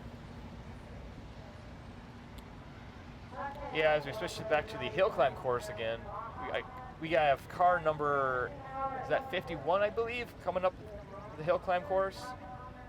Or 54, rather, I believe that is. Yes, 54, Northwestern University, putting in a full run up the hill there. It's good to see some teams getting all the way up the hill again. Really great. Hearing back from a lot of folks. We have Karen watching from Kansas. She's saying go Wildcats, and she's so happy that she can actually see the stream, from about 2,000 or at least 1,500 miles away. So we really thank you for all being here. Yeah, thanks for tweeting us. Again, our hashtag is Baja Maryland. So reach out to us, send us a tweet. We'd love to hear from you. If there's any viewing parties out there, send your photos. Join the community. Yes, we want to work together and find out about everybody, just like we are the Alfred State College. First time we've really seen them come up. Yeah, we haven't seen Alfred State College here much today. Car number 91 on the acceleration course right now.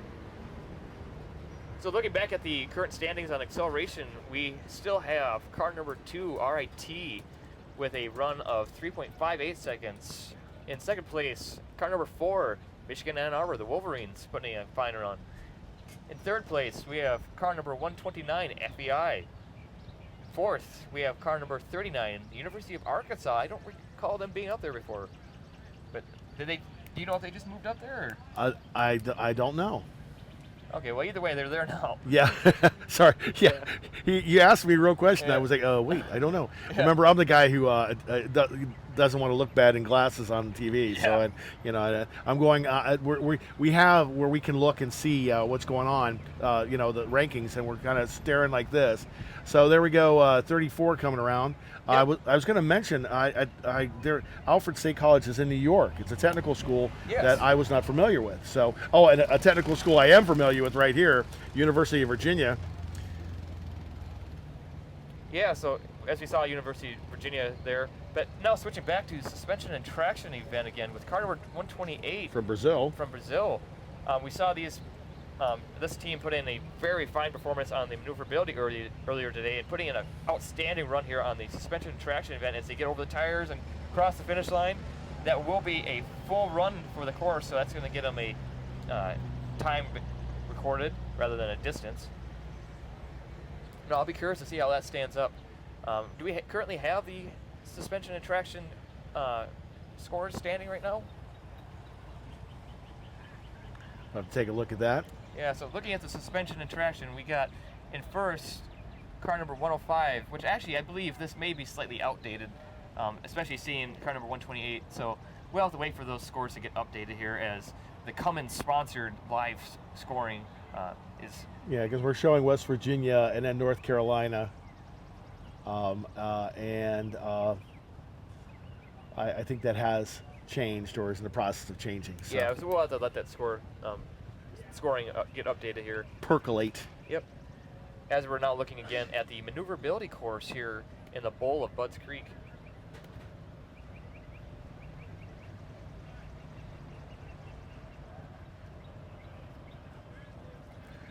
Oh, University of Wisconsin in the house on Twitter. Watching on the big 56-inch screen. Has a nice picture of it. No, that's great. Glad you all are here. Please tell us where you're at, what's going on. Be happy to try to talk back and forth with you. Yeah. So again, anyone out there watching, please invite your friends, family, and anyone and everybody you know. I mean, subscribe to our channel. Again, I'm Chase Schutte. This is Patrick Fee. Many of you may have been seeing me in recent years as a design judge. I've had the privilege of being a design judge most recently in Auburn, where I saw just many phenomenally designed cars. It's just the passion these students bring it's so energizing. It's all about the passion. Wonderful stuff going on here. And I guess I seem to be becoming a STEM announcer, wherever it happens to be, and having a great time with all of these teams. Right now, looking at North Carolina State University. Yeah, going through the log fan on the suspension and traction event here, as we see them approaching the now infamous ladder. Doing very well. Nice move there, huh? Yeah, that was a good choice on his part to hold the speed. He can't go too fast over the tires. Good. Slow down enough there, yeah, and there it is. That will be a phenomenal run for them. You can hear the applause for the Wolfpack. Yeah, the Wolfpack should be very happy with that run. So again, looking at the live scores here, I think those maybe still be outdated, but according to the current standings, we got car number 1 spectators as the crowd is growing here at Budds Creek. Just absolutely great to see all the fans out here today. So you can see some really we can see the overall course there for maneuverability, and you can see some of the places here. We have more and more people showing up. Obviously, you know how it is. Weather gets better, and there are a lot of chairs set out for people to take a look and see what's going on. We're glad that you're all here, and let us know what you think. But almost 100 different schools here, representing I think maybe 10 different 10 different countries or so. I forget. I believe I had heard 7 or 8, but gotcha. Yeah, that again, it just countries from around the world representing us as we look across again our event site here in Southern Maryland. Yeah, it's just so inspiring to see all the different cultures come here for this event and compete on this just collegiate level design series. I mean, it's just such a amazing event. I mean, we got it's just truly a project-based competition. We get to have students from the business colleges get involved with managing the teams. We also have students managing the media content for teams. We see a lot of graphic design students that show up here with all their camera gear and shooting phenomenal video. So yeah, it's just the SAE Baja has put together this phenomenal competition that enables so many people to compete on this. And look right up there, we've got West Virginia University. Wheels are still turning, but it's going nowhere. Yeah, stuck on one of those telephone poles. Yeah, car number 81 there on the suspension and traction course going through the pole weave. It looks like they got hung up on the last part of the weave there. So they will get a distance recorded from that run. I have to push on off there. This particular track sponsored by BAE Systems. Yeah, that's right. BAE Systems, along with the many other sponsors of this week in the event, including Ram Trucks and Lockheed Martin, who have provided a lot of support here. As we're going to go now to a short commercial break. I again want to thank Ram for all the support they've provided us, and also Lockheed Martin. They've employed so many phenomenal engineers coming out of SAE Baja and other programs like this. So we're going to go to a short commercial break here and again, thank our sponsors.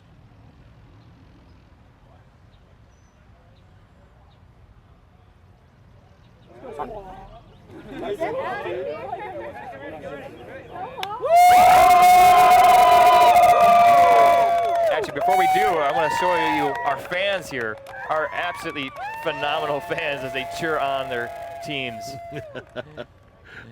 No, it's great to see that. We have a lot of people out here. And yeah, the passion that they bring is, it's just the energy they create from all that passion is phenomenal.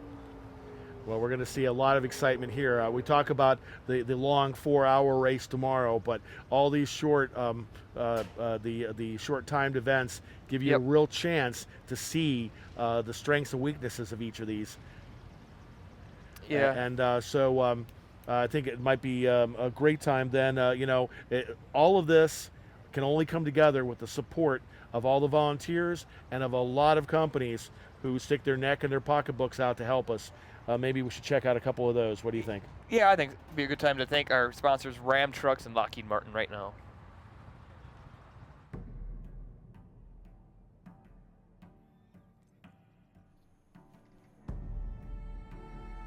Have you ever thought, I could never do that?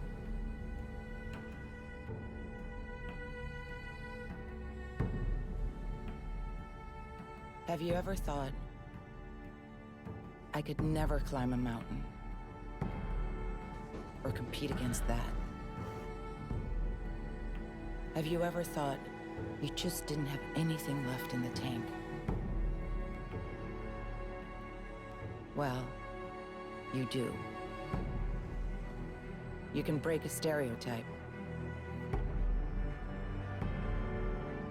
and throw it into a whole nother gear. Because the courage is already inside.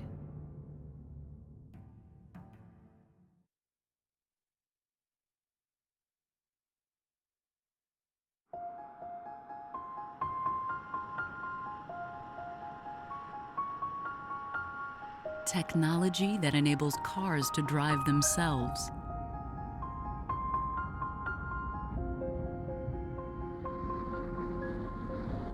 Routine flights to Mars.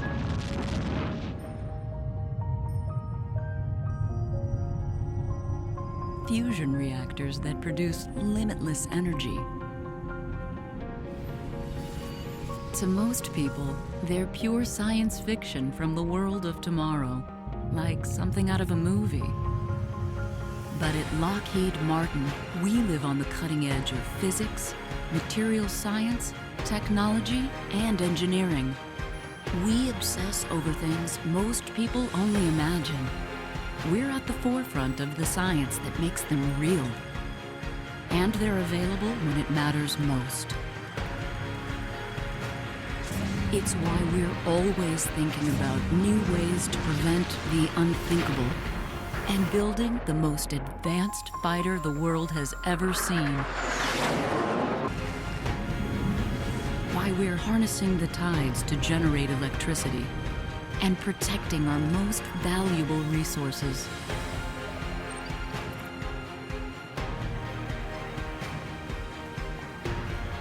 And while we don't know what's going to change the world next, we're probably already working on it.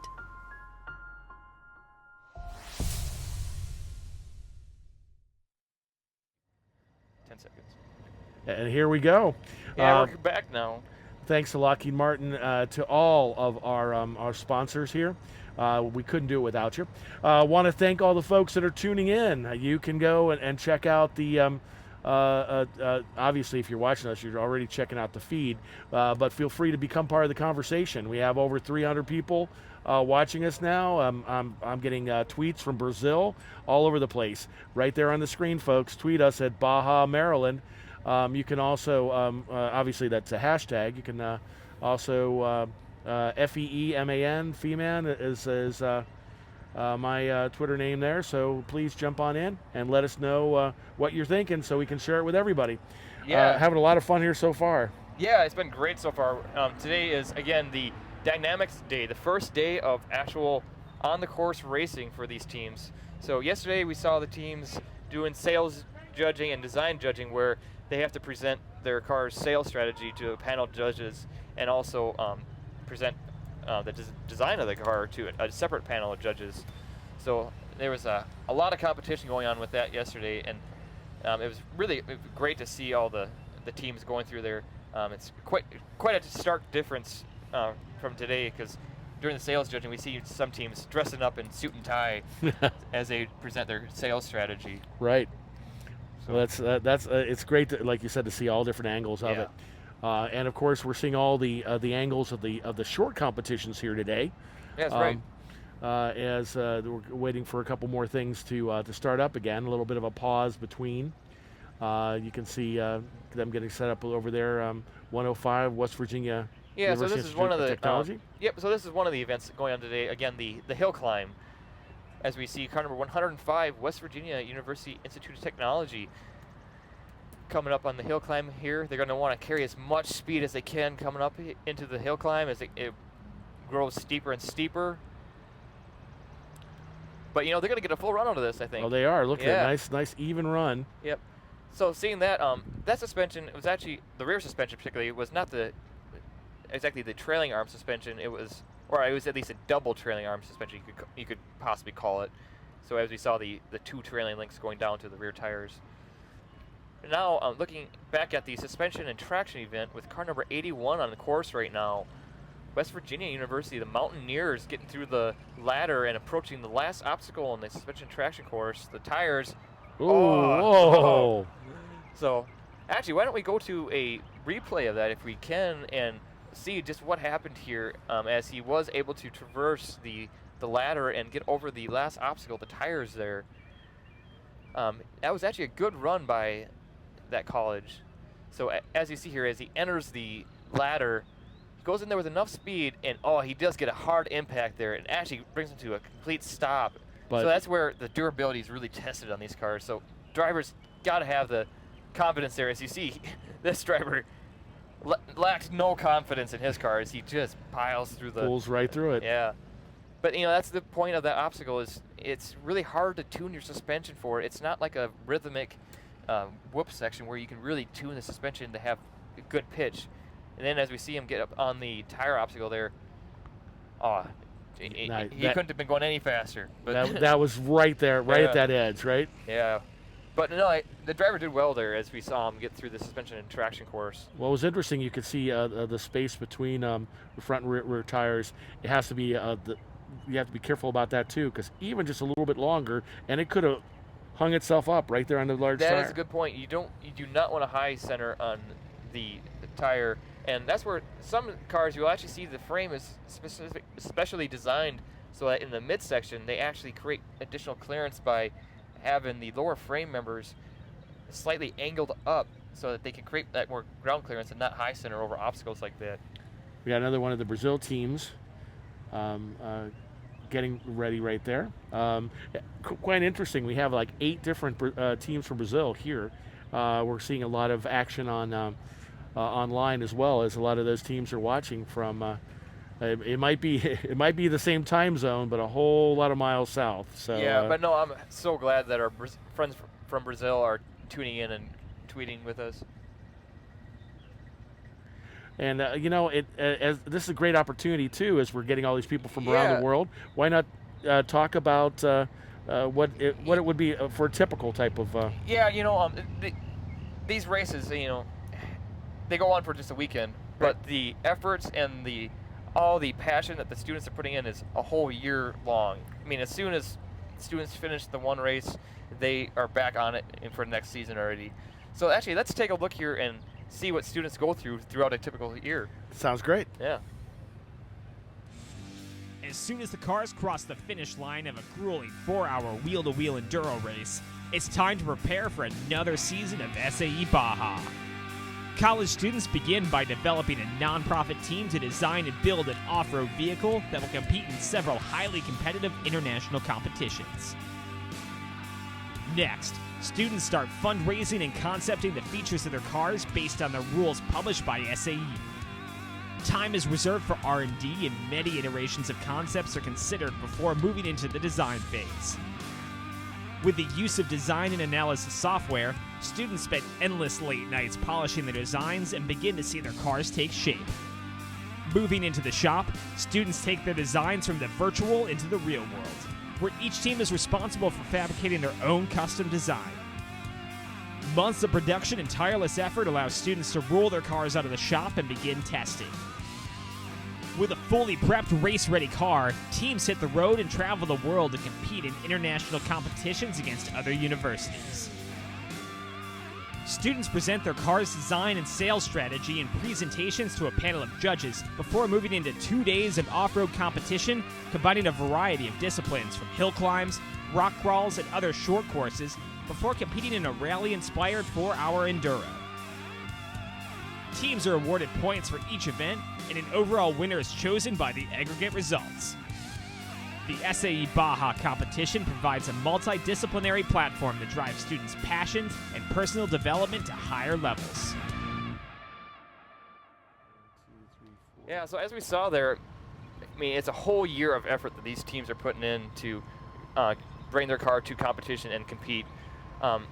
In the SAE Baja program, as I've been saying, it's just so many opportunities for students to develop themselves and really prepare for not just their career, but prepare for their life, really.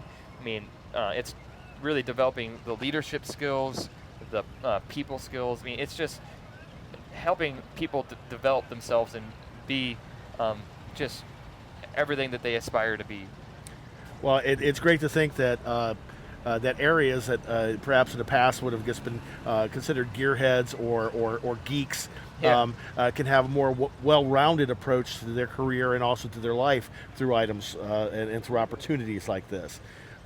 We've been hearing from people all over the world that are enjoying this and that this actually makes a difference in their lives. Hearing from Brazil, telling me that we have 3 teams, although I see 5 on the list. Yeah, so, I think what happened there is initially there's a wait list for the teams. So unfortunately, some teams, due to just whatever reasons, they do have to drop off. Right. However, we still have a good representation here with 3 teams from Brazil. Oh my gosh, So- and a number of other countries as well. We've been hearing from Denmark, a number of places over in Europe. So right now, though, we're looking at sunny Buffalo. The sunny chain of schools, we have a number of representatives here. On that acceleration, we have the list now looking up there. In the first 4 slots. Moved past a little too quickly, but here we are now back in our the maneuverability course. Yes. Yeah, looking at car number 73 from Florida here with F Racing, as we see them pushing through that corner a little bit, having to stall there. That's going to hurt them quite a bit. However, this actually looks like a fairly decently well accelerating car. So, if they can just get that thing to handle, get it through the corners, I think they could have a good run here as he goes through that sweeping corner and around the barrel here. We have to see how he does. He's losing a fair amount of speed there. So caught the edge there, just a little bit. Yeah, but he's going to get a full run in here. I don't believe he got too many penalties, so that's going to get him some points, and that's going to get him on the scoreboard here this weekend. That's great. And we're talking about Brazil. We don't want to leave out the Indian teams. No. In fact, Team Nemesis is in the design finals that I had heard. Really? I had not heard that. But that what's really great. But that's another long trek, isn't it? Come all the way over from India. Oh gosh, yeah, come all the way from India. But again, the passion that these students have, they will go to whatever lengths they have to get here. So that's great. So we're going to be here all day today and tomorrow. So why go out? Stay inside and watch some of these teams. Like right now, Team 105, West Virginia University Institute of Technology coming around in the maneuverability test. Yeah, that's right. They again looks like they're putting in a good run here as we see them go through the course. Yeah, this is kind of a fast one. Yeah, he's holding a fair amount of speed there as he goes through the corners, coming up to that banked corner. Yeah, that's caused grief for a number of the teams. Yeah, we've seen a fair amount of teams push through that corner and hit the outside barrier there. But now that we're seeing this car do pretty well, actually. I can hear his engine from the booth here, and I see he's lifting a fair amount off the accelerator. But however, he's getting rewarded by keeping the car on track there and not getting penalized. I don't believe he got any penalties from that run. What was interesting about that run too was the fact that I kept seeing almost a couple tires coming off the ground, but not quite. I mean, that was really kind of working that edge of as fast as you can around the corners. As we look now to see Georgia Southern University in first position now for maneuverability with almost 43 seconds, just under 43 seconds there. Also University of Michigan in second place. One of the teams from Brazil in third, the Central University. And then we've got Montreal team in fourth. And coming up there, Cornell, Big Red, right? Yeah, that's in the right. fifth slot. Here comes the Terps in the house. Fear the Turtle, Team 87, getting ready to get started. Yeah, again, car number 87, they've typically had a well-performing car here, and I would anticipate a good performance from them this weekend. I wouldn't be surprised to see them in the top 10. Agreed. Yeah, so this is actually my first time being to the East Coast, and it's been just phenomenal being over here. Oh, this is your first time, really? Yeah, it is, actually. But no, that's just the hospitality I've discovered here has been outstanding, and the food's great. Before I leave here, I got to get myself some Maryland blue crab or something. You got to do some crabs. Crab bisque is always a great way to go. Yeah. As we're seeing Concordia, this is the first time I think we've seen them on the screen anyway running. Another team from Canada. No, it's I originally an Ohio boy, but there are a lot of things about the Southern Maryland and the Eastern Shore that reminds me of Ohio. Nice area out here, and really, like you said, really nice, considerate folks. Yeah, that's just right. We're getting ready to start here. Yeah, so acceleration. Yeah, this actually might be a good time again to hear some words shared from one of the interns at Cummins. I know, again, Cummins has been bringing on a lot of engineers from the SAE Baja program, and they've been providing a lot of support. I know I've heard from actually quite a few interns that their experiences have been just outstanding. However, let's take one look here at Concordia as they're doing the acceleration run here. Now that's a new angle, a nice angle for us to see acceleration. Yeah, that was great. No, as we saw Concordia, they're really power through that 100-foot acceleration. No, but as I was saying about Cummins, I mean, they have been just outstanding with the support again, and also their programs for bringing on new engineers and making that transition from the academic college atmosphere to the workforce. Well, it's nice to see in general more of an approach for the whole pipeline from grade school through your college and internships, and then college hires and into the workforce.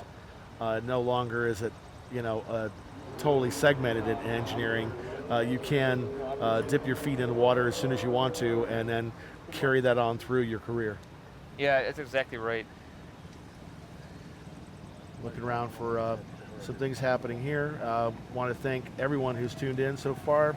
Got about 300 folks watching us online, and all around the world. I'm hearing from India and Brazil, from Western Europe. Going to be doing this the whole rest of the day, and of course tomorrow the 4-hour-long grueling race. That's going to be kind of fun. Yeah, here now as we see again the Terps, one of the local colleges here, really showing their colors, which is great to see.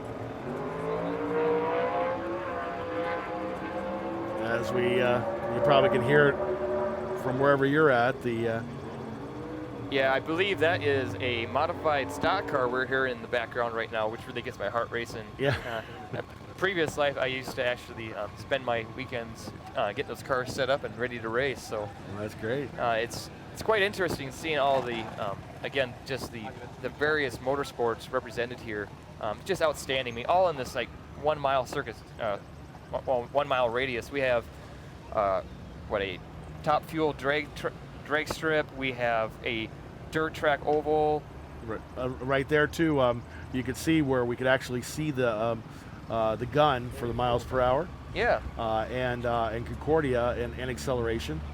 Yeah, there as we're watching our SAE Baja's own version of its own drag strip, essentially.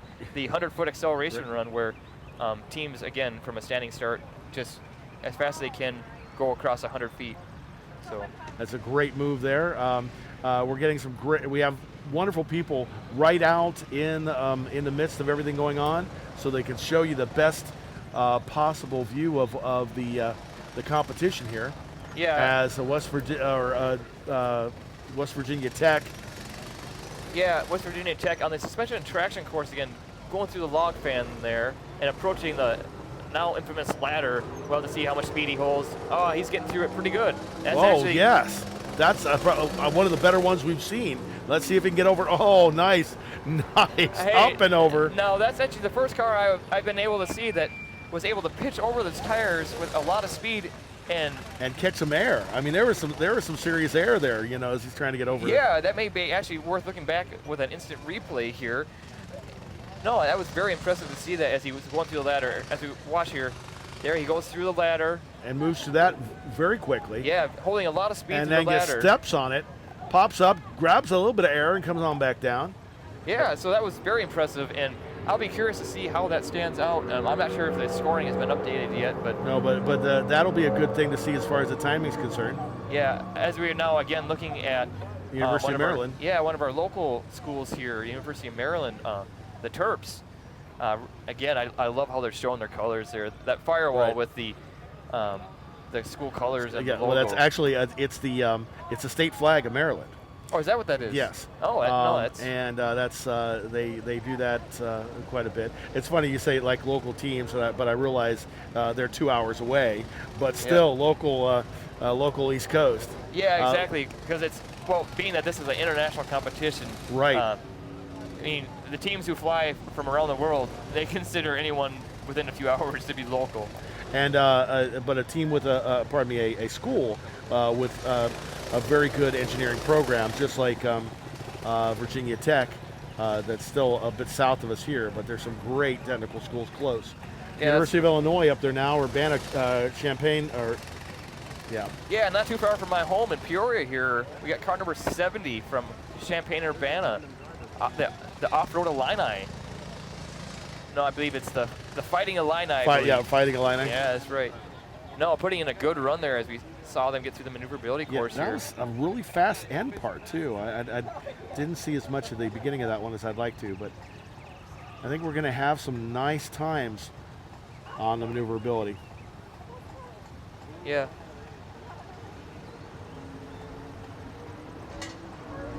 Close to 100 teams here. Want to remind you real quickly, feel free to send us a tweet or talk among yourselves if you wish. It is hashtag Baja Maryland. So you can see the live stream. Feel free to share that with your friends, neighbors, and maybe on Facebook, so we can have more and more people watching this international event. We already have people from multiple countries tuning in, and around 300 people constantly watching right now. Yeah. So again, talking about the internship opportunities at Cummins, as I said, we got recruiters here on site this weekend that are really searching for the up-and-coming talent. And I'd love to share some words from one of the interns again here. And I mean, again, just phenomenal program they have for onboarding engineers.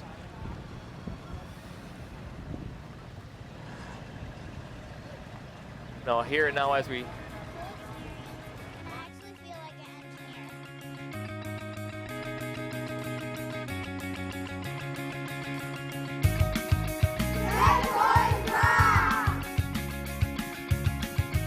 these kids are going to be the engineers of tomorrow. A wonderful program for us to be involved with.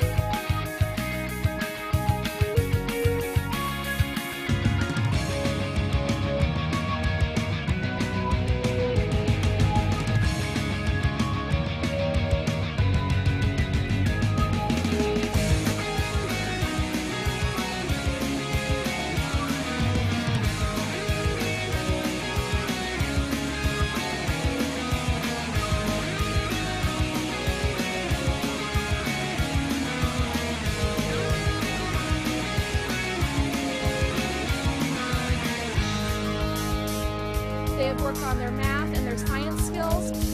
They learn how to cooperate. Every time when our jet toy engineer comes in, my students think he is a rock star. I like jet toy because you get to learn about how cars work.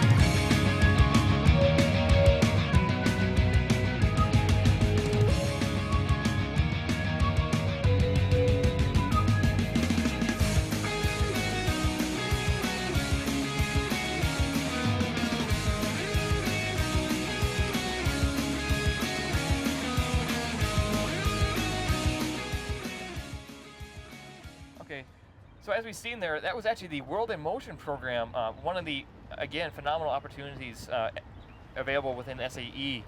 The program is actually a K through 12 education program that promotes STEM throughout well, K through 12 education, and it's one of the ways that student teams are able to promote themselves and also help the younger engineering community as they grow and become adults. So I know it's a great program, and I actually had the honor or the ability to work with it during college, and no, it's great to work with K through 12 students and really bring that bring up our new and upcoming engineers and others involved in science, technology, and mathematics. That's great. Here we're looking at sunny Buffalo, another one of the sunny schools here from upstate New York. Yeah, sunny Buffalo. I've been really impressed with the car. I mean, well, both from an aesthetic standpoint, it's a great looking car, but also very good performing cars. You see them put in a good performance here on the maneuverability course. And that's one of the ones we were talking before about camber and the ability of those wheels to. Yeah, that's right. I didn't happen to see how that car was cambering or how much camber it had. It just seemed like, and I could have been wrong too. I just caught it in the last turn there, where I just thought I saw a lot more movement of those wheels. But sure, but no, that is a very good point you bring up there with the amount of camber. It's critical that teams choose the appropriate amount of camber so that they get enough lateral thrust to really plant that tire and carry speed through the corners. But however, they don't want to create too much, because you could potentially oversteer the car too much and have to counter steer, and if you're counter steering it, that's going to scrub off a fair amount of speed, so you don't want to do that too much. Here now, I believe we're looking at Sanilac University, or Sanilac Career Center rather. Again, one of the I believe you could call them a tech university, or actually, you know what, this is a very unique organization that they come from, being from the Career Center, but hey, we're more than happy to have them here this weekend competing. They've always had a very interesting car. They've been competing for a while, and they bring in a lot of really high-end features as we watch them through the maneuverability course here. Mm-hmm. I believe some of these students may have more of a possibly trophy truck, or perhaps they compete in the Michigan's rally race that they host up there every year. As you see, a lot of pretty high-end features in that car, things like high clearance A-arms, and also I believe they in the past have used dual a suspension that has dual shocks on it actually. But now looking at car number 59, as they are battling up that uphill climb, they are refusing to stop as the driver is fighting for every little bit. And he's still, oh no, that's going to be it. So a really nice try there. Yeah, no, I got to give credit to that driver. He did not give up, and he actually was able to get another good, maybe 10 feet or so out of that run. You know, you're right. There are a lot of teams here from Michigan, aren't there? Yeah, I mean, we just talking about the Career Center. They're from Peck, Michigan. But I mean, you just and of course it makes sense. I mean, you know, where do we have a lot of folks dealing with cars and whatnot? But I guess I didn't realize how many were how much effect SAE had in that area. Yeah, no. The Michigan being next to Motor City, there right. There is a lot of passionate students, and we're more than happy to have all the teams in the Michigan area. Really, the whole world is well represented, especially the Midwest area in the United States. Here, you see a lot of outstanding teams. Well, here we go. We're going to have to, of course, we're doing the measurement here for the team from Mexico. Instituto Tecnológico de Guerrero. There we go. I can say it? Sure, I can.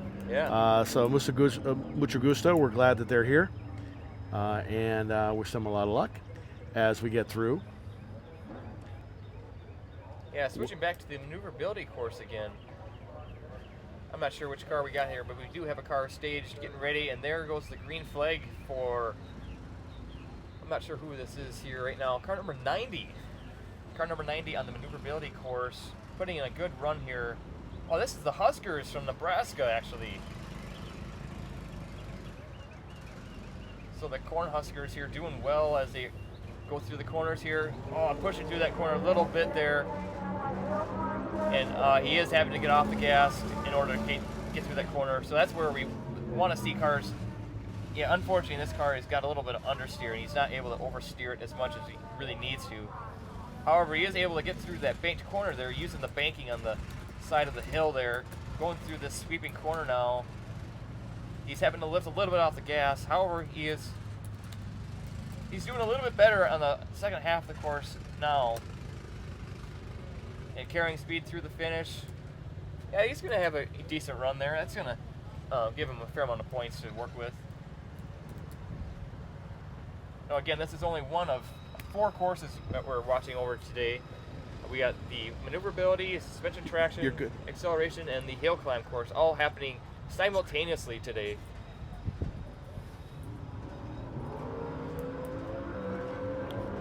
Going to make sure that we do show you as much of all those as we can. You can see it where we're bouncing back and forth between all of these. Of course, tomorrow will be a longer steady stream for 4 hours. Yes. Again, going back to Sanilik Career Center with that car that, again, has a lot of actually features you don't see on too many other cars. You can tell it's inspired by some very high-level off-road racing. Whoops. Yeah, as we see them unfortunately push through that corner there with some understeer.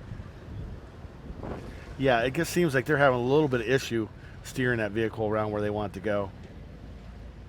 Yeah, with the unique configuration of this vehicle, with the extreme amount of travel it has, right? It does make it a little bit harder handling for a flat track course like this. No, I think this team, where they really, I'll be wanting to keep an eye on them, is the suspension and traction event. I would anticipate that they'll do very well in that event, especially going through the log weave, or the pole weave, rather. Pole weave, right? Yeah, and now it would be interesting to see how they handle the big tire at the end. Yeah, it would be very interesting to see them. No, I would anticipate that they could do very well in that course. I'll tell you, we have yet even more folks from Brazil. I don't know what else they're doing out in Brazil today, but one thing they're doing is they're watching us on YouTube. Some great responses. Thank you, guys. Make sure and send us a note or two to hashtag Baja Maryland right here. Now we're looking back here at maneuverability. There we go. Yeah, the Career Center. Yeah, car number 46 putting in a time of 1:57. We'll have to see how that stands up looking at the rest of the field. Again, the live scoring you're seeing today is brought to you by Cummins, who has been just, again, phenomenal with all the support. We live in a world where you just kind of expect it. If you're looking at sports, you're going to be able to get all that information immediately. And it actually takes a lot of effort, time, and the right tools to do it. Yeah, and we thank Cummins for that. Yep, exactly. Now looking at the suspension and traction event with Auburn on track. Just getting out of the whoops here and coming up to the log weave, getting through that. Oh, got that nice job there. But here's the hard one with the tight turn and what we call the log fan here in SAE Baja. Now coming up to the ladder. Oh, that is beautiful. And how will he do on the? Oh, but he made it. Yes, that was absolutely great as Auburn University, car number 31. Going across that ladder. Yeah, going across the ladder. That was about the most speed I've seen anyone hold through that section yet. So that was absolutely phenomenal. Switching back to the maneuverability course again, we got our team number previously one. the winner of the last year's event, Oregon State University, the Beavers, coming to us here with a phenomenal run on the maneuverability course. And we haven't seen them for a little bit. Western New England Golden Bear. Yeah, Golden Bear Racing coming up the hill climb here, car number 27. Holding a fair amount of speed as they're starting to lose a little bit of that he's speed. trying to do that. Look at that. Look at that. Yeah. Man, he's getting a lot more out of it with that. But can he get all the way? Holy moly. Yes, he does it. Yeah, no, he did very well there. As that was all. I mean, obviously a lot of good engineering, but that was a lot of the driver there getting it up there. Yeah, that was the driver just gutting it out and making sure that he got that ar up and over the crest of the hill. You saw him there really getting that car go back and forth, trying to get as much hard-packed dirt under the tires as possible just to continue driving up. Well done. Now here we go, turning into a beautiful day right here in southern Maryland. Yeah, the skies are clearing up, the sun's coming out. It's incredibly comfortable. I'm seeing people out here with shorts and t-shirts on. I mean, it is an absolutely phenomenal weekend for some SAE Baja competition. Here comes Golden Bear again. Oh, I'm sorry, this is University of Missouri. Yeah, car number 33, University of Missouri from Kansas City on the maneuverability course as, we must have a drivetrain failure here, or perhaps another common failure we see occasionally is a throttle cable. That could also be the issue going on here, but either way, unfortunately, car number 33 on the maneuverability course is currently halted. They're stopped. As we see, again, one of our, or actually a couple of our volunteers here helping us out this weekend.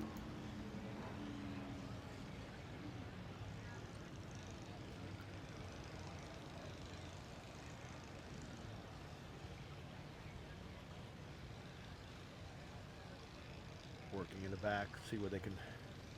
Yeah, so it's hard to say what happened here, but there we got a really nice shot. So as we can see there, that black cover you're seeing, that's where the CVT is. So the CVT with the Gauge engineering there, they must be running what's called the Gauge GX9, most likely as the common model of the continuously variable transmission that many teams are using now. Bill from Gauge Engineering has been absolutely phenomenal in supporting the SAE Baja competition. I've spoken with him in the past, and he is just incredible gentleman, and he brings so much pride and energy to our competition here. So I'm glad to see a team running Gauge Engineering clutches out there. Well, there goes Clemson Tigers. Oh, almost getting hung up. Yeah, Clemson, car number 24, getting out of the log fan, coming up to the ladder now. Let's see how he does here. Doing phenomenal through the ladder, coming up to the tires, and look at that. Nice air. Car number 24 airing it out over the tires as Clemson University finishes the suspension and traction course. That was an absolutely outstanding run. If we could get a replay coming out of the whoops there, I would love to see this. So here he is coming out of the log fan, actually, into the ladder, and actually jumps half of the ladder, and it comes out as you see the driver get thrown around a little bit, but he's able to stay in control and steer that car up and over the tires, and actually just goes for it and just airs it out. 5 feet of air underneath there. Well done. Yeah, as his suspension soaks up the drop there, and he continues on straight. That was a phenomenal run from. Oh, definitely. Yeah. And what's really great about that is we could see the amount of stress that those vehicles have. That's to put exactly up with right. If they really expect to win this kind of event. That's it's so difficult, and it makes it such an outstanding challenge, is to try to quantify the amount of stress that impact just saw, and to design your car to withstand that. That's really the huge challenge that we see in this competition. On the other side, though, too, also reducing the stress by jumping half the ladder there at that one point where they're not having to hit all the way through. Yes, no, that's another good point. Is that's actually a strategy that we may see some more teams do now. Is they may try to come into the log, or rather the ladder, that is, with a lot of speed, so they can clear that. And that's an interesting strategy we just seen from them. Well, we're going to look forward to some more of that. I want to thank everybody for the pictures that are going up on Twitter. Remember, it's hashtag Baja Maryland. Get your picture of teams up there, or a picture of teams at home, or in one case, it's a picture of a 54-inch TV running YouTube. Yeah, I know. I love seeing it. Yeah, again, check us out on our YouTube channel. Subscribe, tweet us, reach out to us. We'd love hearing from you. All right, now we're looking here. Who do we have? I don't see the number. See, this is Gonna have to drag. UMKC. I forget what university that is, but we're seeing them with assistance from Polaris on the Polaris Ace. They're giving them a tow. Again, another one of our sponsors here making this event possible. Polaris Industries providing so much support for this program. They actually handle a lot of the design judging. They bring quite a few employees here with them to provide provide them as design judges. So no, I'm happy to have Polaris represented here again this weekend, and very thankful that they're able to come and provide us with all the support they do. That's wonderful. Yeah. No, that Polaris Ace there we're seeing tow the 33 car. It's a very interesting vehicle that Polaris released here recently. You can see it's got a lot of Baja inspiration that you can see there, but it's a fantastic little vehicle that Polaris has come out with. So now as we're seeing a car that's unfortunately tipped over here, but again, nothing to be alarmed about. That driver's going to be just fine as our passionate volunteers get him tipped back over here. Well, they do a lot of work on making sure those cages are safe. That's Brutus there, Ferris State. Yeah, car number 71 there, Ferris State. I'm not sure what happened to him. See, is that on the suspension and traction course there? Or?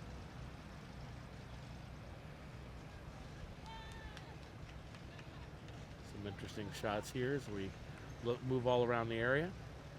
Want to welcome over 300 people currently on the YouTube channel. As we bring this to you, multiple cameras all out in the field. Tomorrow we'll actually have some GoPros as well. And we're just sitting here telling you play-by-play everything that's going on. I'm Patrick Fee. Yeah, and I'm Chase Schutte. Here again from Southern Maryland at Budds Creek Motocross Track. Just, again, outstanding day, outstanding weekend for some collegiate level motorsports. I mean, it gets me so excited to be announcing here for college level motorsports. I mean, I am so excited about the idea of having a college level motorsports series to compete in.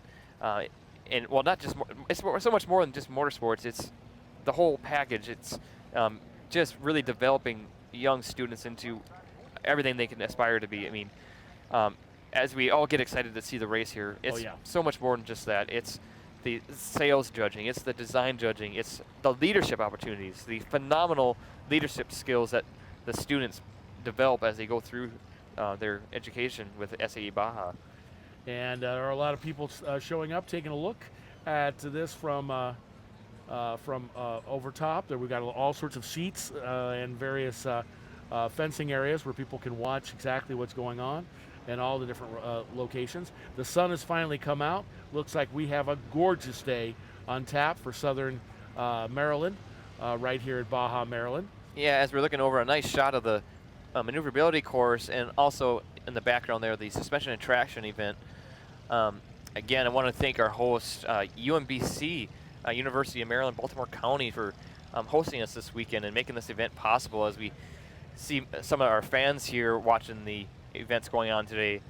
Yeah, UMBC, they're just such a phenomenal college, and as I said early morning during our broadcast here, I've had the privilege of meeting some alumni from the college, and again, everyone says that the time spent at UMBC has been just absolutely some of the best time best place to invest the time that they could have. Agreed.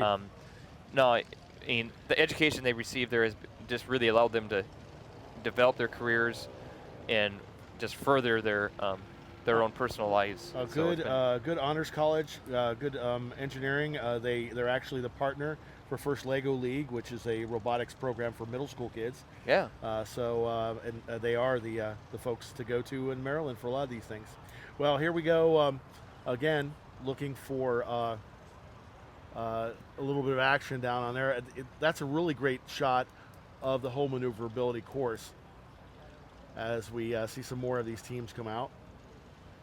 Of course, here all day today and tomorrow. If you are someplace, I guess on the mid-Atlantic area of the East Coast, Might want to stop on by and check this out. There we've got 58. That's University of Windsor. We were noticing them before as they got ready to move up and get started. Yeah, They're University acceleration, right? Is that where we're? Yeah, I believe this is the acceleration event we're currently looking at with car number 58, University of Windsor. They've had actually, this is, I would call them one of the most underrated teams that we see here. Really? Yeah, I've been able to look at the design report from this team here as we watch them go through the acceleration event. That was actually a pretty fast run from them. I'll be curious to see how well they did there. But no, the reason I call them one of the most underrated teams is I've been able to look over their design report, and they've actually, well, actually here, before we talk too much about them, let's take a look at the acceleration scores. So we do still see car number 2, RIT, leading the acceleration event there, with car number 4, the Wolverines from Michigan Ann Arbor, with a time of 3.65. Car number 3, still also remaining in 3rd position, is Cornell's Big Red. Now, as we go to the suspension and traction event here, watching the Terps, car number 47, using those big tires to get through the ladder, up and over the tires. There you go. So that's one place where we see those larger, or rather the taller tires from the Terps do really well as they were able to get through that ladder with a lot of speed. Though we have seen cars with the shorter tires still able to get through it well as well. Yeah, well, it seems a lot of it seems to be getting up the right amount of speed as you get towards the ladder, so that you can use the beginning of it to kind of, you know, hopscotch over parts of it. Yep, exactly. But no, as I was saying there earlier, before we started looking at the acceleration scores, the University of Windsor, they outstandingly well-designed car. I've been able to look over, it was actually a senior design report that was done several years ago, and I believe that they do that typically as a senior design project at their university. And looking through the content of the report, there has been an incredible amount of analysis done in there. I've seen things like a aluminum subframe we rarely see on SAE Baja cars, along with some, I believe they even had some stress body panels they may have been working with, which is, again, something we rarely see at this competition. So we haven't heard a lot from the University of Windsor, but I would anticipate them being an upcoming team. And here is a new entrant, University of Central Florida Knights Racing, here in Maneuverability. Yeah, haven't had a chance to see them yet. Yeah, I don't recall seeing car number 62, the Knights Racing here too much yet. However, looks like they're putting in unfortunately. Whoa. See here. Making their own trail there on that one corner. Yeah, but getting back on course here now. Yeah, they're having trouble with riding some of those too far out. Yeah, okay, so what we're really seeing here from car 62 is that he's having a lot of understeer and pushing through the corners, unfortunately. Now, part of that, unfortunately, well, one way to correct that would be to slow down, but we don't want to slow down here. So what they're really going to need to do is go back to the pit area, and they could make some adjustments to that front suspension to possibly help them out. They could try adding a lot of camber into it. Otherwise, they could do some shock tuning possibly. For instance, if they had some air shocks, they could try adjusting that to get the car to roll some more. But yeah, I would really like to see them get back in the pit area and make some adjustments, because seeing that car go through the course there, even though it was off course, it's a pretty fast car. Yep. So I think they could do better. Well, there we go. Well, it looks like we don't have a time on that one. Yeah. No, again, we're looking at our Magna Powertrain sponsored maneuverability event here. And if we could look at the scores, overall scores, when we get a chance. Here comes Pennsylvania College of Technology, the Wildcats. Oh, looks like they're getting a pretty decent run so far. Yeah, the Wildcats doing well here. Oh, almost a little bit too much oversteer there, but here we come back around. I think I may have seen him. Oh, and yeah, they're having trouble in that corner too. Yeah, that corner, as the day's going on, is almost becoming a bit of an off-camber corner, as we're starting to see a few ruts develop here and some dirt getting thrown out to the outside corner. But car number 106 here doing well as we see them go through the maneuverability course here. Coming up to one of the last corners around the barrel there. No, they're doing pretty well. Yep. Well, we'll have to see how they do overall in score. I mean, the difference between first and second place is less than half a second. I think about a third of a second there. Yeah, so we're And, still seeing yep. car number 23 leading the maneuverability course with a time a little under 43 seconds, and then car number 128, which I believe they were not previously that high. So looks like car number 128, one of our Brazilian teams, have actually moved up into second place. But look at that, top 5 positions separated by less than 2 seconds. So yeah, that's a very good point. Highlight there is that it's a very competitive course right now, with the top 5 being all within 2 seconds, like you said there. And top 5, but 2 of those teams in top 5 are our friends from Brazil. So, and there's a score for Pennsylvania College of Technology. Puts them in 31st with almost a minute and 8.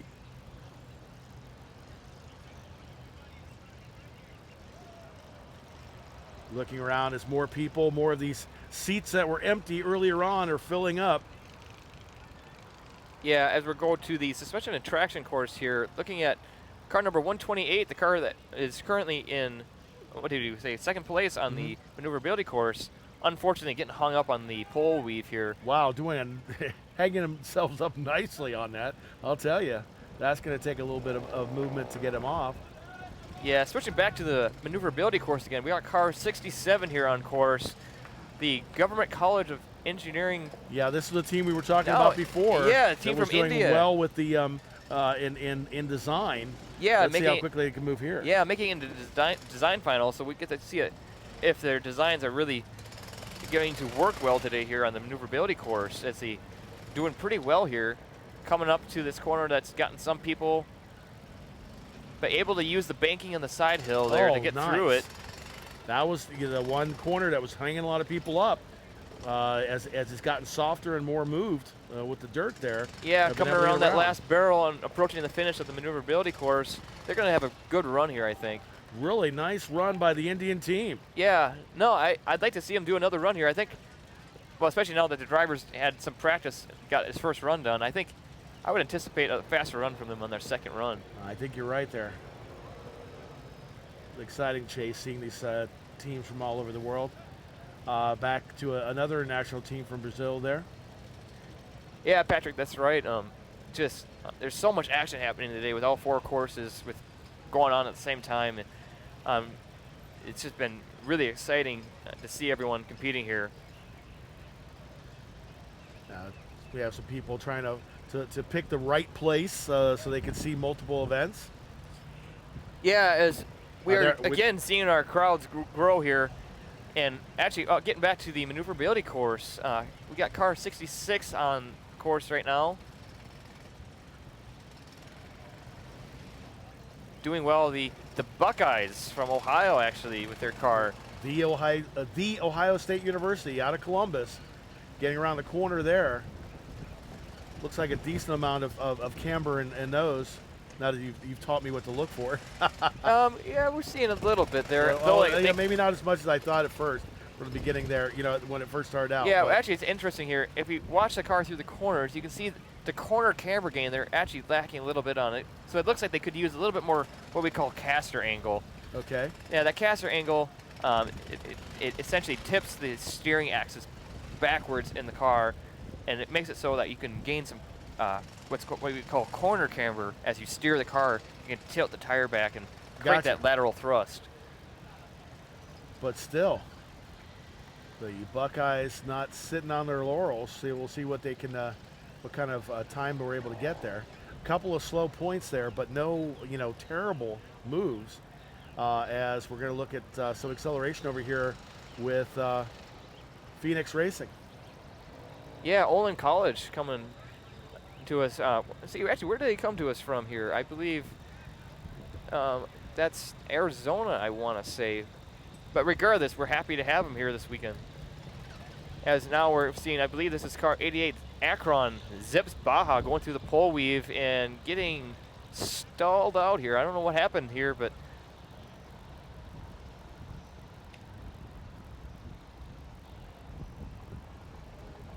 yeah, University of Akron, like I said, previously a top contending team. They really had some golden years a while back here, and they were the team to beat for quite a while, I know. Well, Akron did a lot of things with Goodyear and some other areas there, so they had some nice engineering there. I always thought one of the more unusual mascots. They're the Akron Zips. Yep. But nice to see them performing here. Yeah, so as we're approaching the noon hour here, we're actually going to be taking a 1 hour break, and we're all going to give you a chance to get some lunch and to catch up with any of your other things going on today. So before we do, we'd like to take a moment here to, again, thank our sponsors that make this event possible, particularly Polaris Industries and Potomac Photonics and BAE Systems that have all made this event possible. So again, please support our sponsors.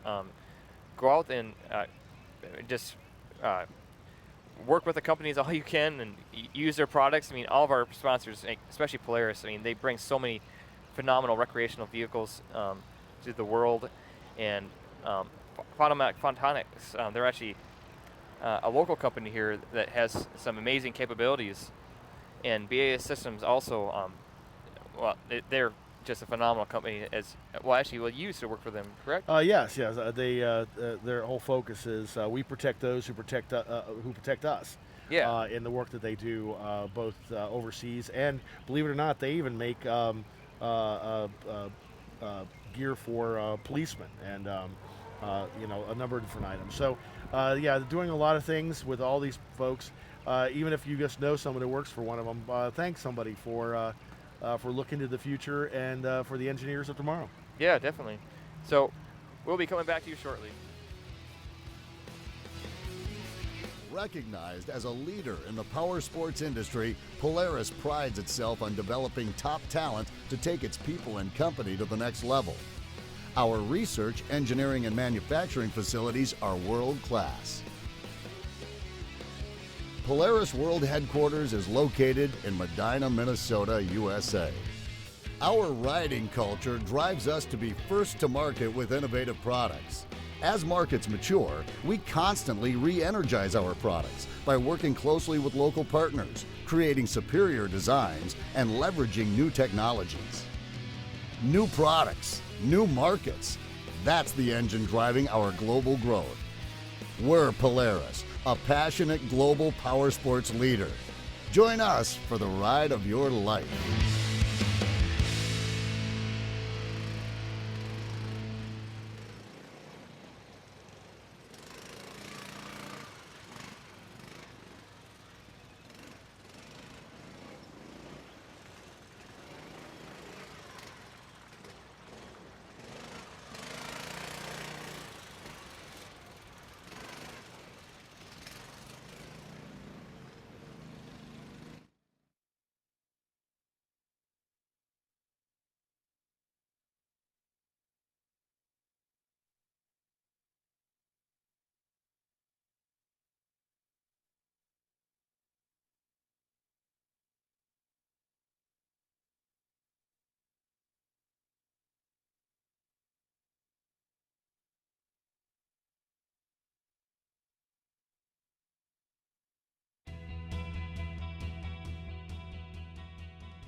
What I like about BAE Systems is that the people I work with are really dedicated to the mission. It's not just a job to them. They feel the mission and they know that what they're doing is important. I really enjoy working for BAE Systems Intelligence and Security sector because of two main reasons: the people and the opportunities that are available. In one word, my experience has been amazing. BAE Systems has very unique job opportunities with a very employee-friendly culture.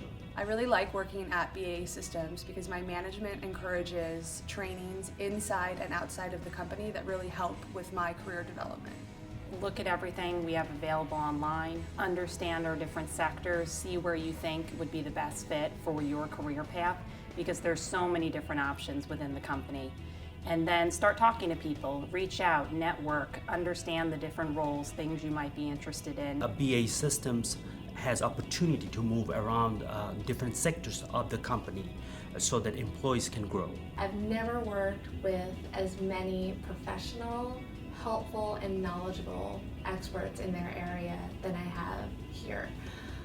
Everyone would not hesitate to help you, and it's just been really delightful coming into work, working with the people that you enjoy hanging out with, essentially.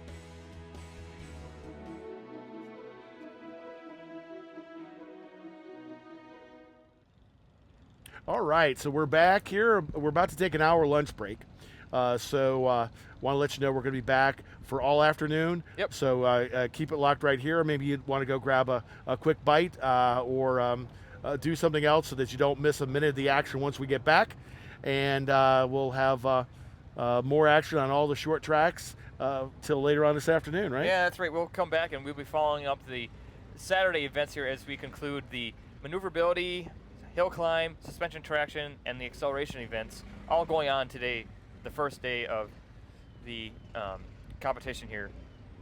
I'm Patrick Fee. I'm Chase Schutte. And we'll be right back in an hour. Thanks, guys. All right. I don't know what I did.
Hello and welcome back to the day one of SAE Baja Maryland. We are doing the dynamics events today. We just finished up our lunchtime break. This morning we saw a bunch of teams out on the maneuverability, the hill climb, suspension and traction, and the acceleration events. We're going to continue those events until 5 o'clock this evening. So there's going to be a lot of action ahead of us. We got a great day. The sun is out. We got fans out here. We are having a phenomenal weekend here in Southern Maryland at Budds Creek Motocross Track. That's right, the historic Budds Creek Motocross Track that has been host to many AMA Pro National races. So I'm here with, my name is Chase Schutte, here with Patrick Fee. How are you, everybody? We're ready to give you a great afternoon of exciting short program here. Then, of course, tomorrow you're going to want to tune in because you won't want to miss the 4-hour long race that we're going to have then too as well. So stick right here. Tell your friends, tell your neighbors. Make sure that you send us a tweet or at least tell all your friends where you're watching us at, and you can use the hashtag Baja Maryland. That's right. So it's Baja Maryland. Make sure that you do, in fact, let some people know. We had over 300 people listening or watching before, and we hope to have many more before we're done. So what are we looking at first, Chase? Well, first here, as I was saying, we're looking at all the short courses going on today. So we got 4 courses going on all at the same time. Here we're looking at car 17, which is Lawrence Technical University, the Blue Devil Motorsports doing their acceleration run. Car number 17 making a good run there down the 100-foot acceleration. I'd like to take this moment just again to thank our host, UMBC, University of Maryland, Baltimore County, for hosting us this weekend as we're looking at now car number 4, the Wolverines from Michigan with Team Mays. They're getting ready to do their 100-foot acceleration run here. As we see them take off. Having a good run there, and now getting the update from car number 17, Lawrence Technical there. Again, that live scoring you're seeing in the upper right corner of your screen is brought to you by Cummins. With car number 17 there, we're just getting a score in. Looking over the standings here with acceleration, we got in first place car number 2, RIT, with the Tigers coming out of Rochester, leading the acceleration standings currently. Car number 91 here, getting another acceleration run in. Car number 91 coming from us from Alfred State College, Pioneer Racing. We like having them here this weekend. Switching over to the suspension and traction event, we are now looking at car number 129 coming from us from Brazil, FEI, one of our top contending teams here this weekend. Going through the log fan, we see them taking a pretty middle line through the log fan, approaching the ladder here. Having a good run through nice the ladder, run making it nice through there, over the tires and through the finish line. That's a good run for FEI. The Brazilians representing their country well here.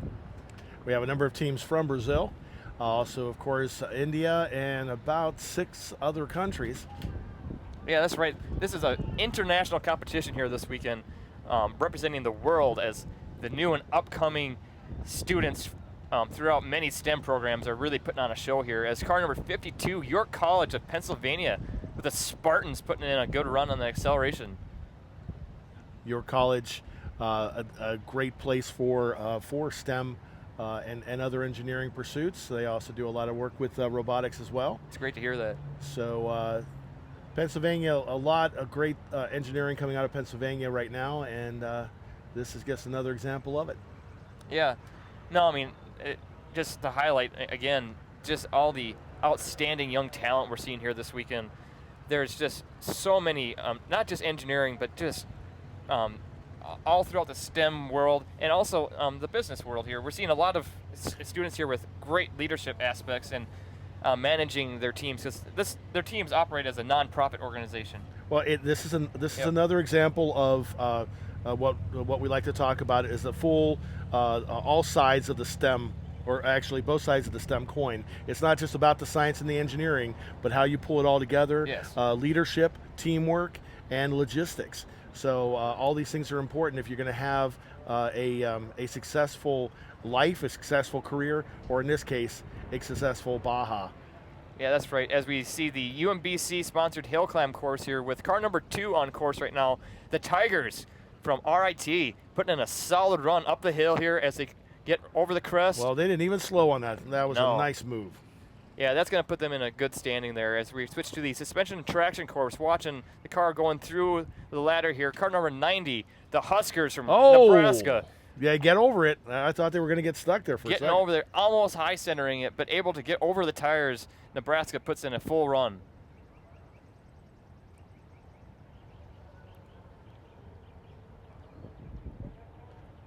Now, we've seen the Huskers before. I think we've seen That's most right. of these teams, maybe not everybody, but most of the teams so far. We're looking forward. What's really exciting is that this gives us a chance to see discrete pieces of the skill set of these teams and their machines. Where tomorrow we're going to see them doing all sorts of things together. Here we can see how well they can climb, or also do a number of other, each of the different discrete aspects. Okay, as we go to S&T now, the suspension and traction course that stands for, we're seeing car number 28, Michigan State University, coming just in the middle of the pole weave here. The pole weave is what we call that pole there, as you see laying on the ground. Teams have to first turn left and then back right again, weaving through around the pole, so hence we call it the pole weave. Before that, they have to go through a series of whoops, what we call whoops is a short series of rhythmic bumps, essentially. Whoops, sounds a lot like various aspects of my life. Now on the weave here, though, as we're going to see that coming around there. Yeah, in the instant replay here. So that is difficult, right? Because they've got to maneuver over that high pole and then come right back around and come back across. Yeah, that's right. So there's a lot of it's another obstacle that's difficult to tune for. They have to first turn left, and the car is going to be since you're turning into that pole, you're almost certainly going to hit it with one tire first. So it's going to be difficult to really try to stay in control. But that's part of the aspects that you have to overcome. Is you got to somehow, preferably square up to that pole and hit it straight on as possible if you can. But it's difficult to do that. So you just got to get through it. It's difficult, but that's the challenge. Well, here we have another Maryland team starting off. John Hopkins on the maneuverability. Yeah, that's right. Car number 53 from Hopkins University here on the maneuverability course. Good, strong start. Yeah, I would agree with you, Patrick. They are off to a good start here as they come around the corner, holding a fair amount of speed there. Nice. I see the driver slightly pushing through the corner, but he's not getting out of the gas. He's staying in it. There you go. Okay, I see him having to lift out the throttle a little bit there as he's losing some speed coming up to the side hill corner here, using that banking on the side hill to get around the corner. He didn't have the same trouble some teams have. Yeah, he's doing pretty well here as he goes around that sweeping corner. Oh, oversteering, having to counter steer it some there. That's unfortunate. That's going to scrub up a lot of speed as he is losing quite a bit of momentum here on the end of the course. However, that's still going to be a good run for Hopkins as they finish maneuverability. A great beginning run there with kind of that whole Baja slide coming out a few of those, and being able the drift we've seen some of the teams leverage there. Yeah, that's right. But then lost it in the middle. Now here is a bit of a surprise today. Again, the Georgia Southern University putting in a strong performance as we see them on the S&T course. Hopefully they can continue carrying their momentum from this morning with the outstanding performance they've been putting in. Getting through the log fan here. Oh, a little bit of hang up there at the end. They may have been able to stay on course there. They were pretty close to coming off and getting a penalty, but they appear to have made it through the course. I wonder if we were ever able to get an update on the scoring. I know this morning we were having some issues updating our scoring on the S&T course, but I see now we do have updated scores. Currently standing in first is car number 4, Michigan Ann Arbor, as we see the updated score from car number 23 puts him in at 7th place. So indeed, Georgia Southern surprising many people, as I did not see them coming here this weekend with this level of performance. 7th place performance. That's going to be great. And what's really great too is the fact that 7th, they're still under a minute and only in 7th position. So we're seeing a few quick moves through the suspension through that whole track. That's right. Including the one team we saw almost right before lunch that basically flew, from one end to the other. I remember that.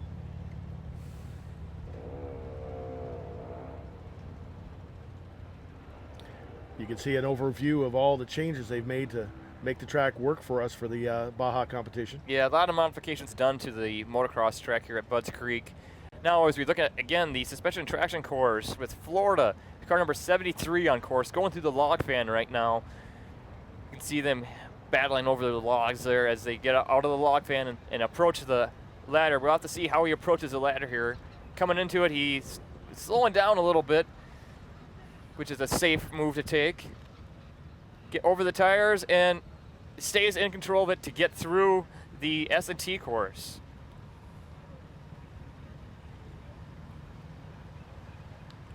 Now here are the Buckeyes again, the Ohio State University from Columbus, Ohio. You've seen them run before. They had a decent run earlier on, but we'll see what they can do this time around. Yeah, the Buckeyes have come to us with a typically pretty strong car. I don't recall seeing them in the top 10 recently. However, I believe they have been in past years. Well, I mean, it is a good school of engineering. It's a huge school, Yeah. 100,000. Yeah. No, watching them through the acceleration course there, I think that's going to be a good run for them. I don't anticipate that'll be taking the top spot, as we see that RIT's Tigers do currently hold first place there on the acceleration run with car number 4, the Wolverines from Michigan, in second place. Yep, it gets a little bit over 2 seconds, separating all 5 of those top contenders. Okay, switching back to S&T again, we got car number 75 on the S&T course. SUNY Buffalo, UB Motorsports, going through the log fan again. Okay, coming up to the ladder, we'll have to see what he decides to do here. Decides to slow down. It's actually interesting here, but you can make the argument that by slowing down, you're almost impacting more of the ladder, as we saw some teams this morning actually going into the ladder with a lot of speed, and the one team particularly was actually able to clear half the ladder by essentially jumping the first, I think it's a 6x6 possibly. Right, and popping right over a number of the parallel pieces. Looking back here again with the instant replay here, as you see SUNY Buffalo really taking a lot of hard hits through that. Oh. Yeah, that's unfortunate, but he still gets through it and puts in a full run on the S&T course here.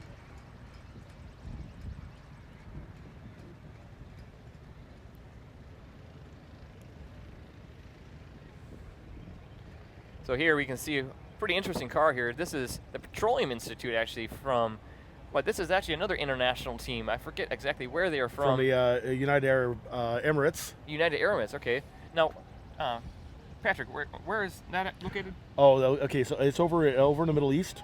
Okay. So it's there are a number of countries close in the Middle East, in the area of Saudi Arabia. All right. So switching to our UMBC sponsored hill climb course, we have a driver here waiting for the green flag.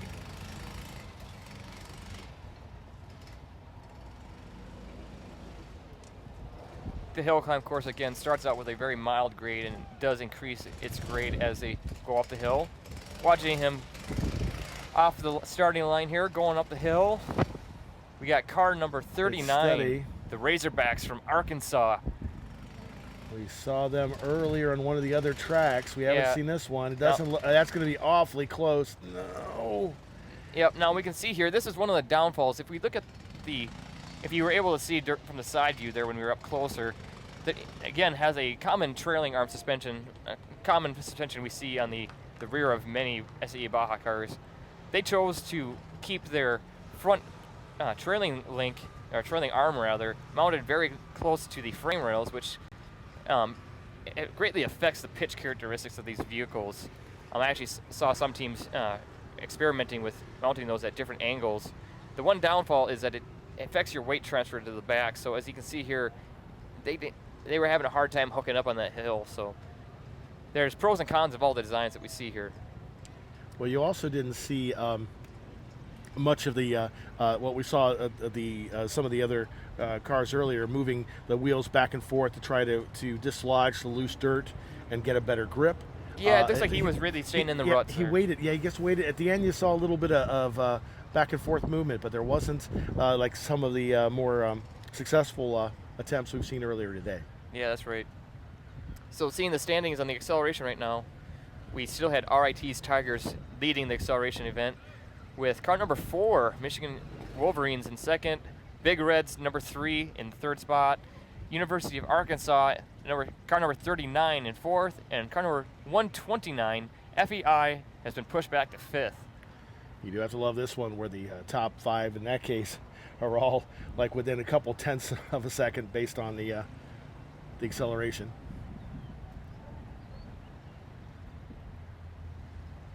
Once again, representing the Petroleum Institute.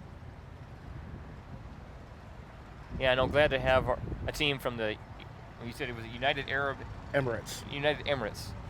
Yeah, United Arab Emirates. Arab Emirates. UEA. UAE. All right. And here we go, Case Western.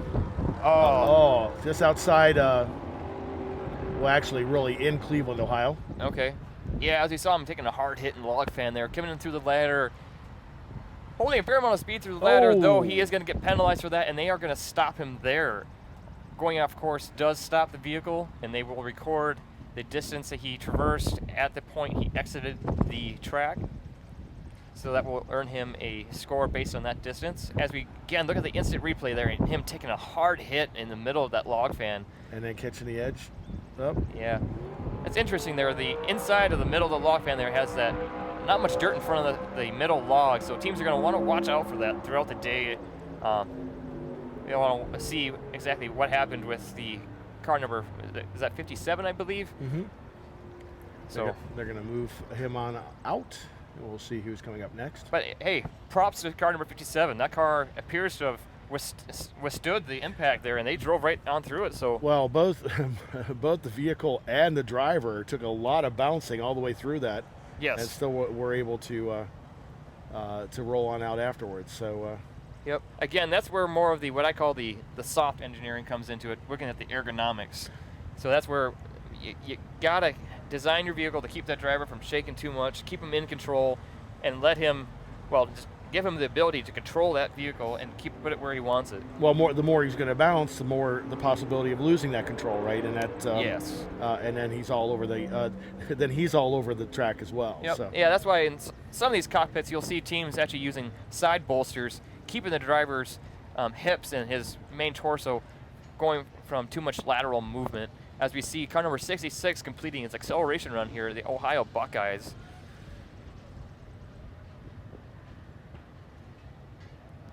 Going back to the hill climb course again, car number 52, the Spartans out of York College, Pennsylvania. One of the American teams here representing York College.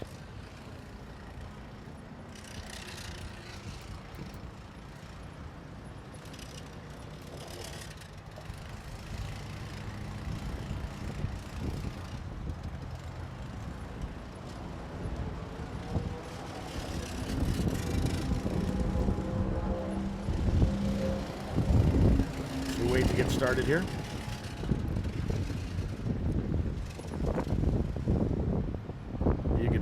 You might be able to hear the wind just kicking up here. Yeah. Again, the skies are clearing up here in southern Maryland. It's a great day out. We have a great fan base as we see our fan crowd growing more throughout the day. I encourage everybody, anyone in the area, to get out and enjoy the events today and tomorrow. Tomorrow will be the pinnacle of our events this weekend, the 4-hour-long rally-inspired enduro. As car number 52 takes off in the hill climb course here, going up the hill, the grade is increasing. However, we see the car starting to slow down here, and unfortunately, I think they're going to be running out of traction here. Is it? Oh, it looks like they're going to run out. Yep. Or actually, you know, I stand corrected. They somehow hooked up and made it over the hill. That's amazing. Yeah, I was not expecting that. I thought they were done there, but Well, and that gives you an example here. Your college, less than 5,000 undergraduates, and we just saw Ohio State with almost 45,000 students. There's a really nice mix here of large and small colleges at this event. Yeah, that's exactly right. You see many colleges well represented here this weekend all around the world, including technical universities. You even see some students doing their graduate degrees. I know of actually the lead organizer here in Maryland earned his PhD. I believe he has a focus in vehicle dynamics, and he spent much of his time as a graduate student leading, or at least in part leading the UMBC Maryland Baja team. So many opportunities from freshmen just starting out in the tech college all the way up to, if you got the heart and the drive to, all the way up to getting your PhD. Oh yeah, there's plenty of opportunities. Right now we're going to see what kind of opportunity Olin College of Engineering can do in acceleration. Yeah, seeing Olin College going through the 100-foot acceleration there. Looked like a smooth run. That should get them a good amount of points to stack up this weekend. Yeah, I do want to point out that the scoring that you are hearing us talk about this weekend is based on a 1,000-point system. It starts out with some static events that were done yesterday, the sales judging and design judging that actually happened. Those points are tallied along with 400 points from tomorrow and also today's scoring. The bulk of the points, 40%, 400 out of 1,000, comes from tomorrow's 4-hour-long rally-inspired endurance race. Today, the various courses we have, I don't recall the exact amount of points. However, they make up the remaining amount of points. There is one other static event that teams also get some points on, is the cost event. We do look at the cost it takes for teams to build the cars, and we do score and judge them on that. Oh, that's great. So as we see here, looking at our fantastic crowd base there in front of Budds Creek, I encourage you to come on out again and enjoy the food, the sights, the weather, as the skies are really clearing up here again. And looking at car number 69, Wildcat Racing out of New Hampshire. Slowing down a bit. Let's see if they can get enough to get all the way up at the top there. Oh, this is going to be a close one. Oh, and there they go. Nice run by car number 69. So looking at our scoring on the hill climb event right now, we have car number 4, the Wolverines out of Michigan and Ann Arbor, leading the hill climb right now. Car number 31 in second place. Car number 2, RIT's Tigers, in third, as we see the updated score there from car number 69, University of New Hampshire Wildcats, putting them in 39th place right now with a run a little over 15 seconds at 15.26. Again, you're seeing a shot over here now of the maneuverability course, looking down into the beautiful bowl of Budds Creek. Finishing out the hill climb right now in fourth place is car number 3, Cornell's Big Red, a little under 11 seconds.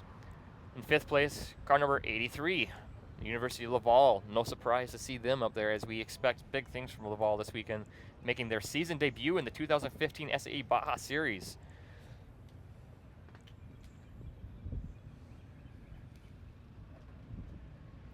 Okay, on the hill climb course now, looking at car, I'm not sure what car this is, going up the course right now, making their way up the hill.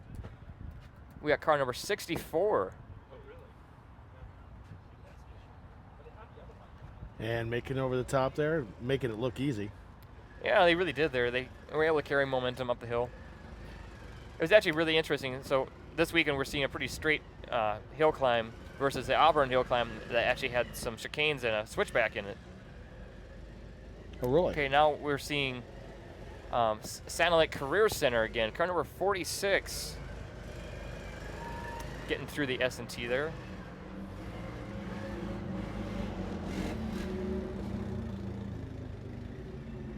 Yeah, again, I really like their Baja car. It's got a lot of features and a design that you don't see from any other universities. A lot of, as I mentioned this morning, features that you normally would only see in really high-level trophy trucks or something like that, and they really scaled it down and fit it into this awesome little package for SAE Baja.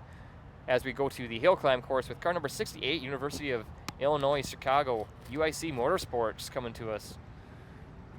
as we watch them go up the hill here, starting to break those rear tires loose as we see some dirt flying back there. Oh, but they're still moving. Look at that, Yeah, trying to stay out of the ruts. Yeah. Yeah, so evidently the face of the hill climb is packed well enough that even though we're starting to see signs of ruts, they're not getting too significant, and cars are able to still traverse over there as we, again, see the fantastic crowd here we have, again, this evening, or this afternoon, rather. Yeah, our fans are great. We love having our fans out here with us this weekend and really enjoying the event with us as we go now to car number 8, ETS, another car to keep your eyes on this weekend as they compete. Yeah, Going through the log fan here. Approaching the ladder. Let's see what they do. Oh, holding speed through there and getting through and up and over the tires. Oh, catching some air there at the end. Yeah, Patrick, that was a fantastic run. That was and so smooth across the ladder too. And you know, we've seen some of the vehicles take some major. There we see it up again. Some major bounces in there. Yeah, as we watch our instant replay there, that was fantastic. Now going back to the hill climb course with car number 74, Ohio Northern's Polar Bears on the hill climb course, making it up the hill. Seeing the driver use a little bit of strategic back and forth steering, trying to increase the traction there.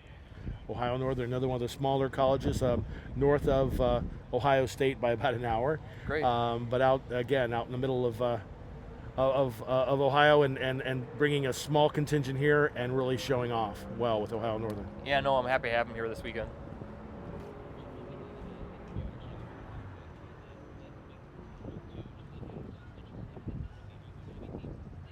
Okay.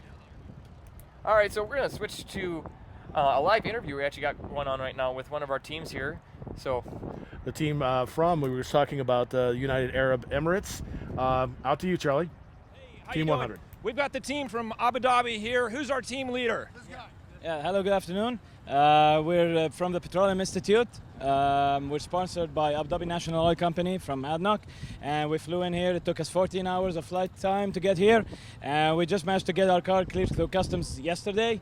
It's been a long day yesterday, a very long day. We just passed tech and brakes, and we're in for the beginning of the race with the hill climb event. Tell us about your team here. Yeah, our team is a multinational team from many different Arab countries. We all work together in the UAE, and we're sponsored by the United Arab Emirates government, who helped us actually clear our car through customs because it took so long. And we've been working on the car for 2 years now. And we just finished building it, and we're competing this year. It's our first car ever. And I have to thank Mr. Benjamin Brook, who's here, because the University of Maryland so generously agreed to send him to us to give us design advice and technical advice on Baja SAE since it's our first time. And thanks to him and thanks to everybody's work here and the entire team, we managed to make it this far. Awesome, great. Thank you guys very much. Good luck with everything. All right. So we get a chance to see the guys from the UAE. That's got to be a long flight from Abu Dhabi all the way out here. But we're glad that you guys are here, and we really look forward to seeing what the team from the Petroleum Institute can do. Yeah, no, great seeing car number 100 here this weekend. I love having the international representation here as we go to the hill climb course again with car number 49, Michigan Tech's. Typically a very strong performer here in SAE Baja as they go up the hill. I know they had a outstandingly well designed drivetrain, actually utilizing some planetary gears in their drivetrain this year. Really? Yeah, that's something they actually started, I believe, a few years ago, and having good success with it as we see them get over the hill climb course. Yeah, one of the few teams we see using a planetary gear set in their drivetrain. We often see typically a spur gear reduction if teams are choosing to go with a gearbox. We do occasionally see a chain drive reduction, which is a bit simpler, more cost effective. However, it all comes with different pros and cons.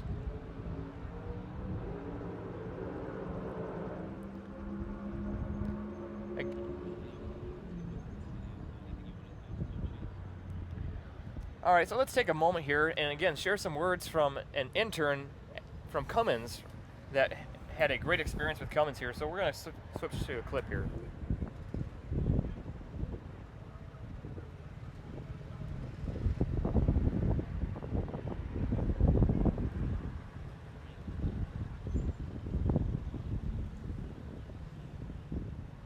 Looks like we'll have that clip in just 1 second. Growing up with my dad, we always used to rebuild old cars. And from then on, I realized I had a knack for it. And the way things interact, I would always get into something, say, I'd take apart a TV. Generally, I wouldn't get it all the way back together where it functioned, but that's where it all started from. And now in my job every day, I get to go through that design process, understand how things work, improve those designs, which is, again, another important part, and then see it in the real world. My designs are seen out on the road every day in the real world, and I'm very proud of that. All right, we're going to jump right back into some more exciting action here. Yeah, on the S&T course, as car number 8, ETS, making it fast through the ladder and over the wheels, putting in a strong run there.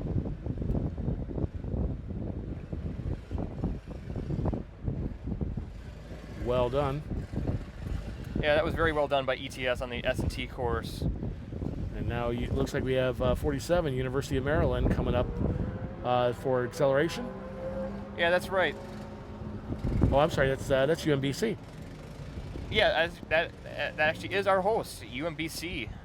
Again, the university hosting us this weekend for SAE Baja Maryland 2015. They have, again, been just terrific in hosting us this weekend and making this event possible. There's been a lot of people putting in many late hours making this happen for us this weekend. As we're seeing car number 47 take off on the acceleration course. Nice start. Yeah, solid shot out of the hole there.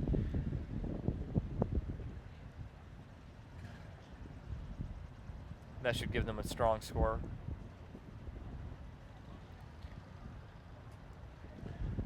Looks like we're going to try to climb that hill yet again. Here we have the University of Windsor. Yeah, car number 58, University of Windsor. Car I consider to be a very underrated team. Team that I wouldn't be surprised to surprise us this weekend and move up the points ladder. Seeing them go up the hill climb course here, making it look pretty easy as we see them bouncing a little bit up the course. Still able, though, to get over the crest of the hill and put in a full run there. Yeah, you can see some nice gentle movements back and forth as it helped work its way up. Here we go with University of Illinois Chicago in acceleration.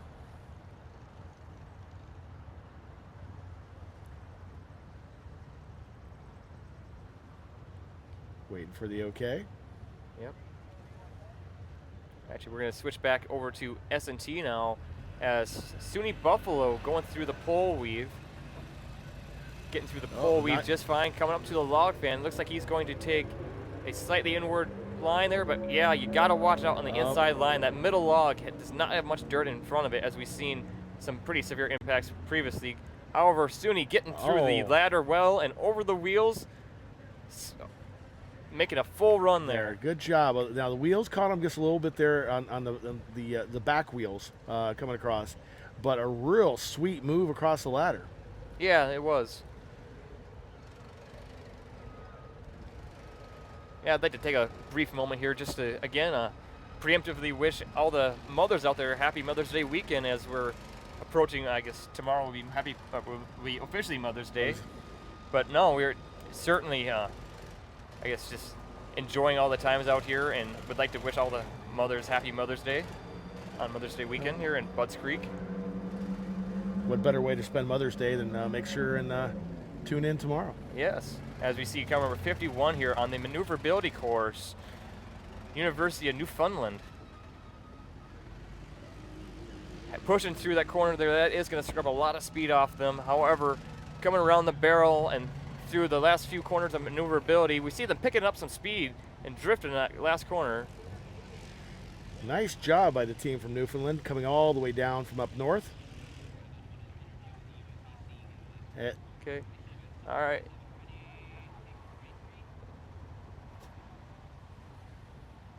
And here looks like we're going to talk to UMBC.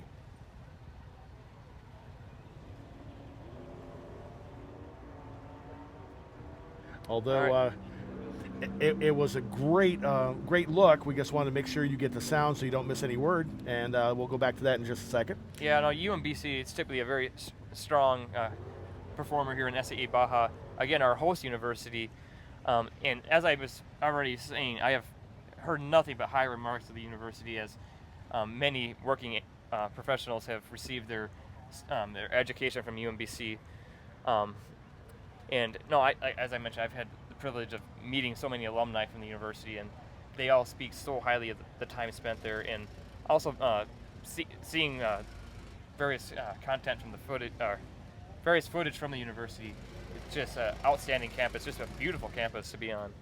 Yeah, the Retrievers are a great school, and they have a great team here. But right now, we're going to look at the University of Arkansas Racing Razorbacks in the maneuverability.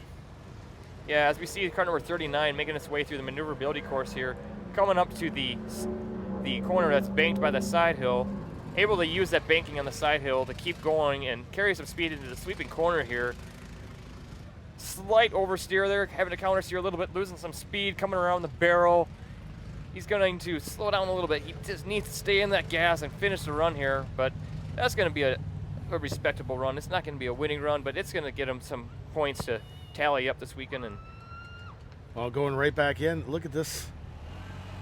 The light is just the wrong way. I can't tell you what number that is, but they're on top of it. There they are. We talked about them before. Team Nemesis and the judging, and the team from India. Yeah, moving across that.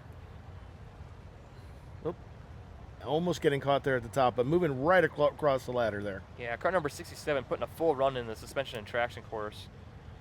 We have some of the folks back home letting us know that they are, in fact, watching from India. Yep. Looking at the instant replay here of car number 67, Team Nemesis, going through the the ladder rather. See, there's no catch up at all there, is it? They didn't. No.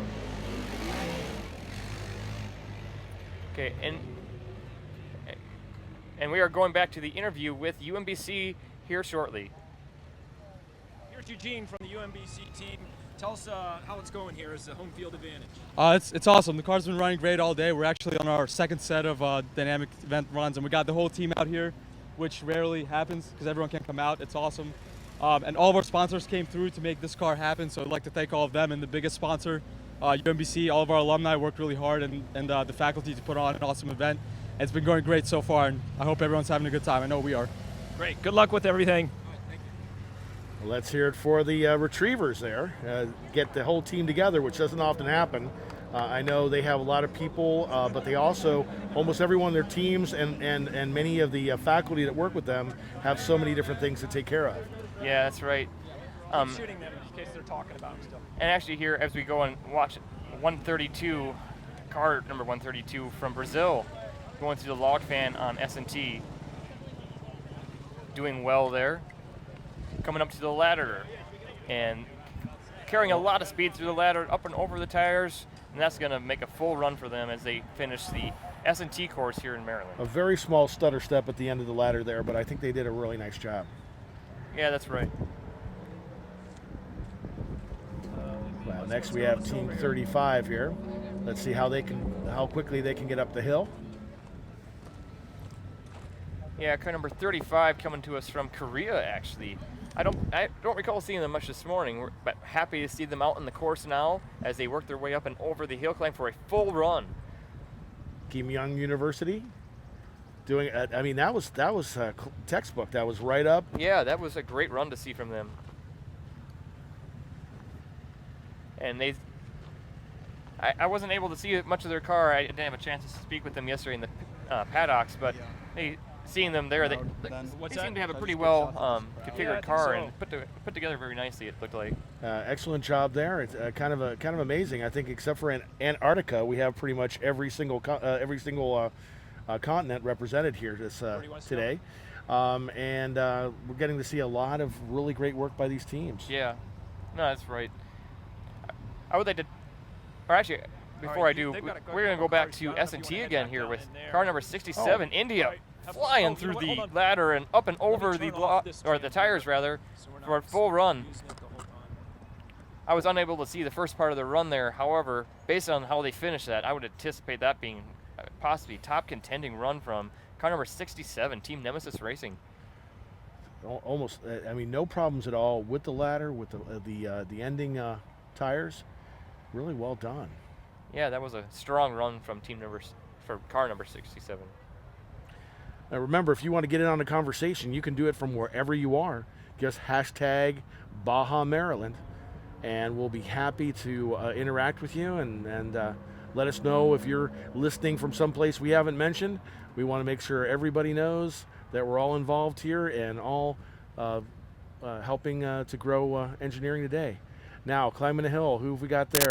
We got Chase? car number 97, Concordia University, putting in a strong run as they crest the hill of the hill climb course.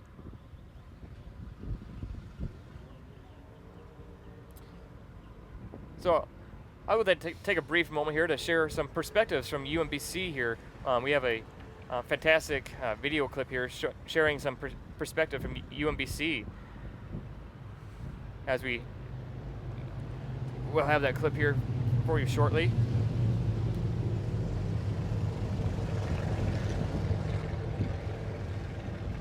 Or rather, we're going to go to the maneuverability course again here with car number 91 on course.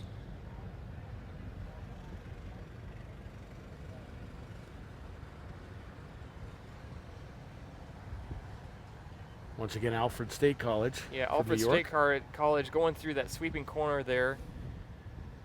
As we can see, the tires tipping outward. Actually, it appears that they may have some loose steering in the front, as I see some pretty unstable steering on that car. They're kind of all over the place, aren't they? Going back to S&T now, we have car number 32, I believe, or 132 rather. Oh, making its way through the ladder very strongly and up and over the wheels. No, our friends from Brazil putting in a fine run there as they finish the S&T course.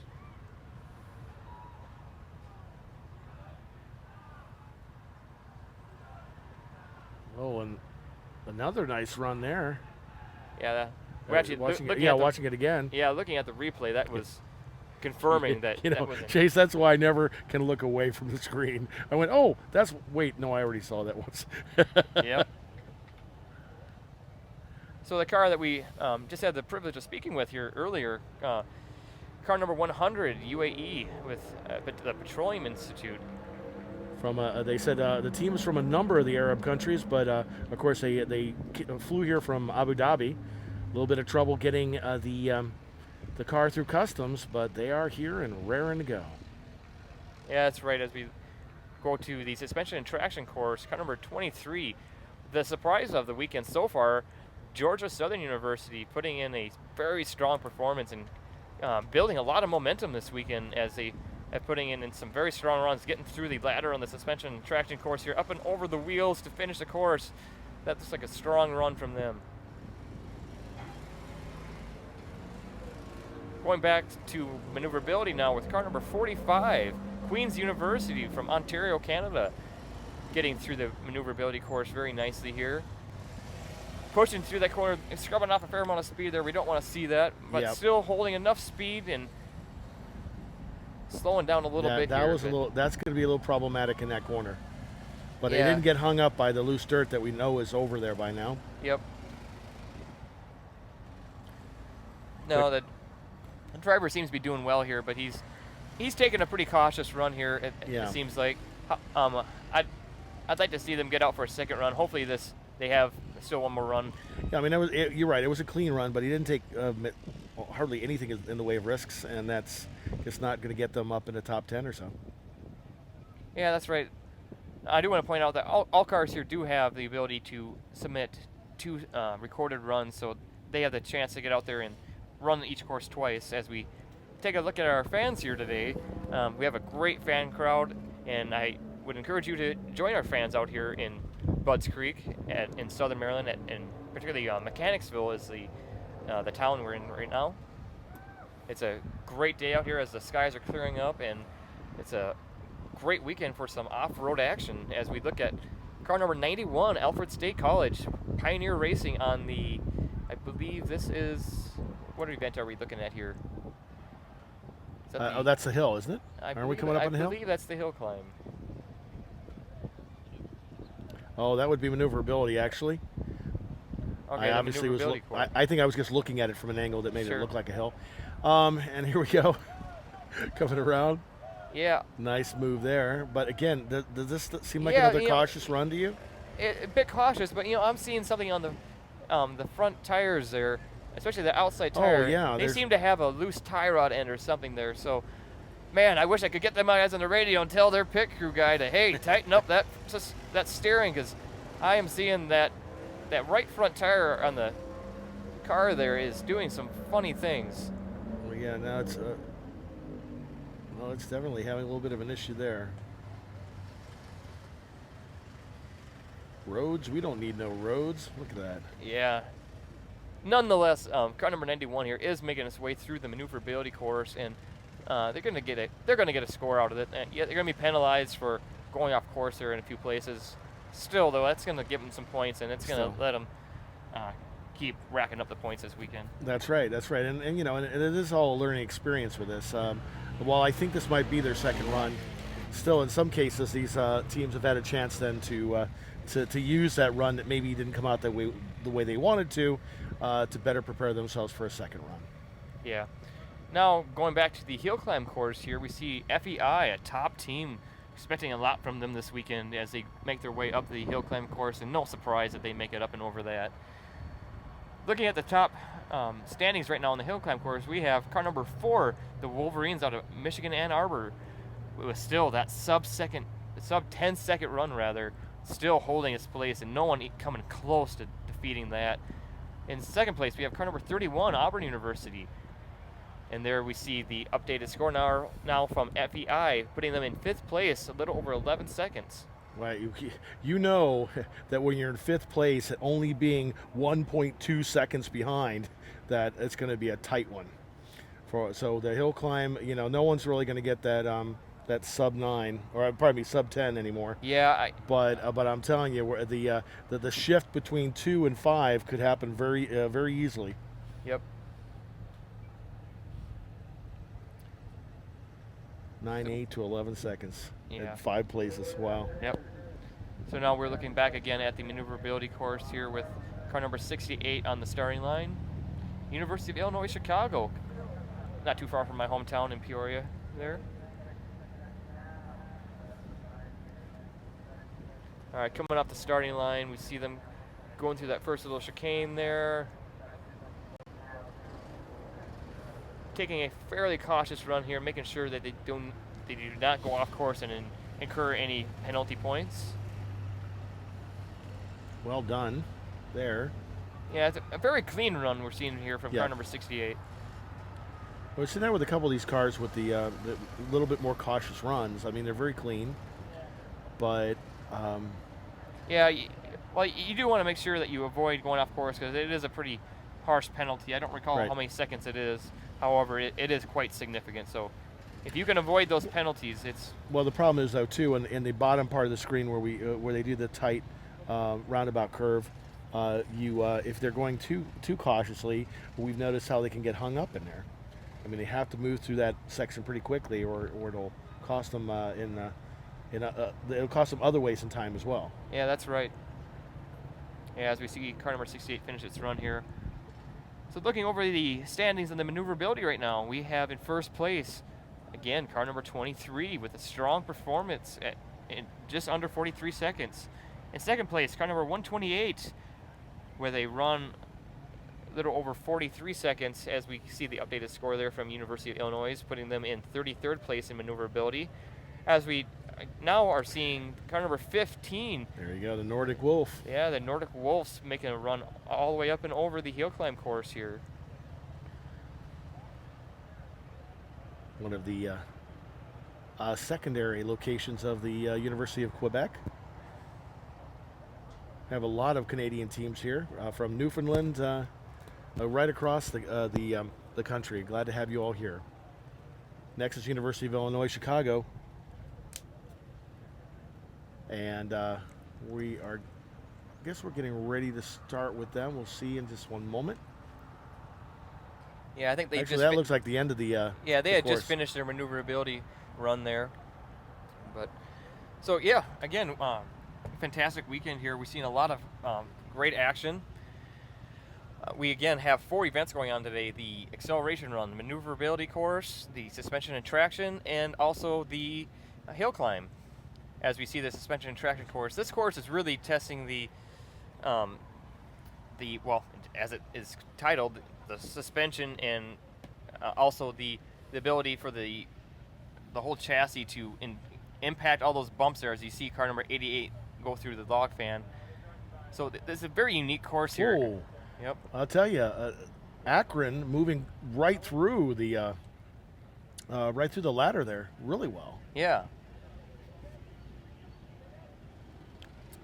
So looking at car number 21 here, North Carolina, the Aggies. This is A&T State. This is the first time I think we've really talked about. Got a chance to talk about that. I don't recall seeing them on course this morning, so good to see them out here on the maneuverability, putting in looks like a pretty strong run here actually. Oh, hang up there though. Yeah, having to slow down like that to get around the corner, that's not going to help them put in a strong run here. As we see, this is a pretty short wheel length, or sorry, the length of the vehicle is very short, so it's going to make it handle differently. Depending on how they configure it, they could actually decrease the yaw rate of the vehicle. However, it looks like they are having some problems with the car pushing through corners right now. It's definitely not going to be one of the faster times today, but appears to have some good focus there. We'll see. We'll see how these teams all shake out. You're looking at one of nearly 100 teams that are here for this 2-day event, watching the short events today. Tomorrow, the long 4-hour event. We want to make sure that you tune back in for. And there you can see the lovely Budds Creek area. Yeah, that's right. Budds Creek Motocross Track, the historic track of home to many national AMA races. And there we see now Potomac Speedway, actually, which is a local dirt track where this morning we heard some of our local racers out here this morning running their modified stock cars. As we now are seeing car number 68 on the maneuverability course, brought to you by Magna. Car number 68 doing just fine here. Yep, nice little move there, sliding a little bit, but keeping good control. Yeah, the flat cornering here really puts these vehicles to a test, as they have to be able to create enough lateral thrust rather than using berms or any ruts that may show up. As right. we're not really seeing many ruts show up here. A few corners starting to rut out, but it's staying pretty flat. As we see them holding speed through that drifting corner there and getting around the barrel, they're creating enough camber thrust there to hold the corners. Yeah, that's actually not going to be a bad run for them, I think. We'll see about that in just a minute. Quick reminder, Baja Maryland, that's the hashtag if you want to talk to us or you want to talk amongst yourselves. We've got some great discussions going on Twitter, as well as some awesome pictures of some great, some of them are of the vehicles, some are of teams that are all together. A few are of pictures of people at home watching it. So yeah. Tweet us at Baja Maryland. We want to make sure that you're part of the discussion as we have this incredible 2-day event. Yeah, no, we love hearing from our fans out there. So again, I mean, any of your friends, family, send them the link to our YouTube channel, have them subscribe to us, and again, reach out to us, send us your pictures of any viewing parties out there. If you got a party together, we'd love to see a picture of it. Sure, about 300 people watching even as we speak. Yep. And I know they can't all be my family because I only have a couple people. Yeah. Now looking at the maneuverability event here.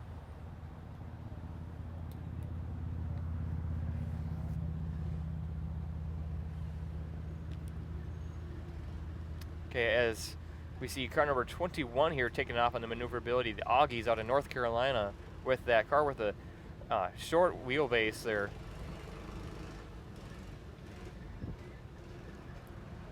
Able to get it through the corners pretty well, initiating the corners well. Though he is having to lift off quite a bit there. As you can see, the driver really has his knees up, almost up in his chest there, trying to get in that short wheelbase car. We talked about that earlier this morning. That cannot be easy to effectively maneuver that vehicle. Yeah, from an ergonomic standpoint, it is difficult for the driver. You have to be very strategic about how you place the pedals, since the driver has his knees so far up in his chest like that. However, that can be done for good reason. Yep. Oh. So back over to S&T here, we're seeing that car number 22, Sherbrooke, which is typically a very high-performing team, has a bit of an unfortunate issue there. They seem to have flipped over. However, they are back on the wheels now, and I see it looks like our volunteers are going to have to get that car off to the side, and they will most likely have to be towed back to their paddock area and will likely be re-inspected to ensure the safety of the roll cage. Well, I'll tell you, it seems that most of those flips that we have seen, for good reason, are happening in suspension and traction. That's right. Because of all the bouncing around they have to do to get through to navigate the course. Yeah, that's right. As we see car number 33 here finishing this acceleration run. So looking over the standings of acceleration, right now we have car number 2 still leading the way with first place in the acceleration event. In second place, we have car number 4, University of Michigan, as we see car number 33's new score there, putting them into 49th place.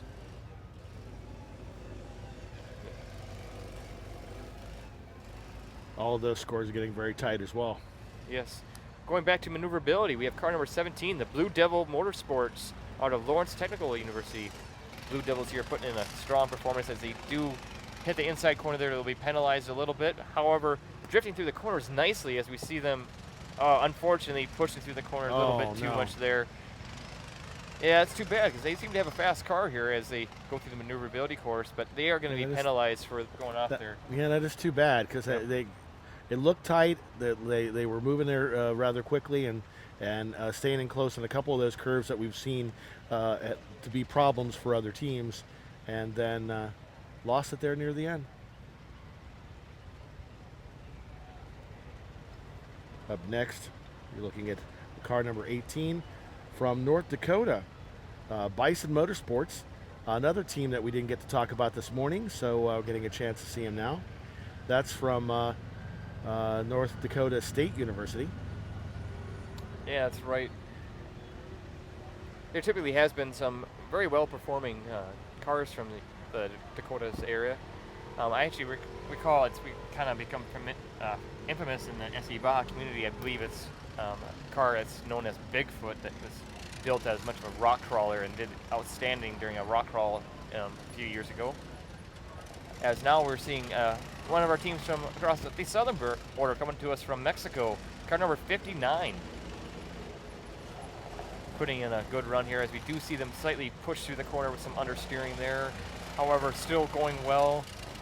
I don't believe any penalties yet as we, this is, okay, he's not going to be penalized for that, but that was so slow in that one curve, right? Yeah, he unfortunately did lose a lot of speed there, and he may have just nicked the one cone there. However, continuing his run here, car number 59 from Mexico coming up, nearing the end of the maneuverability course, and does complete the maneuverability course.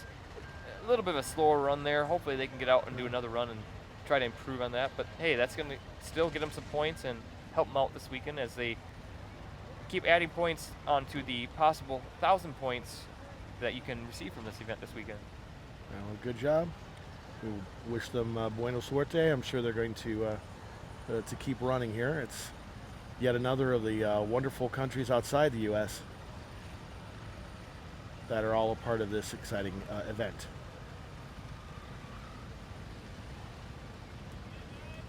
Here again, we're looking at the maneuverability course with a car staged and ready to go.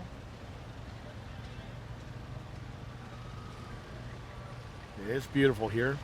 A little blocking out of the sun by some large clouds as the Lawrence Technology University Blue Devils take off.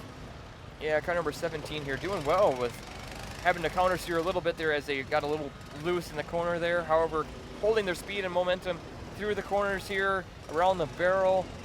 Looks like the driver's doing everything he can to stay in it, but so close. That's unfortunate as they had a strong run coming in there. However, nonetheless, holding his speed and continuing on through the maneuverability course, the Blue Devils here putting in a otherwise strong run here. We saw this last time. They came out, they just had a little section that caused them a little grief, but it looks like a fast little machine, and it looks like a very competent driver. Yeah, we don't see the driver holding back at all here as he's going through the course. Yeah, it's unfortunate there that he got pushed off course. That was a fast run.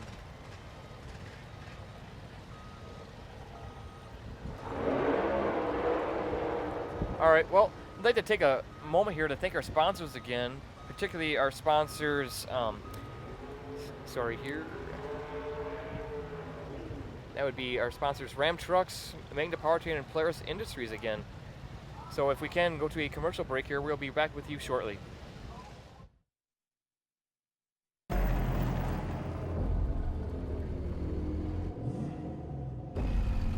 Talking a big game about your engine is one thing. Having a proven history that can back it up is a whole other story. Unsurpassed torque, best-in-class towing, legendary Cummins engines. Which engine do you want powering your truck? Guts, glory, Ram.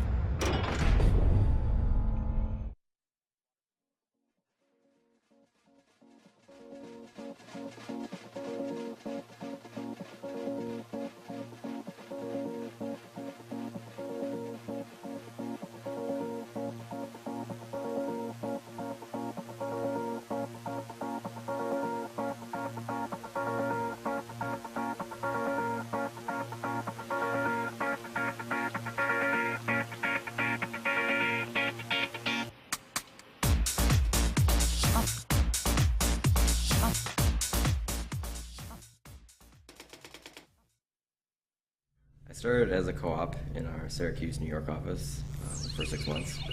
Then I went back to school and was a co-op again in our Lanoc, Austria office for 6 months. Now I've been here for about a little over a year now, full-time. My role and responsibility at Magna Powertrain is to measure noise and vibration data on various programs and products that we produce. That consists of instrumenting the vehicles, going out and actually driving and testing them, and then reporting out my findings through PowerPoints and meetings. My name is Andres Fatul. I'm an electrical engineering co-op here at Magna Powertrain. I am a student at Kettering University in Flint. I was known as GMI, and I am an electrical engineer. I'm a junior one right now. Usually a typical day, I'll start off, my boss will usually come over and kind of give me a list of things to do. I deal with a lot with suppliers, so usually some emails, and also I help put together bombs, cost of bombs when we have new programs.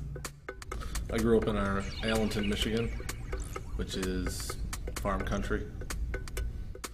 A typical day at Magna Powertrain involves starting a test, working up instrumentation, completing work orders. My current role at Magna Powertrain is functional definition engineer. I do a lot of software development and the strategies that we use in our software, controller transfer cases and other four-wheel drive systems. Do some software tuning and calibration in the vehicle, other control support at a customer site or around here at the office as well. I'm also, in conjunction with doing vehicle work, working on our semi-anechoic NVH chamber. This actually isolates our components in a controlled environment, and we can actually measure just the noise and vibration data from our components rather than as the vehicle as a whole. I like the atmosphere a lot. I work with a good group of people. It's not too stressful, sometimes it is, but they make it easy for me. It's not too hard, it's fun, I enjoy what I do. Working up procedures for an NVH dyno It involves coming up with fixtures for the dyno, running the dyno itself, programming the procedures, testing them, modifying them for different programs, and eventually coming up with a Magna standard for those tests. The management style is pretty relaxed. It's my boss just sees me more like so I see my boss more like a mentor. He tries to teach me and make sure I learn all the basic tools I need, so when I become a full engineer, I'm gonna be more ahead of the game, and I'll be able to handle my own things without having to go through a curve again, you know. So always wear your lab coat if you're out in the garage. I'm the one that seems to get grease all over my nice white shirts, so it's smart to wear your lab coat and all your safety equipment while you're out there. 3 words to describe Magna Powertrain. It's opportunistic, rewarding, and an adventure. Demanding, but not in a negative connotation. Challenging, I would say, but also pretty rewarding. Powerful, because I think it's one of the bigger suppliers for automotive industries, and we have pretty good stand in the automotive industry. Challenging, exciting, and fast-paced. Fun. It's just cool to be here. You know?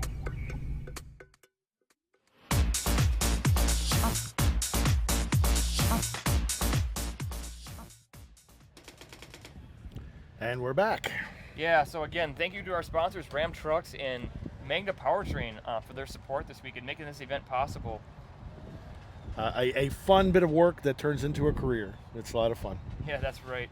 So we actually have some highlight clips from Maryland here from this morning. Some great GoPro footage from the cockpits of cars. So we're going to be able to share with you some action right from the cockpits of these cars that were competing this morning here.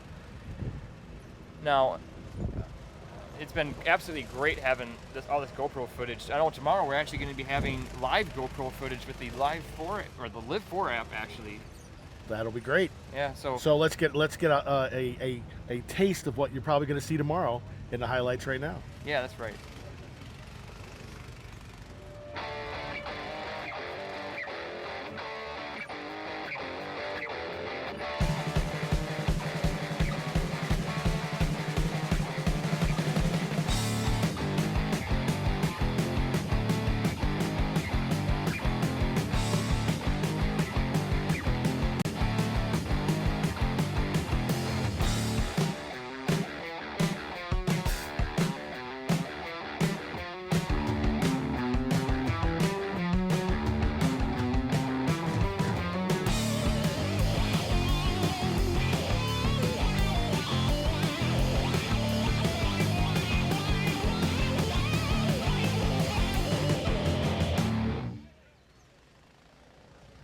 GoPro, yeah, let me tell you, that's some great stuff. Scott putting some great things together downstairs. Yeah, our graphic designer, Scott, doing a phenomenal job there as we saw a lot of action from this morning. It was just a great morning we had here as teams are competing in the short course events today, the maneuverability, suspension traction, acceleration, hill climb courses. So fantastic. Yeah, it's great seeing that as we go to car number 100, the Petroleum Institute, coming from us from the Arab region of the world. Putting in that's a good run here from them. I haven't seen them too much this morning as we only saw them a few times so far. Nice interview just previously with a team from UAE. And coming around that corner.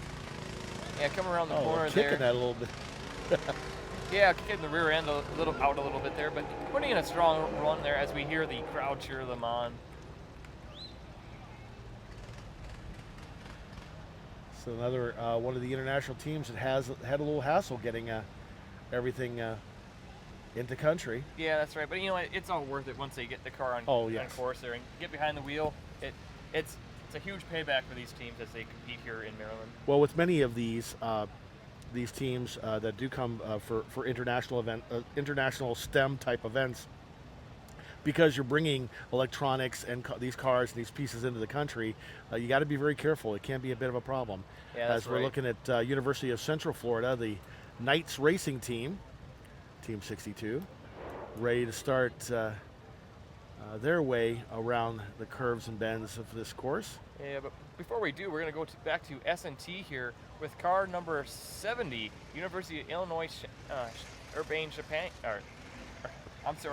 Champaign-Urbana. Yes. Yes, with the off-road Illini, the Fighting Illini, coming up to the log fan here, taking a pretty slow run. And they over are log fan. they are fighting their way through that one. Maybe, yes, almost got caught up, but we're still moving. Yeah, as they come up to the ladder here. Yeah, unfortunately not holding enough speed there. So it's, as we see here, it's very sensitive to the speed you carry through the log, or through the ladders rather. You've got to hit it just the right place, so you're bouncing in the right place. Yeah. And you got to keep that speed up, or you're going to die in the middle. Yeah, so far it seems the team's able to hold a lot of speed coming into the ladder, are able to do well. There's a replay here. You see car number 70 come in, and they just don't have enough speed, and they take a severe impact there as we see the driver get thrown around in the car. Yeah, unfortunately, going off course like that will cause him to take the recorded measurement from the point he went off course, and that will be recorded for his score, and that will be then translated into a points value based on other people, other teams rather, how they did today. The scoring system here is it's all based on relative performance to other teams. Once again, seeing our overhead shot here as we look at Team 85, Phoenix Racing. Yeah, coming to us all on college here with Phoenix Racing on the maneuverability course. As you may be hearing in the background here, some of the modified stock cars on Potomac Speedway are doing some hot laps right now. As car number 85 takes off on our maneuverability course here.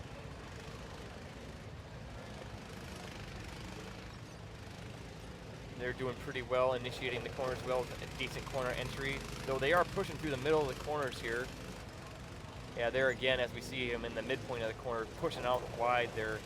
It's not what we want to see. However, they're still doing pretty well, but again, having problems in the middle of the corners with pushing there and having some understeer characteristics that we really don't want to be seeing. However, that should not be a problem, hopefully, as they're able to use the banking on the side hill there to get around the corner.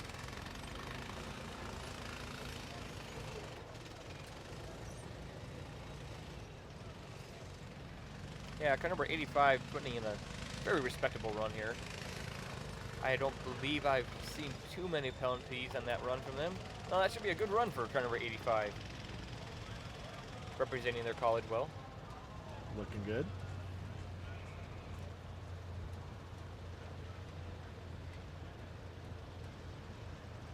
See, as we see our hosts again, University of Maryland, Baltimore County, and they're the hometown team. Yeah, at the same time that we see another posting on Twitter about what a great host team they've been. Go Retrievers. Yeah, as they're putting in a strong run up the hill here, straight up, not even trying to go back and forth as they didn't need to. Yeah, University of Maryland, again, being such a great host for us this weekend, and just been absolutely phenomenal, as I said earlier. We actually have a highlight clip here that I'd like to share with all of you here, just showcasing the absolute fantastic perspective that the University of Maryland, Baltimore County brings to us here this weekend.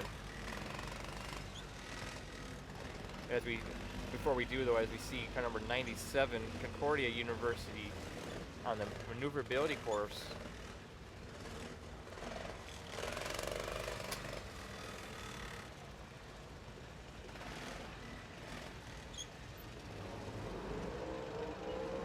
Moving through that a little bit at a time.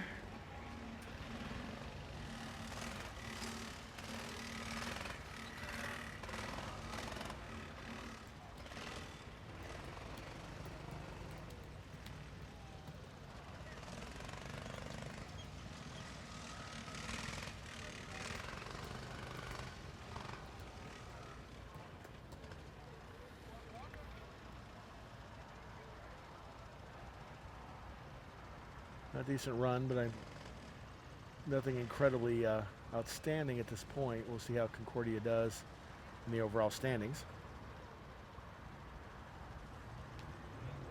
Yeah.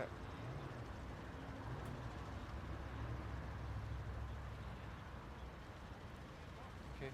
Yeah, I'm just being told now we actually have some GoPro footage from one of our competitors here this weekend. So we have the GoPros are just so phenomenal with the in-car perspective they bring us here. It's been absolutely phenomenal.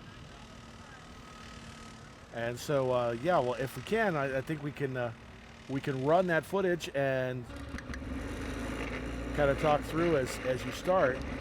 You can see from down at ground level, it's a lot different than the view we've been looking at before. Yeah, no, this is great. You know, we're right in the action here as it going through the maneuverability course. It hits that first curve that a lot of people were having trouble with and able to stay on top of it. Yeah, no, this is I'm actually not sure which car we're in right now, but however, this is looking like a strong run here as we see them get through the chicane there and coming up to the hill there. It's banked by the turn rather, banked by the side hill. Right, and that's and it gave a lot of people trouble. Not this particular vehicle, as it's cruising through there. Yeah, no, this is a phenomenal run that we're seeing right now. And that's also what we were talking about earlier, about the difference between pieces of a run, you know, individual moving through, and the smooth flow of an entire run like we just saw there. Yeah, no, that was a great run we just seen from that GoPro footage. As we go back to the maneuverability course again with car number 58, University of Windsor, on course there, or rather in stage to be on course. And now just starting their maneuverability run.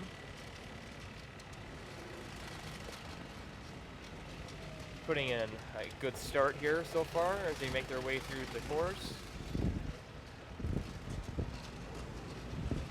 One of the few cars that you see out here with I don't believe that's quite a solid axle, but it's some type of a solid axle suspension. I think they got some articulation in there as we see them oversteer in that corner and having to counter steer it back. Yeah, we can see them lifting the inside rear tire there, and yeah, I can see some articulation in that the axle back there. So that's a very interesting rear suspension they're running right now. One of the great aspects of SAE Baja you see here is the openness in design. So you see a lot of innovation really that comes from just the creative minds of young students. I think that's the exciting thing about a lot of programs that are out for engineering and STEM in general is that whatever a competition happens to be, the rules are meant to spark the imagination, not to limit it. So, you know, you get a good ground rules and some things to be safe, and then let's see how many different ways we can build that same particular device. And that's a lot of fun here as we look at the team from Newfoundland. Yeah, car number 51 on the hill climb course here, making their way up and putting in a strong run here. And then we got to see that movement there with the wheels. Same thing that we saw last time around for Memorial University. Yeah, that's right. And it works well for them. Yeah, no, it does seem to work well for them.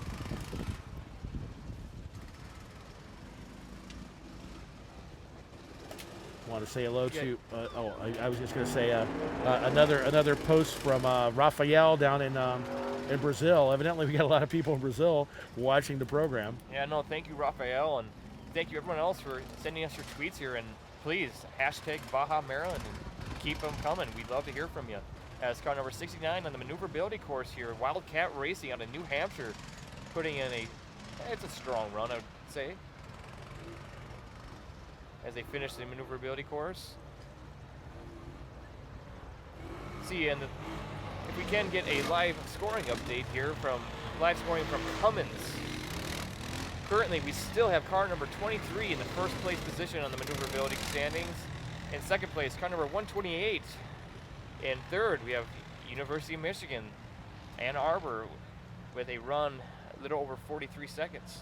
In fourth place, car number 129, FEI. In fifth place, car number 8, ETS. So, again, it's great to see Georgia Southern University. I was not anticipating the strong performance there. They've really built a lot of momentum today. Hopefully they can hold on to that momentum and carry it into the 4-hour-long enduro race tomorrow. You're right. I mean, we've seen that these front-running teams are incredibly powerful. We're seeing some great work from them, all 5 of those now. We're down to only 1.5 seconds dividing first through fifth for maneuverability. That's a really tight group. That's right. As we go back to the maneuverability course again with car number 58, University of Windsor, with that very unique rear suspension that it's kind of like an articulated, I can't hardly even call it a solid axle, but it's a very unique suspension there. Well, it seems to really be working for him here. I like the way it's moving. Kicking out. Oh. Yeah, it seems to be doing fairly well there. We did see him start to bicycle around the corner there. Right. However, the driver in 58, they're still able to hold some speed as he comes up to that banked corner there. Oh, but unfortunately pushing wide there as he understeers it. However, continuing on here, getting around that barrel and nearing the end of the maneuverability course. Yeah, this run's still going to get them some points that they can add on to their total for the weekend. So do they know exactly what the course is going to look like beforehand? Actually, we did release a course preview of the maneuverability event ahead of time before the start of our events this weekend. So for that event particularly, yes, teams were able to do some strategic planning if they wanted to. I think that's something to be said for that. You can see how some of these teams obviously, again, we talk about a full package, not just building something, not just making it run, but looking at the logistics, the leadership, and the overall focus of a team to make sure that they're as prepared as they can be for this kind of event. And we're seeing that with some of these teams. Well, there's a score up for University of New Hampshire. Wildcats move into 46th place. Now, it's not, that's up there, but remember, we've got almost 100 teams here in 1 minute and 11 seconds. Yep, as you see the live scoring there from Cummins again. So we got car number 69 waiting for the green flag on the maneuverability course.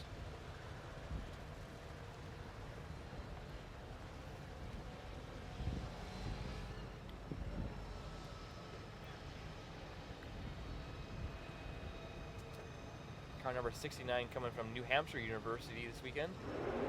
One of our American colleges competing here at Budds Creek. Yeah, I've got a number of colleges from New England here. New England and upstate New York. And it's just amazing when we start to really pull them all apart. I mean, how many different states are represented? Yeah, that's right. As we see car number 69 take off on the maneuverability course, making their way through the first chicane portion of the course. Doing well there. They're coming around? Yeah, I do hear the driver lifting off the accelerator a little bit there. However, able to put in a clean run as he makes his way around that sweeping corner there and coming up through that little chicane and through the banked corner on the side of the hill there. Oh, got through that one all right. Yeah, able to actually gain some speed coming off the side hill there. As we see this car exhibiting quite a bit of camber gain through the corners there, helping him initiate the corner pretty well, actually. Right up to that one. Yeah. Yeah.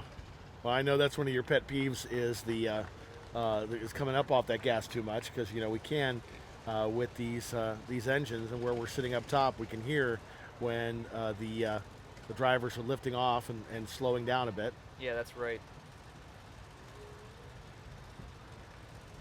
So this is the second race of the 2015 SAE Baja season. Previously, we were at Auburn University, the university that hosted the first event of the 2015 season. We saw a really heated battle from there, and many of those same teams here again this weekend, actually. And we actually have a highlight clip there that would be great to show here. And as we see car number 100 take off in the acceleration event. But no, but Auburn, there was really just fantastic competition there at that first event of the season. It was really a heated battle that we saw. It's car number 59 from team from Mexico, actually. Caterio, the technical institute from there. Or probably easy for both of us to say ITQ. Yeah, I remember I had learned a second language, actually learned some Spanish in high school, but unfortunately my Spanish is pretty rough still. As we see car number 35 one of our Korean teams actually this weekend, putting in a fast run on the maneuverability course as they finish the course there.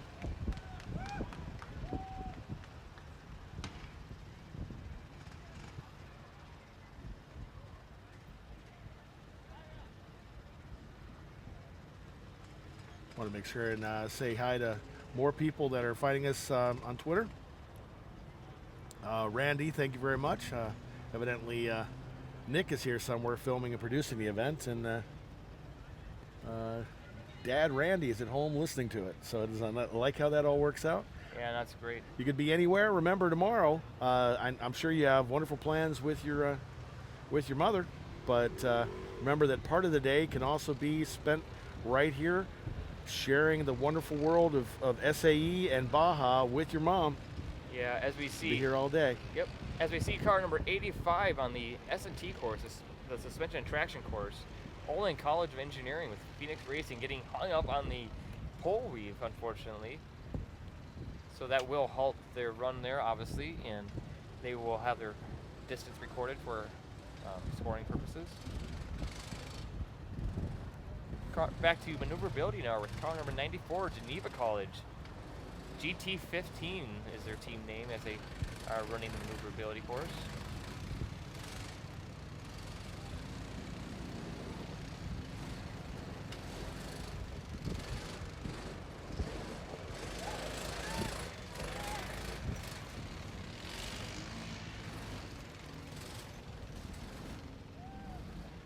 One of the Baja teams from Brazil tweeting that they finished their dynamic events today, but now they're just watching all the other teams compete.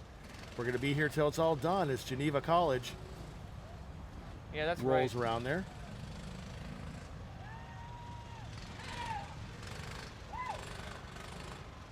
Team 94 having a nice run.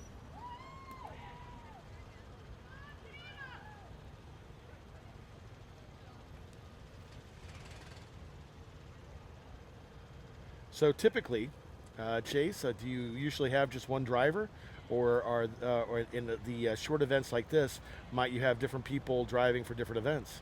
Yeah, that's a good question. So it's up to the discretion of the team who the driver is. It really varies widely. You'll see some teams have one dedicated driver for the whole weekend. Other teams may. It's actually pretty common to see some teams bring in the lightest weight driver on the team, and they'll put that driver in for the acceleration event. Every pound matters. And here we have the South Korean team. What do you think about this run?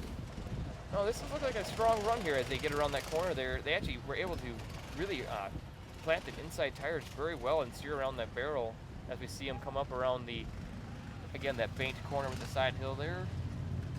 Unfortunately, pushing through that corner, that's going to really, unfortunately, they lost a lot of momentum there.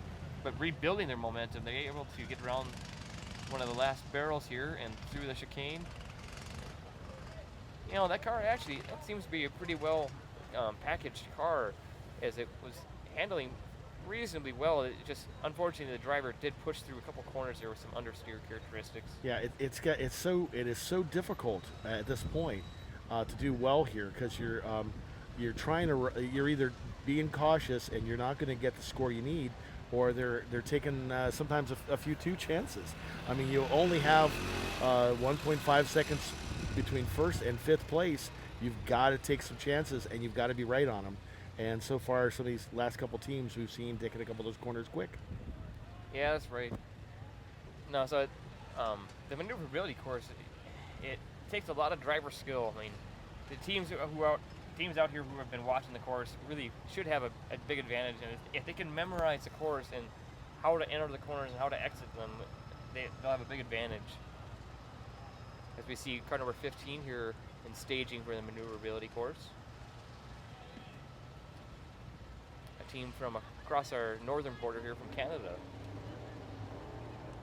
Well, I think what's interesting is the maneuverability is a lot like with Winter Olympics and bobsledding, where the driver basically has to know every single curve with his eyes closed, just do the right thing. Yeah, because that's right. Because it's so quick here that either these teams are being too slow. Like I think the Nordic Wolves are kind of taking their time through parts of this, or they have, you just have to know when to turn without really thinking about it. Yeah, that's right. If you can develop those instincts and just rather than reacting, but rather be proactive in really initiating the corners as soon as you can, that can help a lot with this course. As we see number 15 here pushing wide on that corner, unfortunately. Well, as you said before about knowing the course ahead of time, like in bobsled, I have seen bobsledders have cards for every single curve, so they can just do it by feel. And yeah, we've seen a couple teams kind of almost do that here, where they're doing it without thinking and moving on to the next curve. Sure. Yeah, and that's one thing. We may occasionally see some teams out here, not so much today, but possibly. Teams are allowed to have radio communication, so drivers can. Are they? Yeah, drivers are able to get some driving cues if they would like them. However, that's more common during the endurance race tomorrow that we'll be seeing more of that. Wow. Oh, a little bit of loss there at the end, and they stopped them. Yeah. But for a second there, I thought they looked to be bouncing slightly out of control, but I thought they were going to pull it off. Yeah, car number 68, they were having some trouble through the ladder on the S&T course. However, still putting in a nearly full run as they got stalled just before the last obstacle there.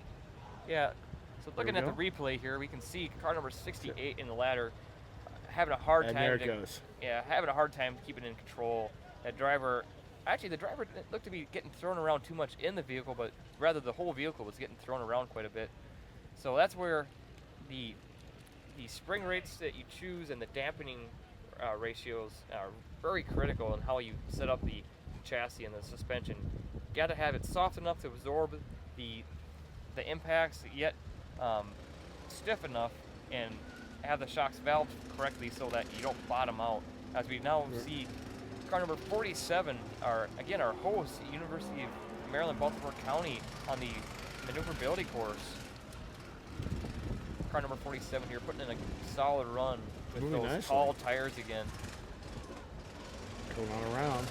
Yeah, putting in a very smooth handling here.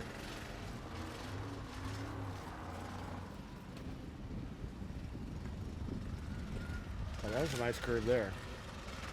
That's what I really enjoy about these, is when we see parts of this as one fluid motion. Yeah, that's what you really want, is to be very smooth and scrub off as little as speed as possible and really carry that momentum. The momentum is a very common theme throughout the weekend here. You gotta have your drivers carrying as much momentum through the course as you can.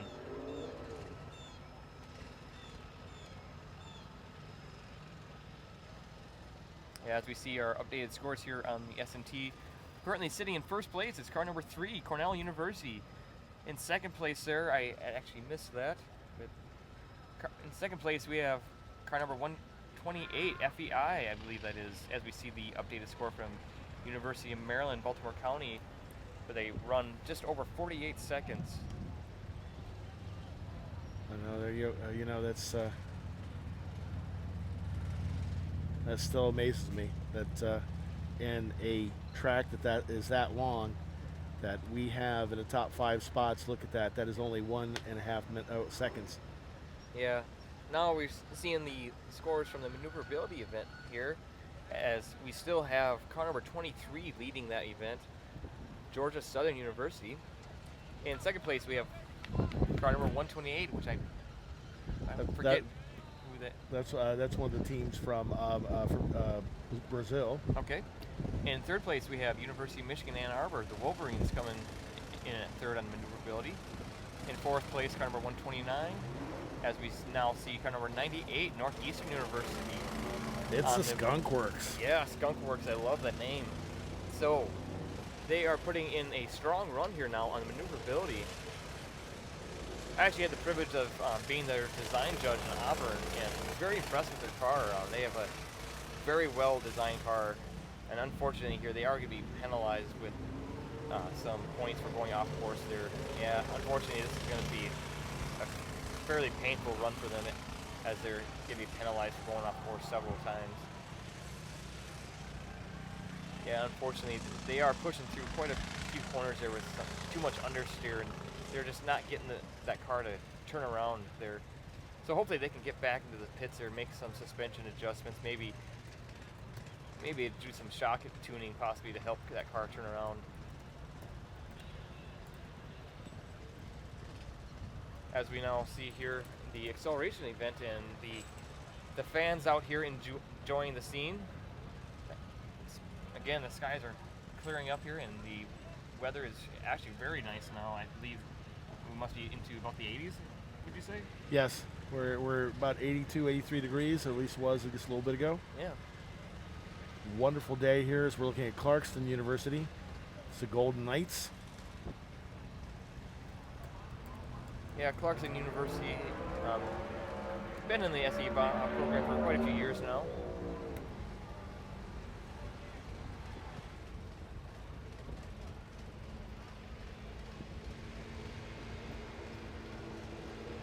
Yeah, it is a perfect day, folks. Wish you could be here and join us. Yeah, as car number 93 takes off on the maneuverability course here, going through the chicane, initiating the corners pretty well there, holding a fair amount of speed, though.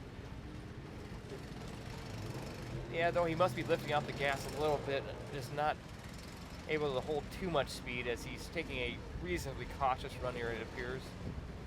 Yeah, as you can see there, he is pushing through the middle of the corners there, just not quite creating enough lateral thrust to really keep the speed through the corners.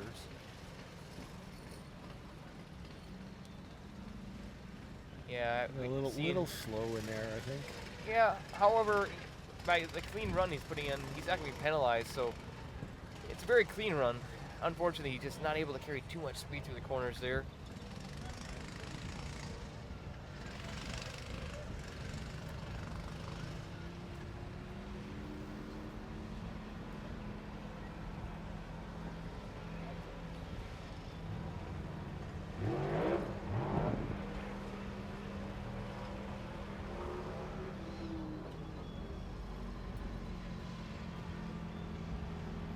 Yeah, as we're now seeing the top of the hill climb course here.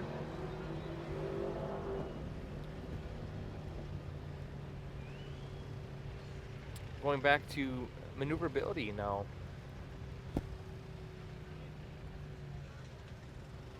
As car number 52 takes off. I'm sorry, going to now the suspension and traction course with car number 39, University of Arkansas, with the Razorbacks, team racing Razorbacks that is. It's getting halted on the log fan there. I'm not sure what happened with them. But going back to car number 52, York College, Pennsylvania, with the Spartans. Unfortunately pushing wide in the middle of the corner there, and hey, look at that. Using the reverse gear as, ooh. Oh, I have trouble getting it back into gear now.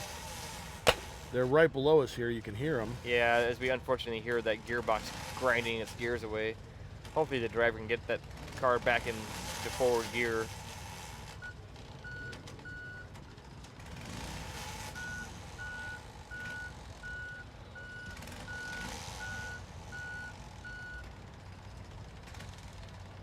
Yeah, unfortunately, car number 52, we're having some issues with his transmission. And There he oh, goes. just as we and he got it rolling.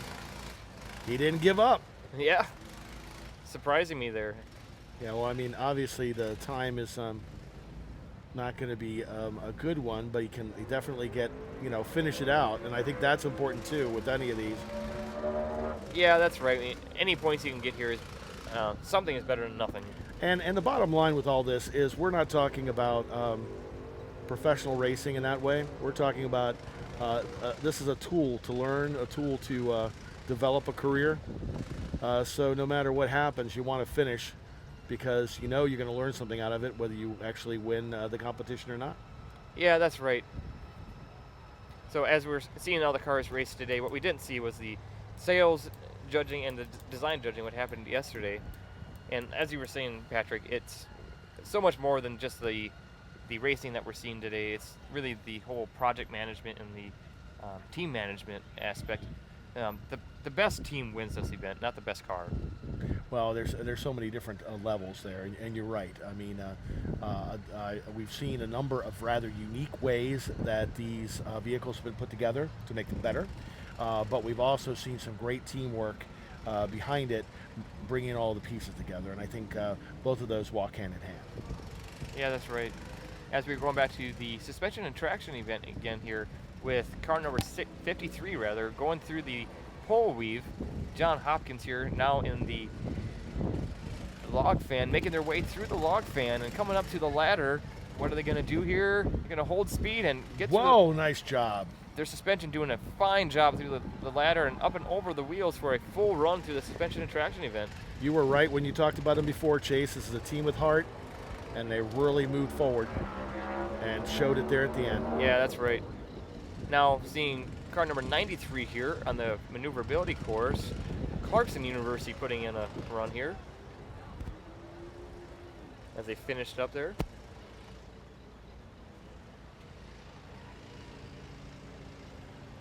You still have time. Open up a browser window, log on to Twitter, and send us a little note. Baja Maryland is the hashtag, Baja Maryland. Yep, as we're seeing the maneuverability event here. Still leading the event is Georgia Southern University with car number 23, putting in a very strong performance this weekend. Now on course is Rochester Institute of Technology, the Tigers, typically a very strong team. Doing well here. I can see it appears they may have slightly raised their car. However, they are still utilizing a very low stance in their car. You think they brought up a little bit though? It appears they may be slightly higher from this morning. However, their strategy seems to be working well here as they put in a strong run here, and it seems they were able to hold down the accelerator throughout most of the course here and really held momentum well. So that was a nice clean run. Yeah, I'll have to see if they're able to dethrone car number 23 here.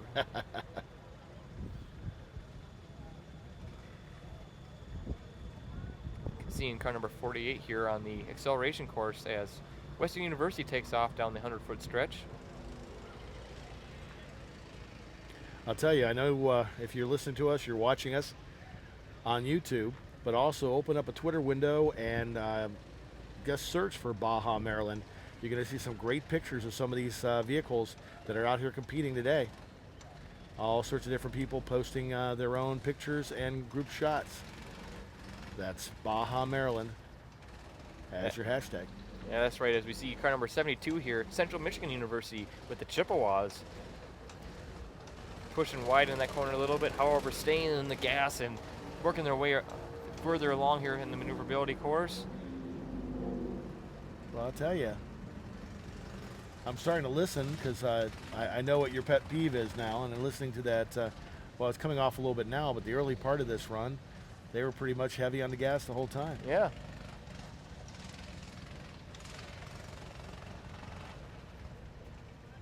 No, I'm putting in a very nice run there.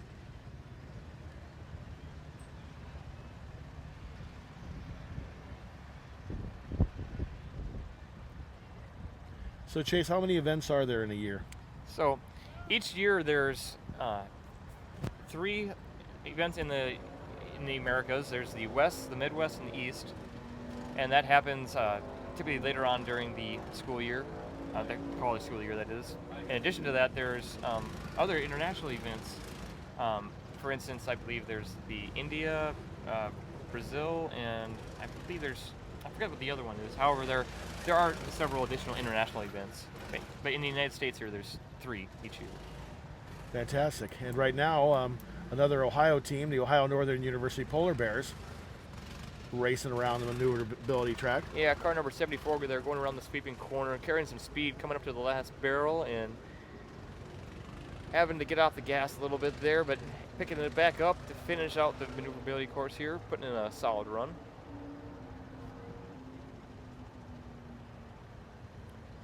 Well done. A lot of teams from the Midwest through Ohio, well, even farther over into Pennsylvania, but Ohio and out towards your area in Illinois and Michigan. Yeah, that's right. Yeah, really, we got the whole country here well represented, and rather the whole world, as we have many teams from, I guess, off of the out of the United States area here and able to join us here this weekend. Well, you said there are 3 events in the U.S. Where were the other ones this year? We know about Auburn. Right? Yeah, so this is the second event of the year. The first one was at Auburn. We're now here in Maryland for the second event, and the third one will be in Oregon here in a few weeks. That's great. Yeah, as we see car number 64 here, Polytechnic from Montreal. The Poly Mud Bees getting through the log fan of S&T. Coming up to the ladder here. Making their way very nicely through the ladder as their suspension really soaks up the ladder there and getting over the wheels.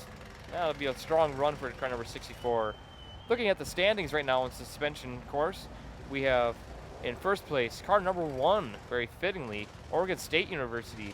Car number 3 in second place, the Big Red from Cornell. In third place, we have car number 4, the Wolverines out of Michigan, Ann Arbor, as we see the new score for car number 64 there, putting them in the 8th place, a strong run from Polytechnic. I really like the look of this car, the Alfred University one. Yeah, car number 25 here, Alfred University Saxon Racing, having that long wheelbase there, and actually, especially relative to the longer wheelbase that we're seeing there, the narrower track width.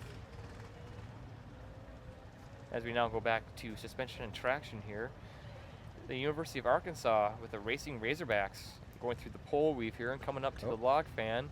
Nice job there. Let's see if they can get the turn in here. Yep, and unfortunately, yep. Oh, same place, right? That third one every single time. Yeah, that second to the last pole there in the log fan is catching quite a few people as we see car number 39 going through the ladder here and making a nice wheelie over the last wheel obstacle there. Great job. Here we are back over maneuverability. And that's going to be Ohio Northern yet again, making another run. The Polar Bears coming around pretty quickly there. Oh, with a little bit of drift out the back end there, but looks like they're recovering. Yeah, he's got a. Oh, there we go. We fortunately took out a cone or two. He's doing a nice job here, I think, Chase, with this drift behind. Yeah, and really making that work for him. Yeah, car number 74 here, showing some good handling characteristics as he's able to create enough oversteer to get through the corners there.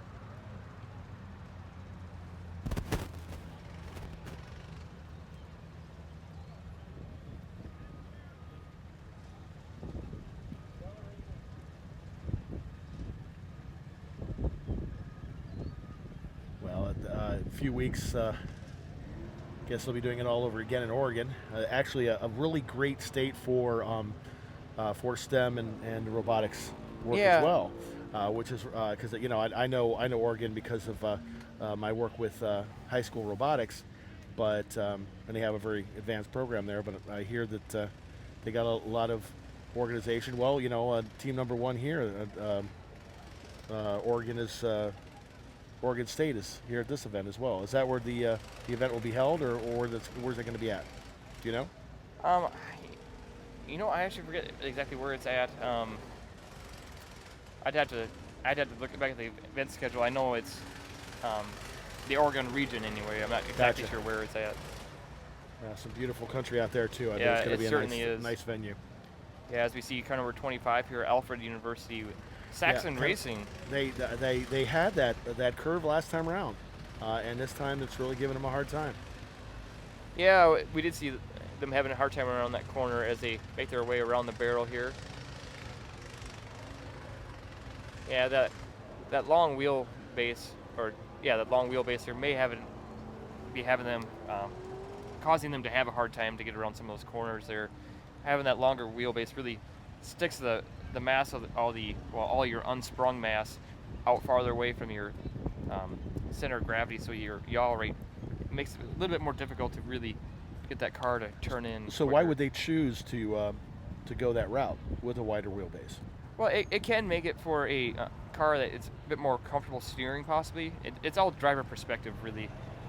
If you don't like to have a car some people may describe a car as being twitchy.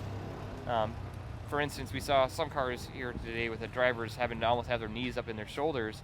Those cars they can be very nimble, but some drivers prefer a car that isn't quite so twitchy. So it's all based on the characteristics that you want your car to have. As we look at the replay here with car number 85. Man, took those opposite wheels for a ride, didn't they? Yeah, boom. Yeah, going through the log fan there, you can really see him taking the impacts and getting hung up again on that second to the last log there. We've seen that give many teams a hard time here today.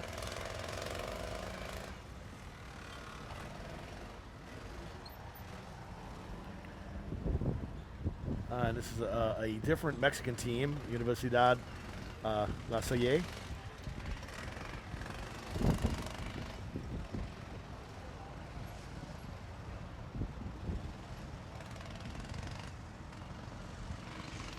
Waiting for a start. And acceleration there, we can see some of the scores.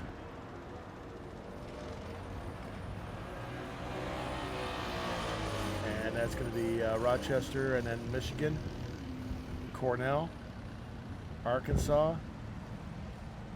Yeah, and FEI running out the top 5. Right.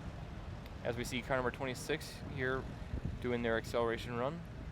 Well, that's an interesting move. That's yeah, almost every other vehicle has gone to the left at the end of the run. Yeah, I think he may have just gotten a little mixed up there, but he'll be getting on his way here as we go. Once if they got past the end, right? I mean, it's still a clean run. That's correct. Oh, had a little trouble getting started there. There we go.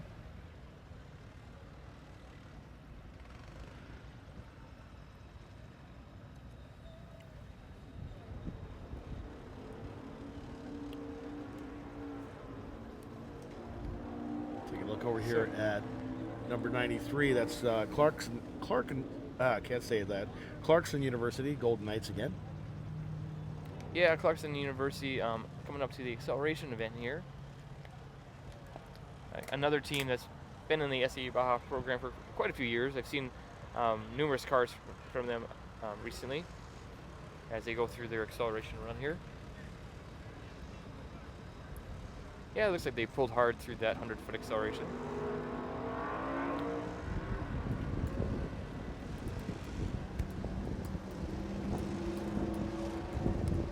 As now we're seeing car number 49, Michigan Tech University with Blizzard Baja on the maneuverability course, making their way through here, doing well. Come around that sweeping corner here. We do see them pushing through the corner a little bit there, and or a fair amount there, and actually scrubbing off quite a bit of speed, unfortunately.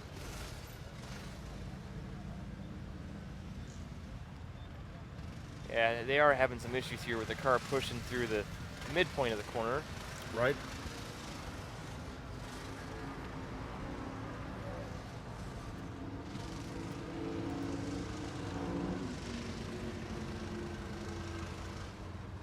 But car number 49 does finish up the maneuverability event here. So how late do you think we'll be going today? So events today are scheduled until 5 o'clock this evening. It's currently 2:53. So we got a few hours of racing left here for today until tomorrow's 4-hour-long endurance race. That race is scheduled to start at 9 o'clock in the morning. I'd encourage all of our current viewers to come back tomorrow. We'll be starting our broadcast a little after 8 o'clock.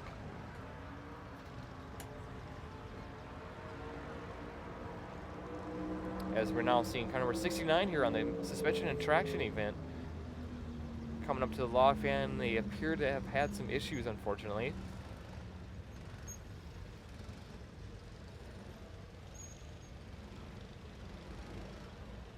Going back to maneuverability now, we have car number 19, Ryerson University, unfortunately having some issues there in going off course. That is going to... Oh, that's going to be a problem. Yeah, unfortunately this is going to be a pretty low scoring run for them. So they're going to want to get back here on course and put in a faster time, because I'm confident they can do better than this. That's well, the first times we've seen Ryerson. It's too bad to see them having a little bit of an issue.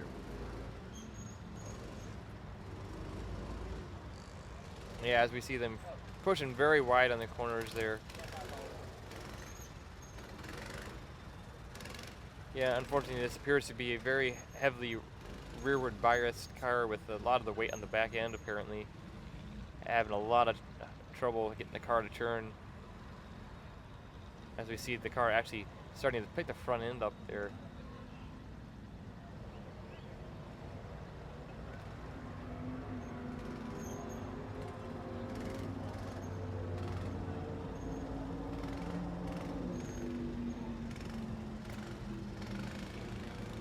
But they're still going through the maneuverability course here, doing everything they can to put in a good run.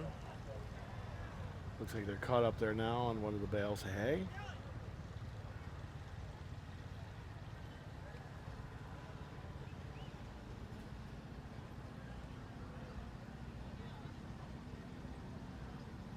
Yeah, so this would be one of the few times that they almost seem they could benefit from some extra weight in the front there. I don't like adding weight to these cars, but no, but if you have to, you have to. They almost need to put some more weight up there, because I'm not sure if they'd be able to adjust the suspension enough to actually get that car to turn. It seems the front end is very light on that car.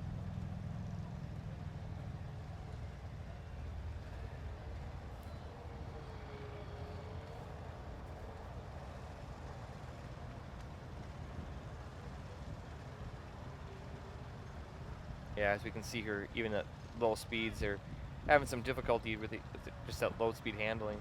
Right. Yeah, it's a very important distinction there between the low and high speed handling characteristics. There's a lot of different things that come into factors there. I mean, the low speed, you don't have the body roll to play with to use in steering the vehicle. So at low speeds, you got to be able to create enough lateral thrust somehow through your steering or through your suspension geometry, one way or another, just to get the car to turn. As we see car number 109 here getting ready on the acceleration run. Virginia Western Community College. Yes, we've been seeing a lot of them today. It's interesting, the wide variety of different schools, different organizations, even two-year schools that are here competing. Yeah, that's right. As car number 109 here finishes their acceleration run.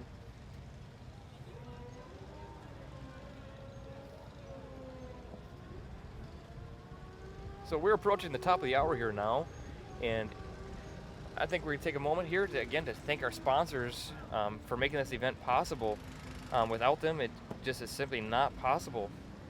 So I'd like to take a moment here and thank our sponsors, SolidWorks actually, for all the support they provide us with. Okay, let's first finish watching car number 27 here though.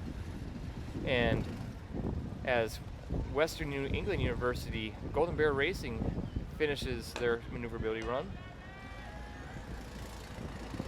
Well, that's a couple nice curves there. Yeah, they're making their way through the maneuverability course here. Kind of coasting into this last corner.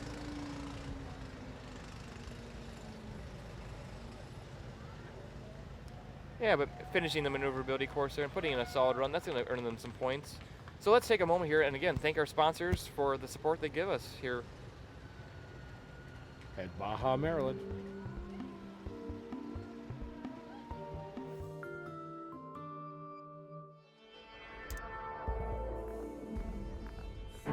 At Dassault Systems SolidWorks, we believe that inspired people create inspired designs. And that's what drives the development of our 3D solutions to help spark your creativity to create world-class products. As the SolidWorks community continues to grow every year into every industry, they provide the inspiration for each new release of SolidWorks software, creating a product development solution that delivers real productivity gains. SolidWorks 2015 is not just customer-driven, it's customer-inspired. Packed with engineering and design performance boosts to improve your everyday productivity, SolidWorks 2015 puts your focus on your design, reduces the number of steps to get the job done, and gets you the information you need fast. Share project ideas, information, and decisions across your global team and supply chain with minimal effort, and get feedback from customers early on to help optimize your designs. Easily create and manage product structures up front, then quickly document your designs for manufacturing and assembly. With access to design information on both desktop and mobile devices, you can quickly make informed decisions from anywhere.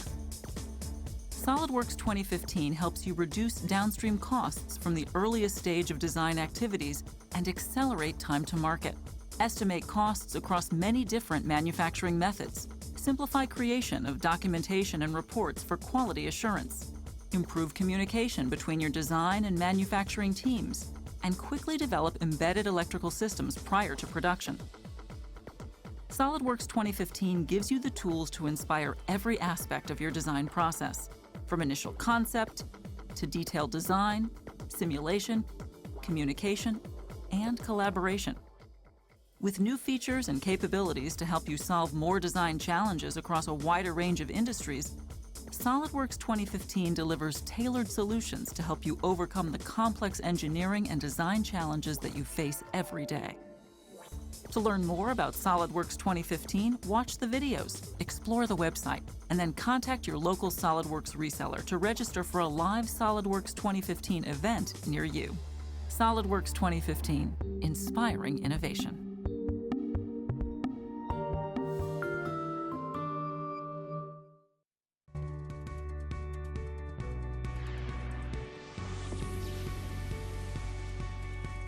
Well, I was an intern here. A lot of people think interns would go get coffee or make copies, but when I got here, they really threw me into the thick of things. They really take advantage of their interns here by handing them work that they really don't have any familiarity with, and let them kind of figure out things on their own, but at the same time guide them.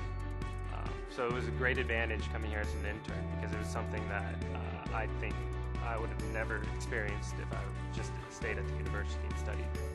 Lockheed Martin's Engineering Leadership Development Program really helps you understand that you're not just an engineer. You're a contributor to more than just trying to complete requirements or meet specific goals, that you have a career here. Some people here have had 5 years experience, 10 years, to the point where they've been with the company for 30 years. Working with them gives you the benefit of understanding things that you might not know. At the same time, all the engineers are very open-minded. So let's say you have an experience that really gives you an advantage. They will sit down and understand that you know this and ask you to kind of elaborate on that. So no one's really a closed book here. It's great because you yourself can bring in knowledge that maybe they don't have a full grasp on. The leadership development program really contributes to the fact that they want you in for the long haul. They want to hear your ideas. They want you to go and take charge and make something of yourself in this company.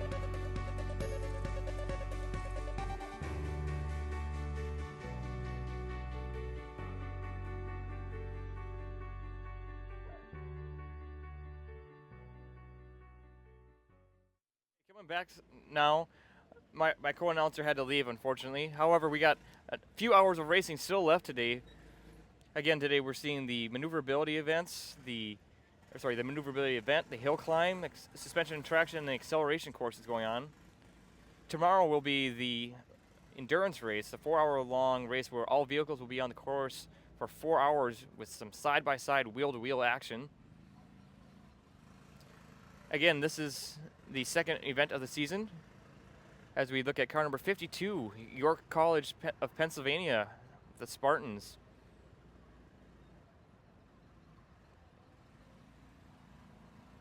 Putting in a run here on the maneuverability course.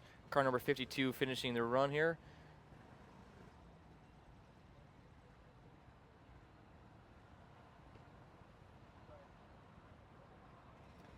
Yeah, as I was saying, this is the second race of the 2015 SAE Baja season. Previously, we were at University of Auburn for the first race.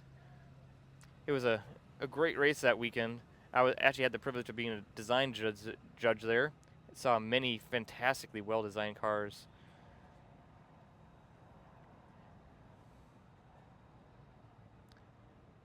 Going back to a shot of the maneuverability course here again, we have car number 60, University of Louisville, Speed Motorsports.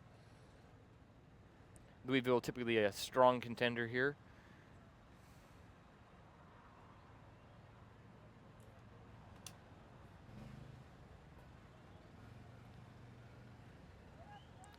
Okay, so let's take a look back at Auburn and see the action that happened there.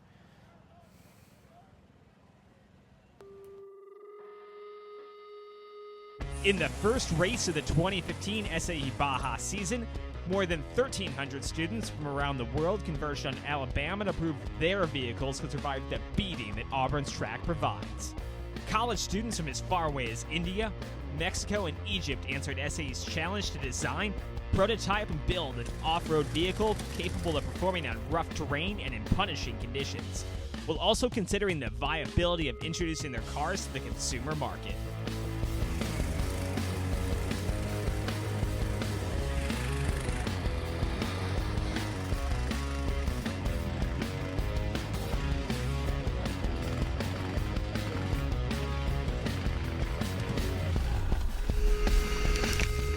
Throughout the weekend, a tight battle was seen with RIT's Tigers, Cornell's Big Red, and Michigan Ann Arbor's Wolverines leading the dynamic events.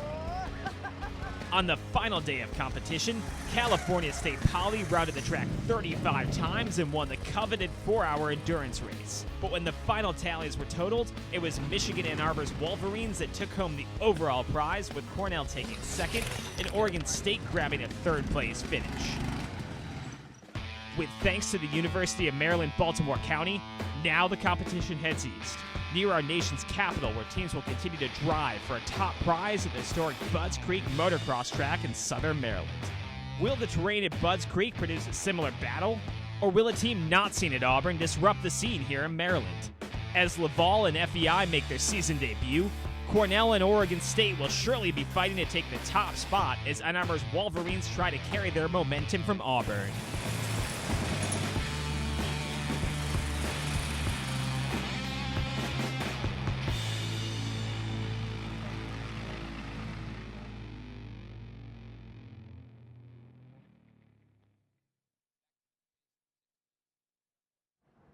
So here we are again at Budds Creek in Maryland, looking at the maneuverability course. Yeah, as we saw there, Auburn had a really heated battle between a handful of teams, or actually even more than a handful. However, there were particularly a handful of teams that really had a close battle going on throughout the weekend.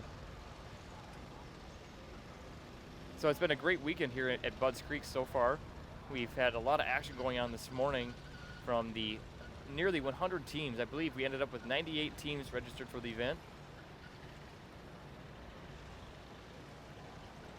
Yeah, as we've been watching the maneuverability course this morning and afternoon, there's been quite a difference we've been seeing so far. The car is able to really handle the low speed and also high speed combination of this course. Have been able to do really well.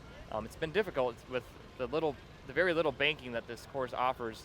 Teams have to have their suspensions very well tuned to create enough lateral thrust to really get around these corners. As we see, well, I'm not sure which car we have here. We have car number 80, Sunny Farmdale, the Rams with Ram Motorsports on the starting line of the maneuverability course, waiting for their green flag.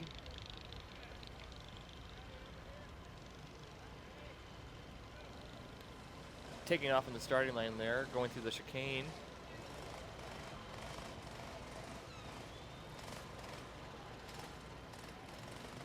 Taking a fairly cautious run here as they are having some troubles keeping the car from pushing through the corners.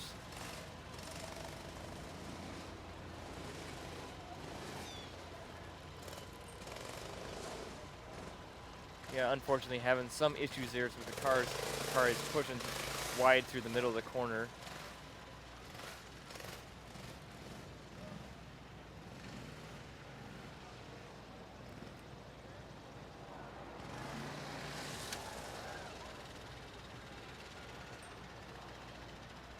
Yeah, unfortunately, it looks like the Rams are having some issues with their car as they're coming to a stop here. I see one of our volunteers coming over to offer them some assistance. Again, our volunteers here make this event possible. Without the community of volunteers, we would not be able to put this event on this weekend. Going to the hill climb course now, we have car number 82, University of Waterloo.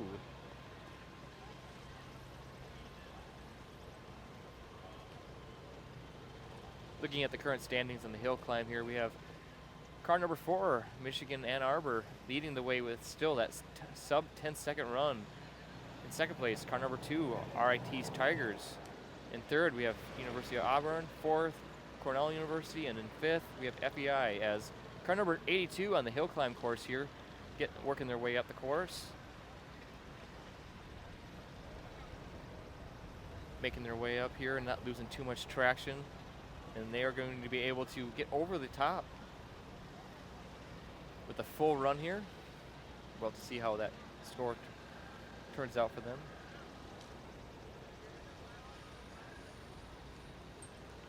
Going into the afternoon here, the sun has come out and is very strong now and is going to have some impact on the surface of the course here, as we see a lot of dust getting created now.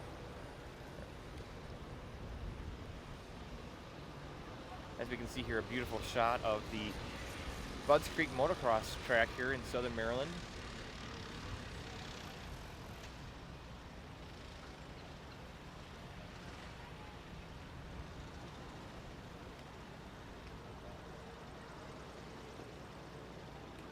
Again, the maneuverability course sponsored by Magna.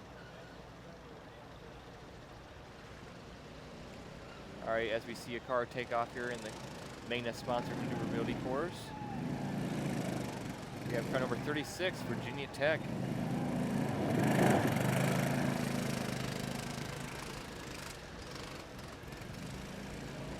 And they're making a good run here and holding a fair amount of speed, more than we've seen from some recent vehicles here on the maneuverability course, as they again are having trouble pushing wide in the corners.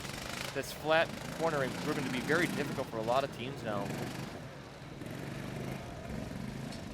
However, the driver really, you can see him fighting for every bit of speed here as he goes through the corner here. Unfortunately, he's going to be docked quite heavily for going off course there.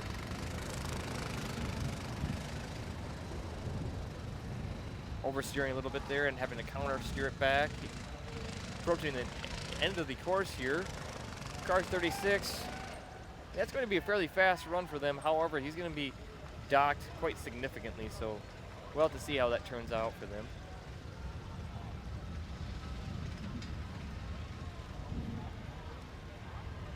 Now back to the acceleration course, we have car 101 from Mexico, the Panteras.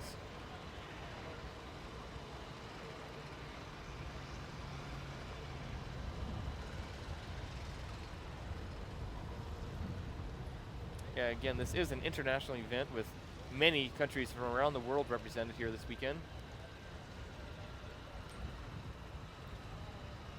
Yeah, this weekend here at Maryland for the SAE Baja competition, a really very multidisciplinary competition. We see a lot of engineering students, but along with engineering, there's also many business majors and graphic design students handling all the media from these teams here, as we see car number 101 take off for the acceleration event.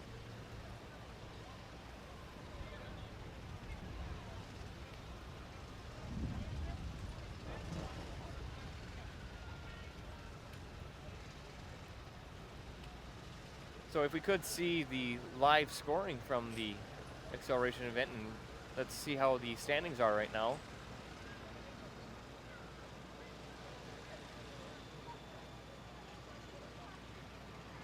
So there's the most recent run from car number 101 that is. Just under 5 seconds puts them into 71st place. So the current standings in the acceleration event is car number 2, RIT, leading the event, with car number 4, Michigan Ann Arbor, in second place. Car number 3 in third place. In fourth place, car number 39, University of Arkansas. And in fifth place, we have car number 129, FEI, our friends from Brazil.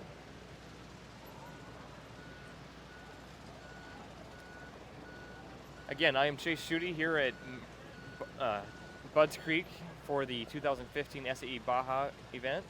It's the second event of the SAE Baja series this year.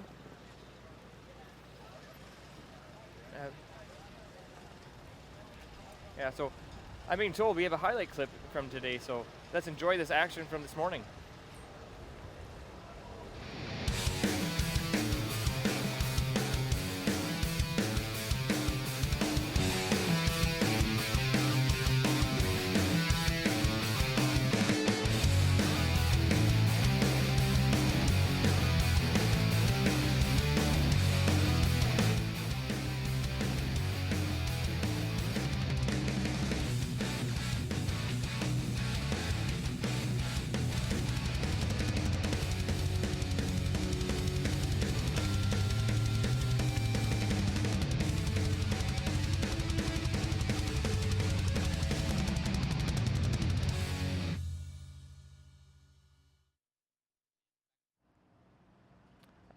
All right, great seeing that action from this morning as we saw Michigan and many other teams, they're performing well.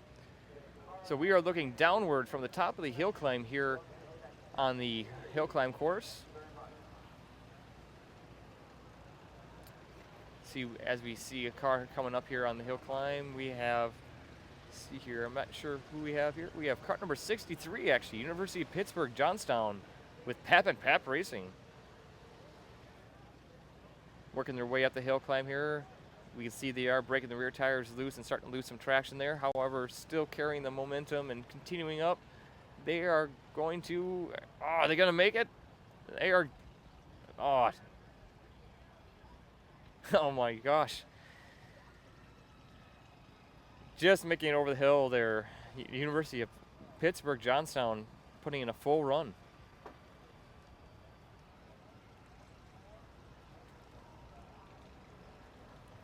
Again, seeing our fans here.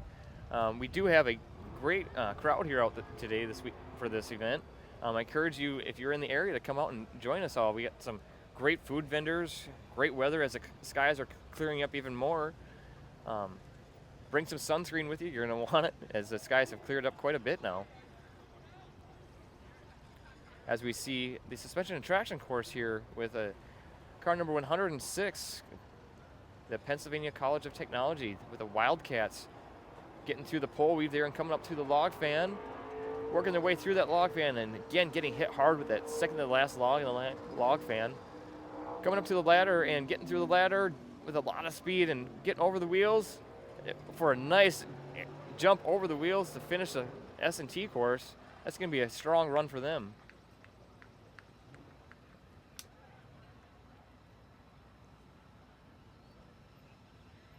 All right, and here looking at the replay, we can see they carried a lot of speed through that ladder there and come up to the wheelbase. We can see them actually getting, just completely clearing the wheels, and their suspension doing a good job with keeping the driver in control. So a good job by the car number 106 of the Wildcats. Going back to maneuverability here, we got car number 49, Michigan Tech with Blizzard Baja. They're putting in a good run here. Again, this course proving to be very difficult for a lot of teams. We've even seen a lot of teams have a difficult time getting their cars to really carry through a corner and not push wide.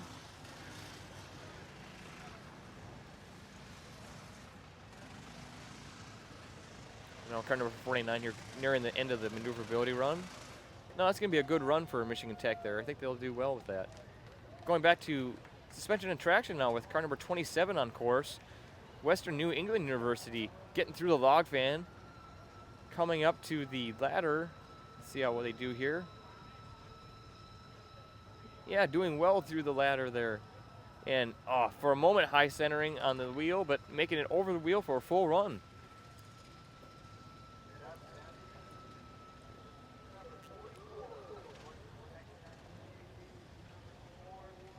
No, car number 27 there. Yeah, so looking at the replay now of car number 27, getting over that wheel there. You can see they lift the front end up and over, but they do just for a moment get caught up in the high center there, but they're able to get the rear tires to pop up and over that wheel there. So now it's a good run for them.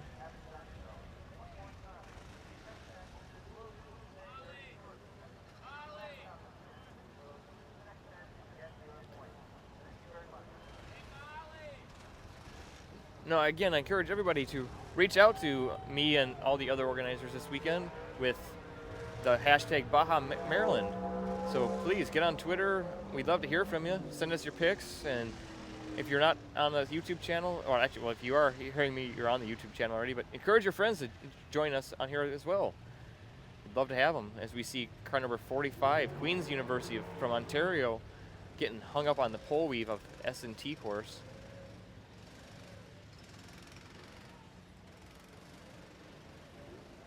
And here we have car number 82 in the maneuverability track here, University of Waterloo.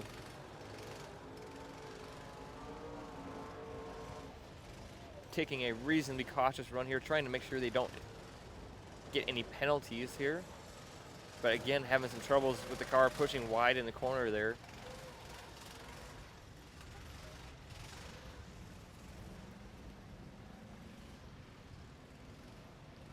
Yeah, they are able to get around that barrel using the banking on the side hill there.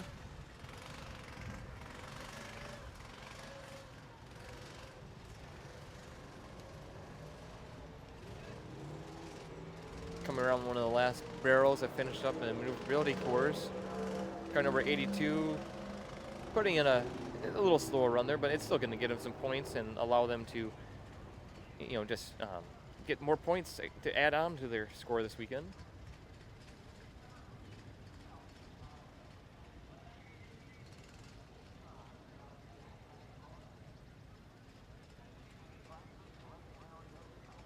As we see another car approach the starting line of maneuverability here.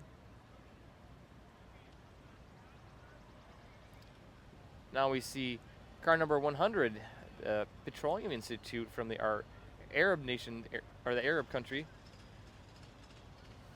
Going through the pole weave here.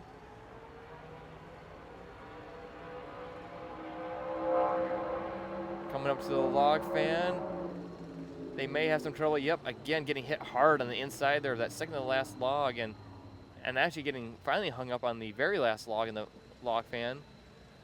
That is going to stop car number 100 here, and they will have their run recorded at the distance with the last log in the log fan. Look at the instant replay here. We can see he goes into the log fan and turns in pretty tight there and takes the inside line, which has proven to be a very difficult line to take here today. However, he is fortunate to get bounced up over that log, but is unable to keep control of it as he goes off to the left there and has to end his run. Now looking at car number 26 here on the maneuverability course.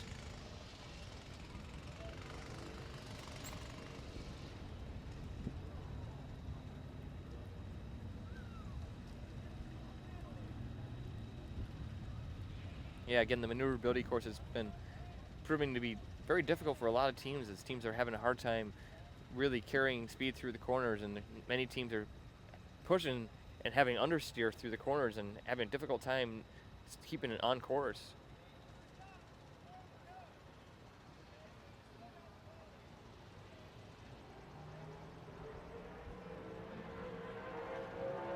Yeah, so again, let's take a moment here to thank our hosts, University of Maryland, Baltimore County, as they are hosting us this weekend and have been very great with their hosting. So let's take a moment here and thank them.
Back to the S&T course now. We are currently looking at the whoops section of the S&T course. The whoops being a very rhythmic section with a series of short, essentially bumps that the cars go over. Looking at car number 2, RIT, going fast through the through the ladder rather. Getting over the last obstacle there and putting in a strong run. Now, RIT typically a very top contending team.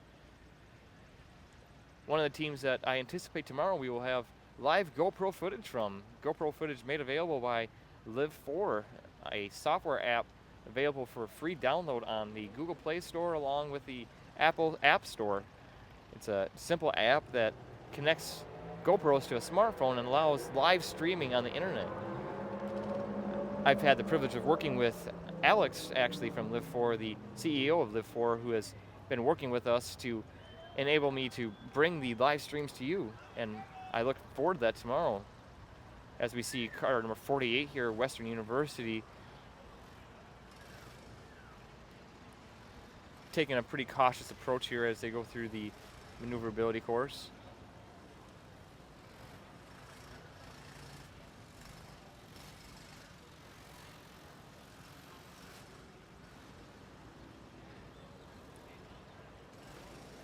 As they work their way through here, you can see the driver is making a point to keep his speed low enough to get through the corners without incurring any penalties, as they are penalized for any point they go off the course.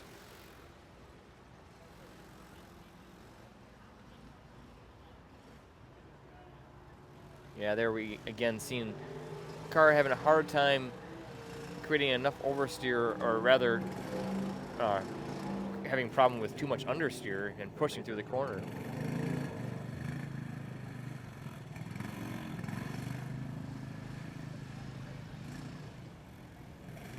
Yeah, so that's where teams really need to focus on the low speed handling there. If you're going to choose to travel at that low speed, you need to configure your suspension to handle at that lower speed. That's where the suspension kinematics can have a very big impact, as at low speeds you don't have enough lateral forces or G-forces creating any body roll to really utilize that for steering purposes.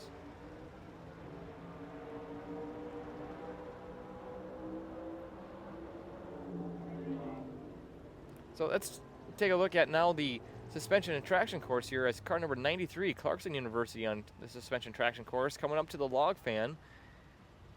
Getting their way through the log fan without too much trouble.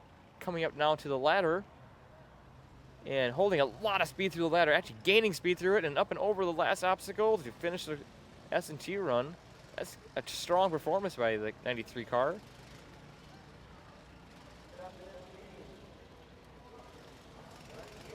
Going back to maneuverability now, we have our team from Mexico, car number 26.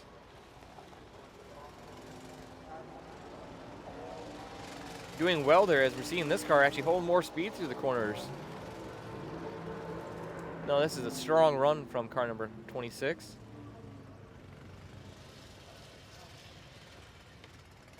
Having to get off the gas a little bit there, unfortunately losing some speed. However, getting right back into it. Yeah, unfortunately he's unable to keep in the accelerator there and is losing quite a bit of momentum. However, still finishing the run, and I don't believe going off course, so that should be a reasonable run for him and earned a good amount of points for that team. Now looking at car number 35 here on the suspension and traction course. Team from Korea this weekend as they get hung up there on the pole weave.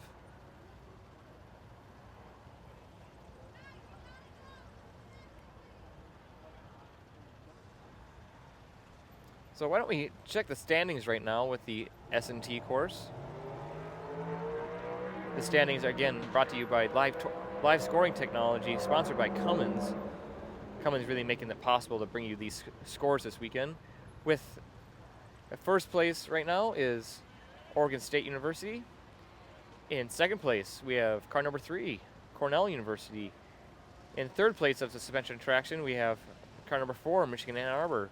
In fourth, car number 129, FEI. In fifth place, we have ETS.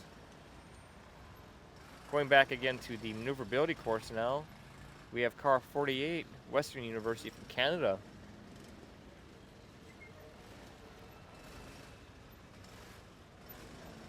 Yeah, we again see this car pushing slightly wide in the middle of the corner there. Yeah, having to slow down to get around the corners. Unfortunately, they're not going to have a very fast run here.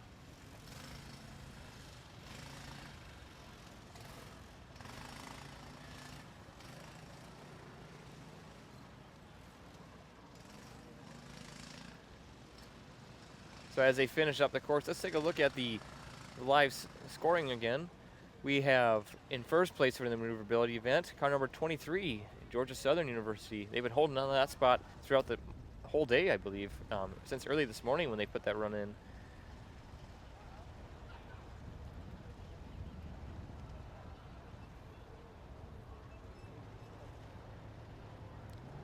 Now going back again to the suspension and traction event, we have car number 97, Concordia University. Now one of our teams again from Canada, actually. Looks like they got hung up in the middle of the pole weave on something here. So let's go back to the maneuverability event with a car staged and ready.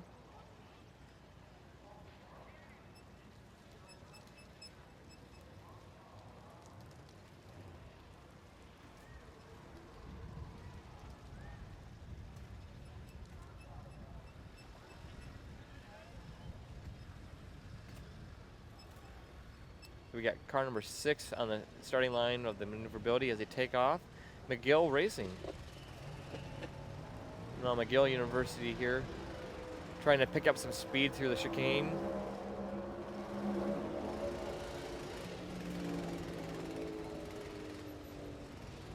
Coming around that sweeping corner there. Holding onto a fair amount of speed, but unfortunately losing a lot there as it appears they may be using an open differential as I see the one tire spinning quite a bit there.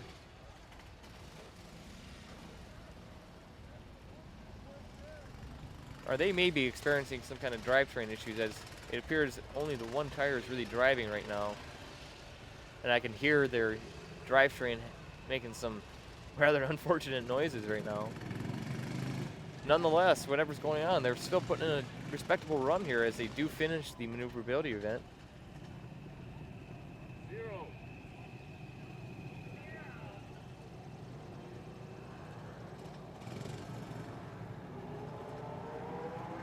Now again, you are looking at the bowl at Budds Creek Motocross track here, a view from the top of the water tower. There you can see the hill climb.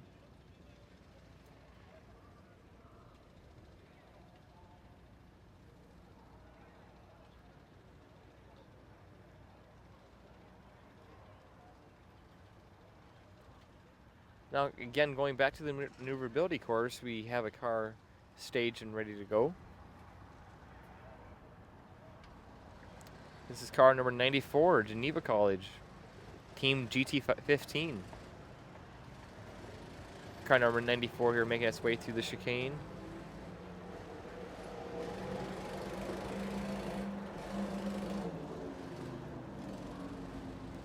Coming around this long sweeper here and turning right, getting around the barrel.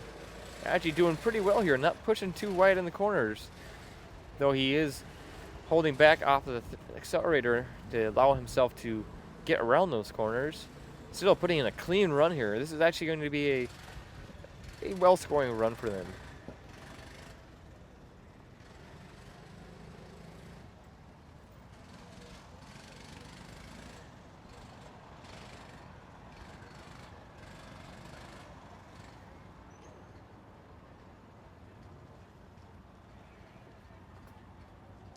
Geneva College finishing up their maneuverability run here. So still leading the maneuverability course is car number 23, Georgia Southern University. Again, in second is car number 128. In third, we have car number 4. In fourth, we have car number 129. And in fifth, car number 8. So we got a good competition going on here with the maneuverability event.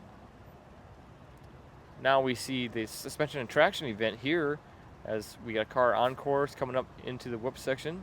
Should be approaching at any time here. Here they come through the whoop section and unfortunately, it looks like they may have experienced some issue there, as car number 52, York College of Pennsylvania, is going to have to go off course and receive some sort of assistance or something. I'm not sure what happened with them.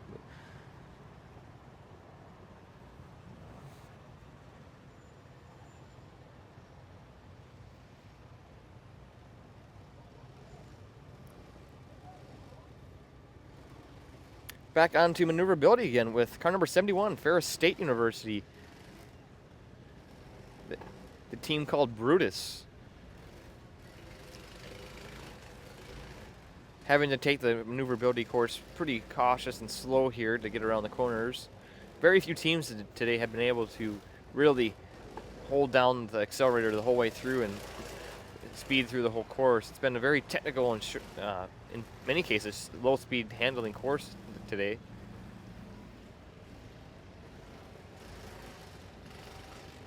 But no, car number 71 here proving to have the ability to initiate the corners and get through the corners without losing all their speed.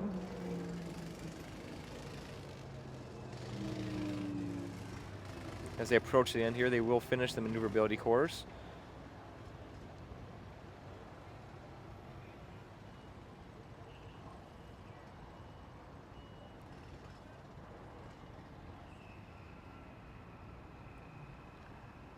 So looking downward from the hill climb here, the hill climb has proved to be not as challenging as I anticipated today. This morning and even yesterday, many organizers were concerned that the hill climb may be a little bit steep, but it has proven to be not as challenging as I anticipated. As we look at the live scoring again, brought to you by Cummins. Currently the hill climb is being led by car number 4 in first place, still with that sub 10-second run that is just dominating the hill climb. In second place, we have car number 2, RIT. In third, we have car number 31, Auburn University. In fourth, we have car number 3, Cornell University. And in fifth, car number 129. So Auburn University putting in a very strong performance this weekend. I've been very pleased to see how they've been performing, as we now are looking at car number 59 on the suspension and traction course, otherwise what we like to call the S&T course for short. Going through the log fan there.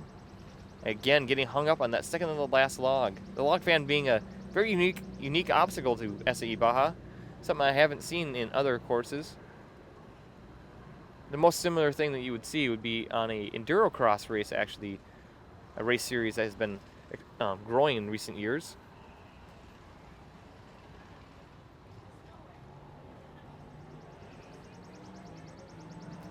It's one of the great aspects of SAE Baja is the multidisciplinary approach.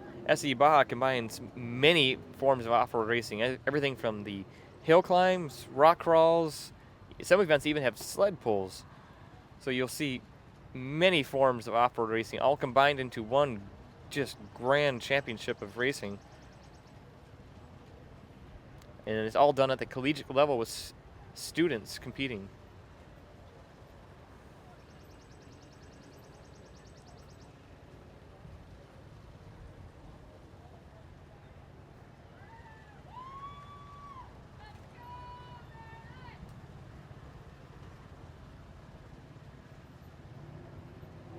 So let's take a look here at what teams typically go through in the season, because they go through a lot to get to this point of the competing. So let's take a look at what they typically go through in a season. As soon as the cars cross the finish line of a grueling 4-hour wheel-to-wheel enduro race, it's time to prepare for another season of SAE Baja. College students begin by developing a nonprofit team to design and build an off-road vehicle that will compete in several highly competitive international competitions.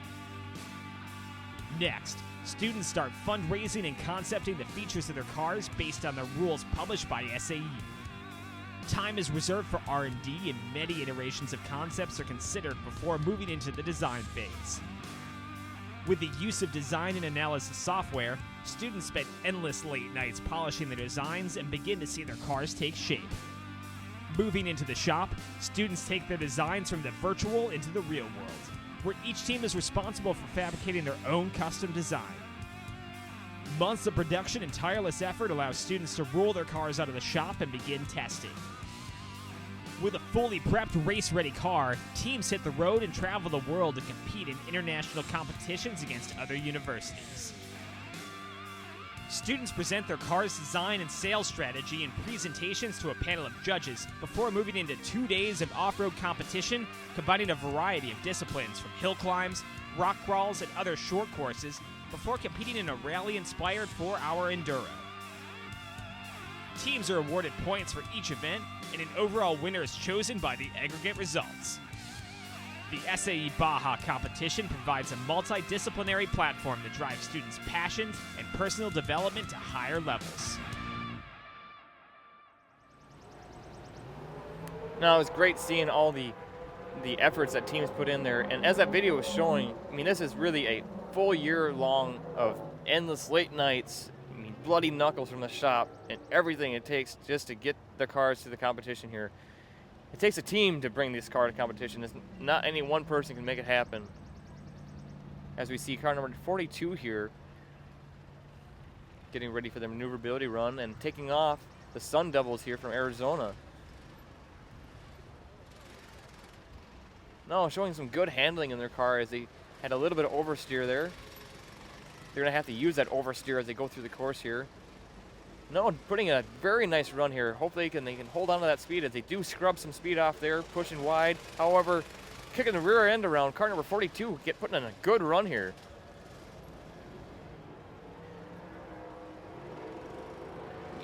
Using the side hill coming there and gaining speed coming off the hill. They're able to go through that sweeping corner, coming up to the last barrel. This is gonna be a good run for car number 42. The Sun Devils should be happy with this run. No, Arizona State doing just fine there as we see car number 106 now on the S&T course. Pennsylvania College of Technology. The Wildcats putting in a strong run there as they finish up the S&T course.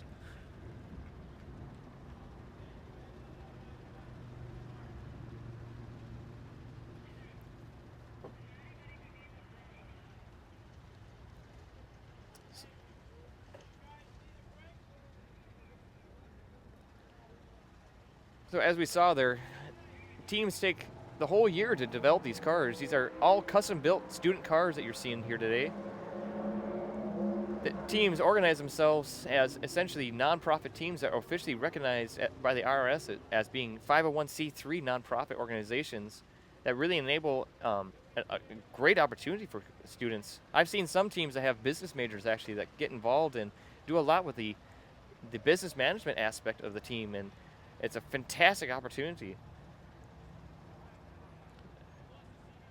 And as we saw there, teams do have to raise their own funds and in many cases have to really completely organize themselves.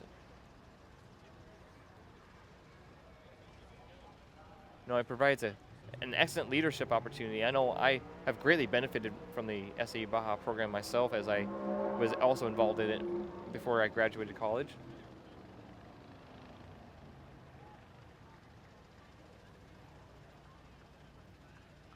Yeah.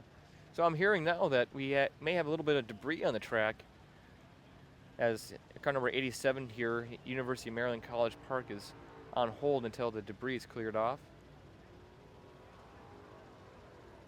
So I'd like to take this moment when we're waiting for the debris to clear it off to highlight a World in Motion program.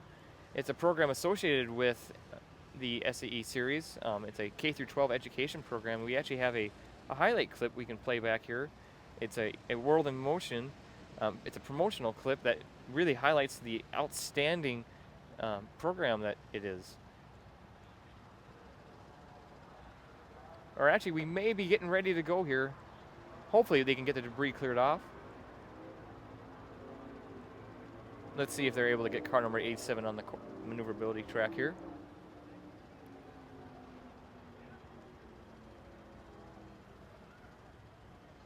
Again, you're looking downward into the bowl of Budds Creek motocross track here in southern Maryland.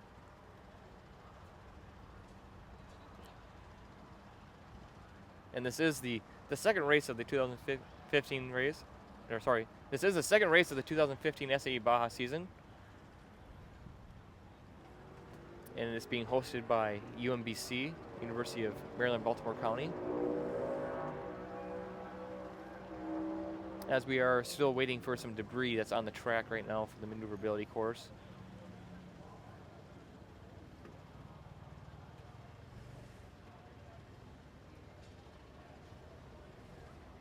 There you can see a nice shot steering straight down onto car number 87 there.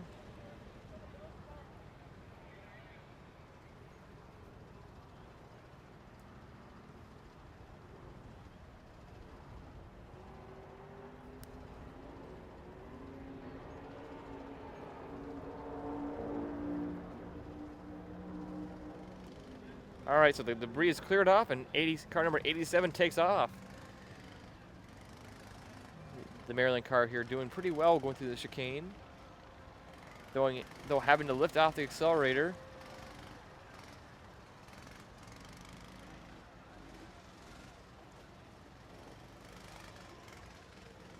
As he works his way around the barrel there.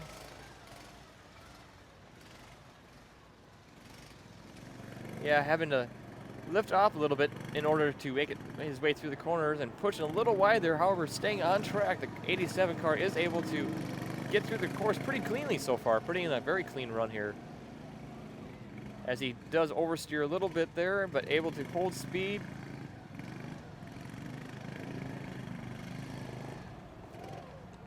Oh, that's a solid run by the 87 car there. No, representing the University of Maryland College Park well with that run.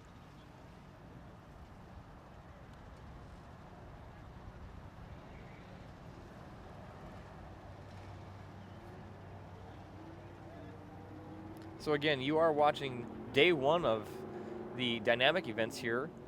We have 4 events going on today: the maneuverability course, suspension traction, acceleration, and the hill climb.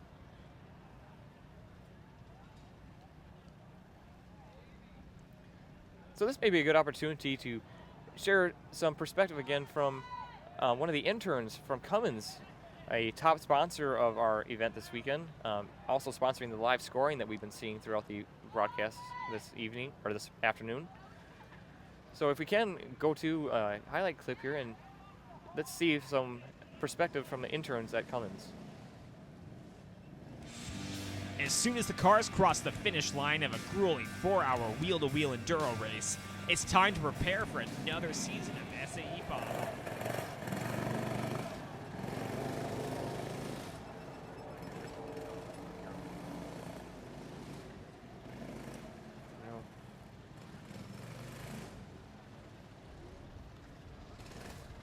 All right, sorry for some technical difficulties there as we see car number 80, Sunny Farmdale, the Rams with Ram Motorsports on the maneuverability course.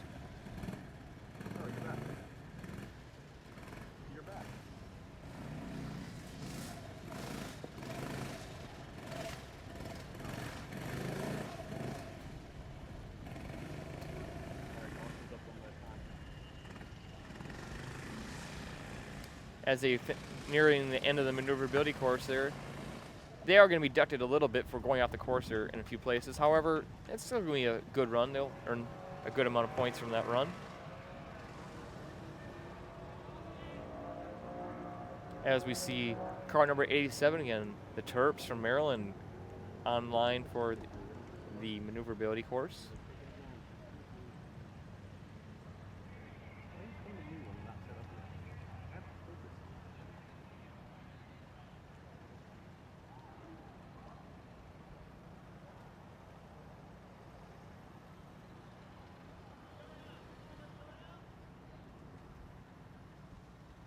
As we're waiting for car number 87 to take off on the maneuverability course here.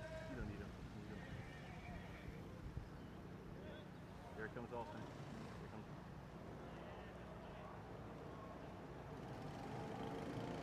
All right, taking off car number 87 going through the chicane. Looks like the driver is doing everything he can to go faster this time. Holding much more speed than his first run.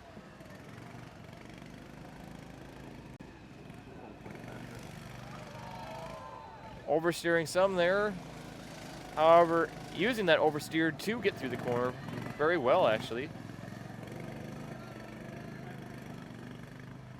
No, number 87 car putting in a very good performance here as he makes his way through the maneuverability course.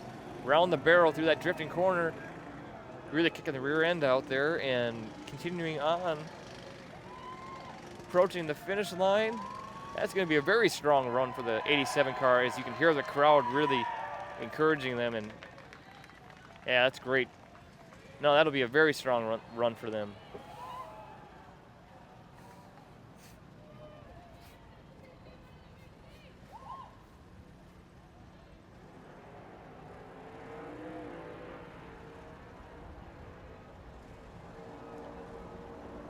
Yeah, so if we could go now and let's look at a short clip from a Cummins intern and that shared his perspective with us. So why don't we go to that clip now and see what he has to say.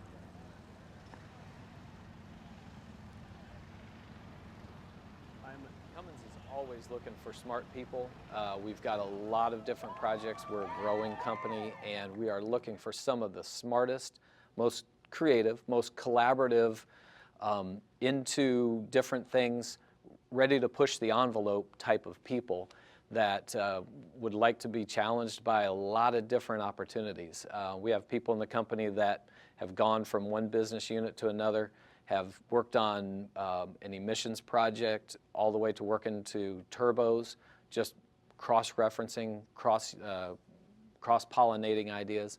And the people that can do some of that cross-referencing, cross-pollination, collaborative work are really the people that we're looking for. Cummins is always looking for smart people. All right, we are back here again on the maneuverability course.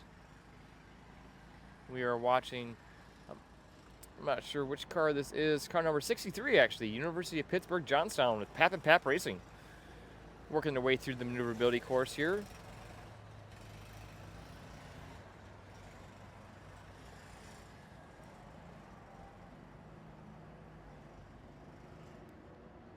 As we can see the driver really having to work hard trying to get that car to corner well here.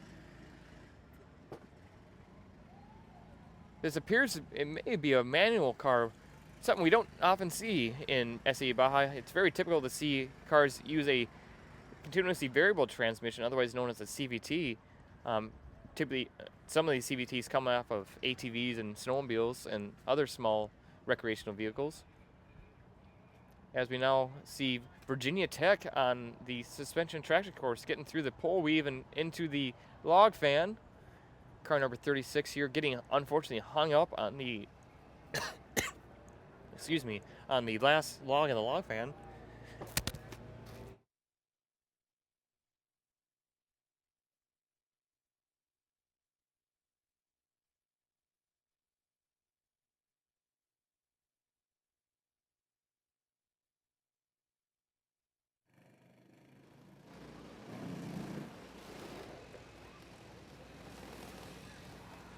Number 36 will have their run recorded at that roughly the last log in the log fan there where they got hung up.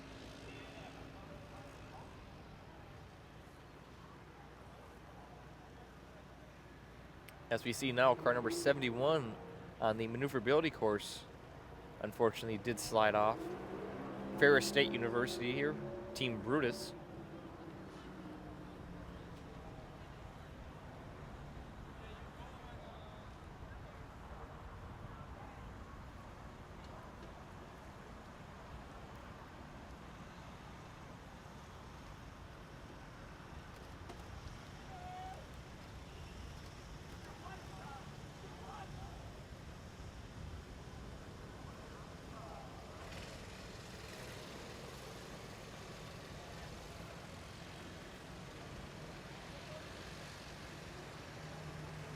We are looking at Michigan, one of our top contenders. Car number 4 getting through the whoops with a lot of speed. Going through the pole weave now, doing very well and putting in a fast run here on the S&T course. Coming through the log fan, losing quite a bit of speed. However, they're going to gain that speed back as they approach the ladder here. Holding a lot of speed through the ladder, coming up to the wheels. And over that, that's going to be a very strong run for car number 4, the Wolverines out of Michigan. No, the Wolverines being a top contending team here this weekend at Budds Creek in Maryland. As we go back to the maneuverability course now, University of Pittsburgh, Johnstown.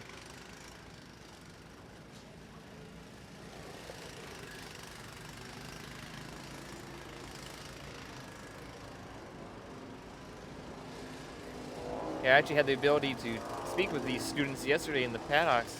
They have a very unique front suspension that actually utilizes articulating, basically articulating upper shock mounts. It's a very interesting design, as it seems to be serving them here pretty well, actually.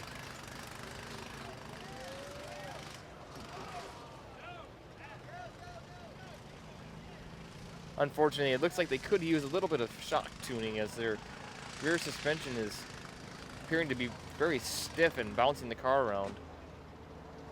One thing you may notice here is that the rear track width is narrower than the front. That is done with reason. That is so that if the suspension is tuned well, it can actually lift the inside rear tire and cause some oversteer possibly, and allow the teams to create very specific handling characteristics. Well, or specifically the oversteer that I had mentioned. As you can see there, the narrower track width on the rear of that car.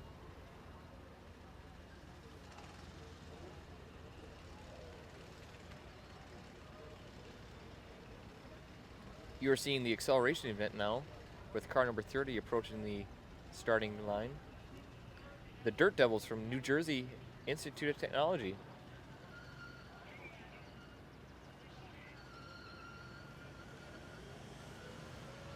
As they take off here, I can hear the whine of the gearbox. They appear to be having something rubbing on their gearbox as I can hear that.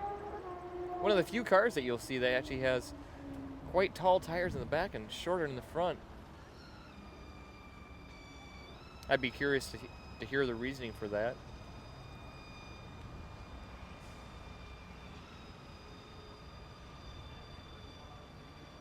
As we now see car number 35 going through the whoops section of the S&T course, the Korean team, Team Speed Limit.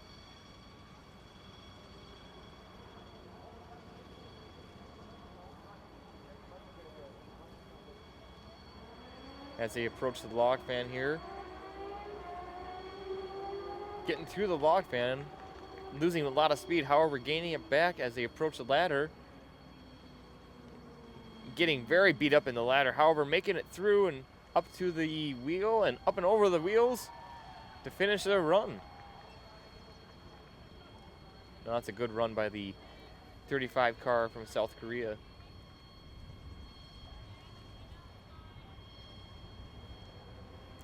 Looking at the replay, you can see them really getting thrown around in that ladder. The ladder being proven to be very difficult this weekend, as a lot of teams are getting thrown around.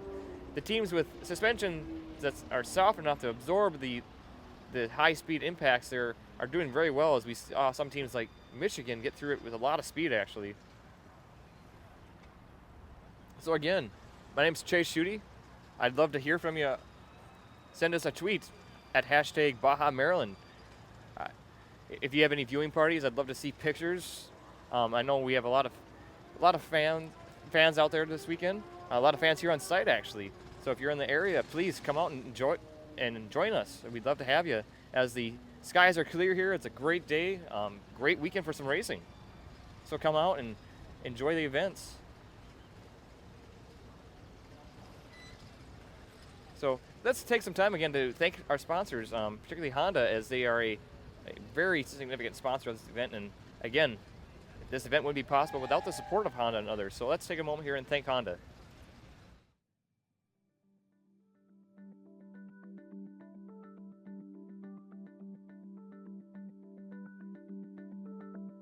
My entire life pretty much has been based on Hondas. It's actually been pretty interesting. When I was growing up, all my family members had Hondas, so I grew a passion for working on cars, and it basically began just doing slight modifications to doing engine swaps to turbo builds. So my passion for Honda started from there, and it just kept growing and growing, and now I'm working at HRA, and it's fantastic.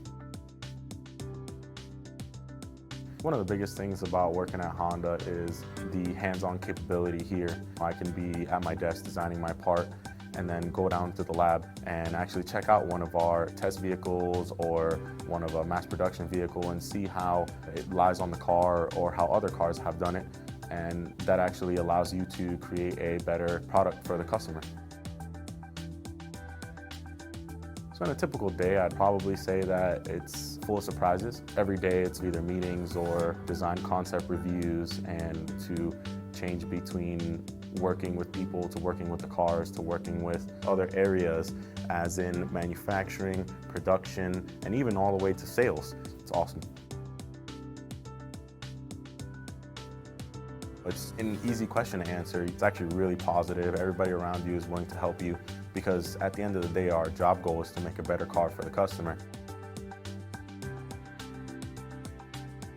If I was talking to a prospective engineer for here at HRA, I would tell them we constantly strive to make a better vehicle. Be prepared to be challenged and constantly be working on new ideas, new products, and to be prepared for hard work to employ your ideas into the vehicles, because it's one of the biggest things here. You know, it's part of making a better car for the overall customer.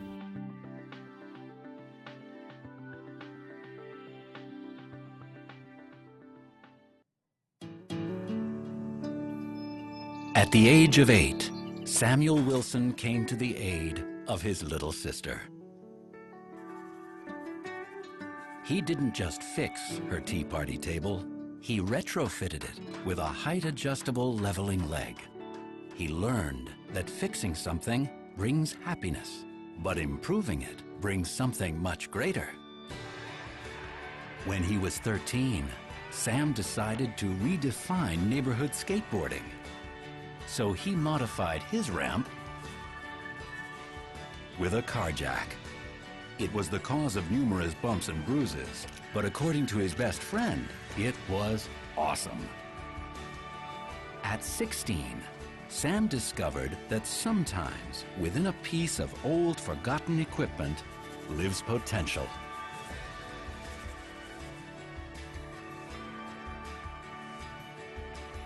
And that his efforts really do make a difference. In college, Sam realized for the first time how much he takes for granted. Where he walks, where he lives, where he sleeps.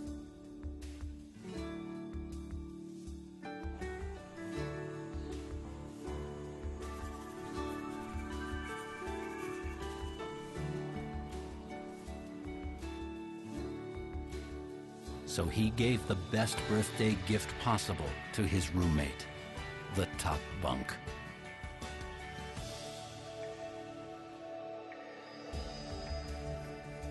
At 40, Sam recognized that he could use his skills as an engineer to help someone severely injured.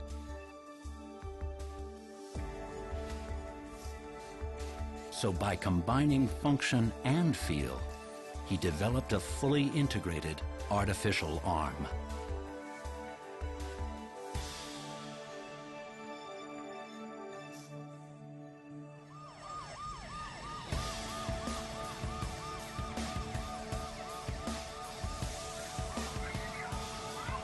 Because in a time of crisis, there is no greater comfort than the hug of a loved one, except shaking the hand of a man who lost his.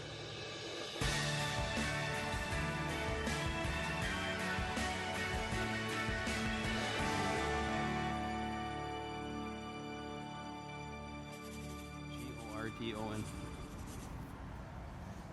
We are back looking at the maneuverability course again here, as car number 14 is on the maneuverability course.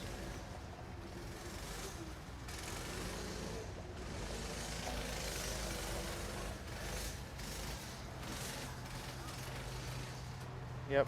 So car number 14 having some difficulty there as they're pushing wide through the corners, and they are going to be penalized again for going off course there. Having to slow down quite a bit here as they go around the barrel.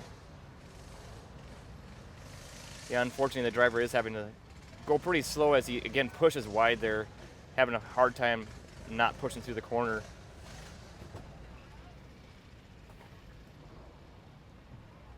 All right, again, we are looking at the maneuverability course here, and I actually am happy to introduce Marty Gordon here, a guest announcer coming and joining up with me now. Marty, thank you for coming up here and joining me. Yeah, pleasure, Chase. You have a great view up here. Yeah, all no, the it's, happenings. yeah, it's been great up here all day long. So, no, Marty, I've seen you around the pits for quite a while now, and I believe, well, you come to us with a lot of experience, right? Yeah, a few years. I've been doing this for about 20 years, and you know, Baja's gone through quite a bit of changes over the years, but this is a great event, a really wonderful job for some first-time organizers that really, I've heard many people talk about what a great event this is and how well it's been organized. Great weather, and you really just can't beat the climate around here. A lot of energy from the students. Yeah, no, the environment around here has just been great at Budds Creek, and well, the UMBC as a host has been phenomenal. The site owner, Jonathan, has been doing everything he can to make this event happen, as there's been a lot of modifications we've seen this weekend with the motocross track. Typically, this track is home to AMA races, so there's been a lot of modifications done, but no, it's been a great event and great atmosphere here this weekend. Yeah, we're sort of winding down the afternoon too, aren't we? Yeah, we have, let's see here, we are just after the 4 o'clock hour now. We have a little less than 1 hour of events going on here today. As we see car number 47 here, one of the local teams, University of Maryland College Park, evidently getting a tow here. Or actually, I'm sorry, car number 47, that may actually be the UMBC car. It is, it's the UMBC car, actually our host's car, unfortunately having some issues. They're getting towed back to their paddocks. There always seems to be a jinx on being the host team.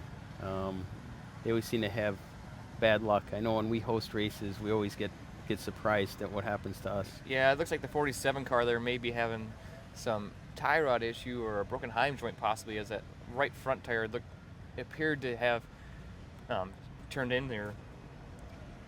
A little flopping around there. So throughout this morning, Marty, what did you see over in the pit area? Did you see anything happening over there? I didn't have a chance to get over there this morning. Yeah, there was quite a bit of excitement. There was, you know, the tech judge was coming around checking on us, and a lot of teams trying to make final preparations, and a lot of teams will make adjustments in between events, little tweaks here and there. And basically the rules say you can't change anything on your car, but you can certainly make tweaks to the equipment that's already there. So a lot of tuning of the suspensions, a lot of changes in air pressure, and just, you know, getting ready for the next event. Yeah, so I've been seeing a lot of cars having a hard time on the maneuverability course today. A lot of understeering, just pushing through the corners, having to slow down a lot to get around the corners.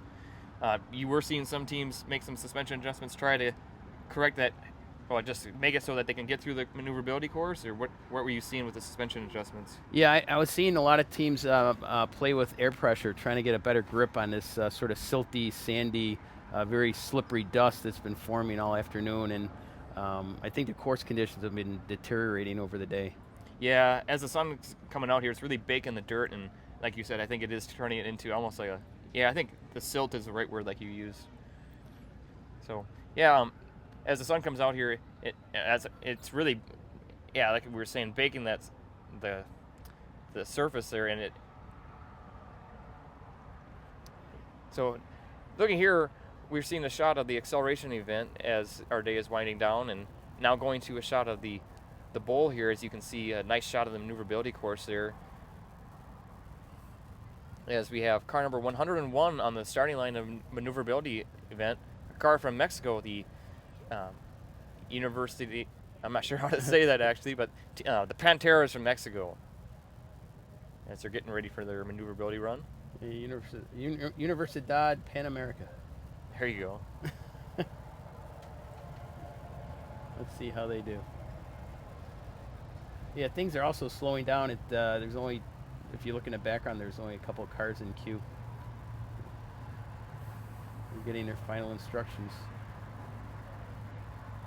And one thing that drivers in those cars, they're just students. They get a little bit nervous at the start too.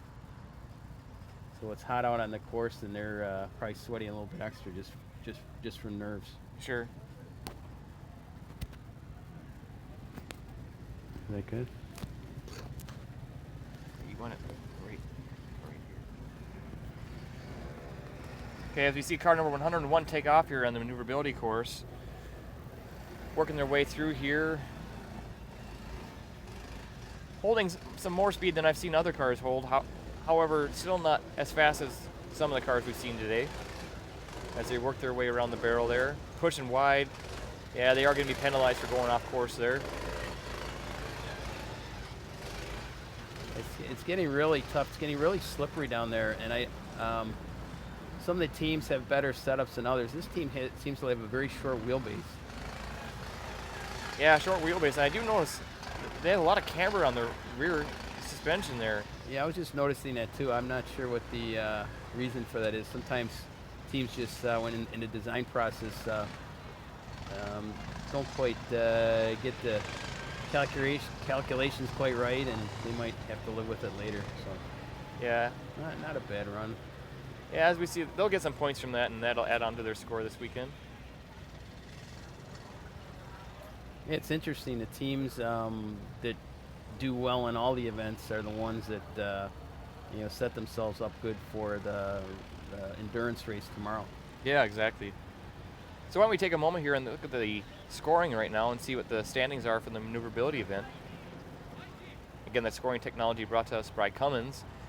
In first place, we got still car number 23, Georgia Southern University. In second place, car number 128. In third, we have the Wolverines out of Michigan with car number 4. In fourth place, we have car number 129, FEI, as we see the latest run there from car number 101, putting them in 71st place. Now we see the S&T course here with car number 56 getting hung up on the pole weave, unfortunately. Yeah, cars that don't have proper suspensions, that car looked pretty stiff. Just got hung up on the pole and maybe didn't go quite straight into that obstacle. It's very difficult to pole weave, as it's difficult to really line up your car. As we're now seeing car number 18, Sonny Stonebrook with Stony Brook Motorsports doing pretty well here. That's a tongue twister, huh? Yeah. Stony. Working their way around that sweeping corner as they approach the last barrel here. It's another interesting thing. A lot of the teams that prepare their cars earlier can often get valuable practice time in before the events. But yeah, that is a very good point. The tuning of these cars is absolutely critical, because all the design in the world on a computer, it sometimes doesn't even matter if you don't have a car well tuned. Yeah, so there's an advantage in getting your car ready early, and also an advantage just so you can test the car out, but also test your drivers out. Yep. So here's a car that I've been watching this weekend. University of Laval making their season debut here this weekend. They were not at the Auburn race, so I'll be anticipating a good run from them here as they take off, going through the chicane. Yeah, teams up in Quebec are well versed in Baja. They actually have a winter event up there in the snow. Yeah, that's right. Unofficial event, but no, I've seen some footage from that event, and it looks to be a very fun event as they make their way through the maneuverability course here in Maryland. Yeah, doing well there, as we see they have 2 GoPros mounted on top of the car, which is great to see. Making their way through that corner, using the side hill to really rail around it there. I do see they're slightly pushing through the corners. They're having a little understeer, having to lift off the accelerator some as they make their way nearing the finish line of the maneuverability course. Now car number 83, they're putting in a good run. yeah, that was a great run. I don't see a lot of rutting either on that course, just a lot of dust. Yeah, that is a good point. I was anticipating seeing some more rutting throughout the day, and I have actually not seen much, as we see Oregon State University, the Beavers here, car number 1, finishing the S&T course. Yeah, now being car number 1, they of course won this event last year, so that's how the car numbers are assigned. Yeah, that is a good point. The top 10 finishers from previous years do earn that car number for use in the following season, as we now see Stony Brook Motorsports again on course for the maneuverability event here. through the chicane early on in the course here.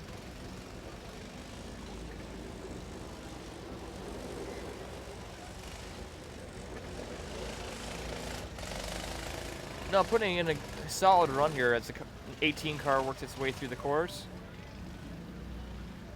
Having to slow down here. However, a very clean run actually. Yeah, they seem to be have their steering well tuned, and seem to be able to grip that slippery surface pretty well. Yeah, no, I agree, Marty. Well, they're finishing their run.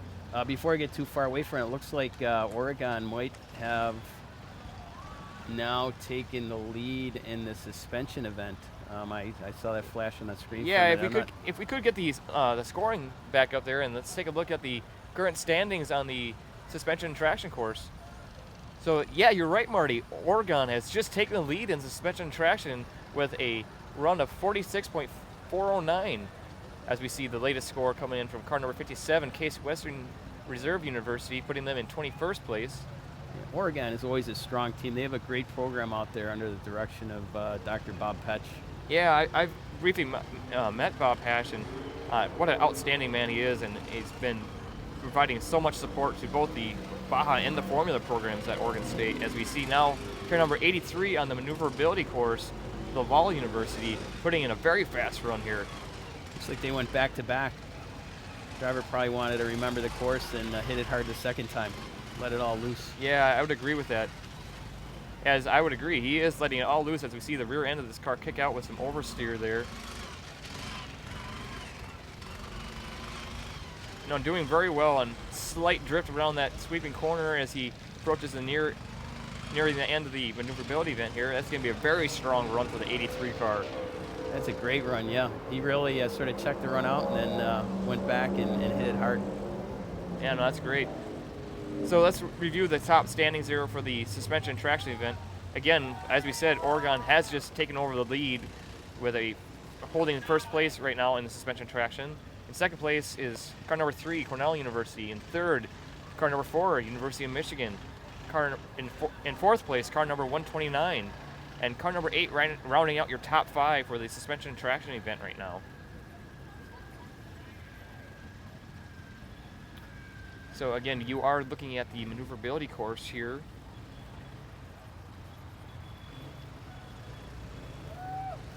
As we have I believe that is car 54 on the course right now. Yes, Northwestern University. Having to slow down a little bit there as they do push wide in the middle of the corner there.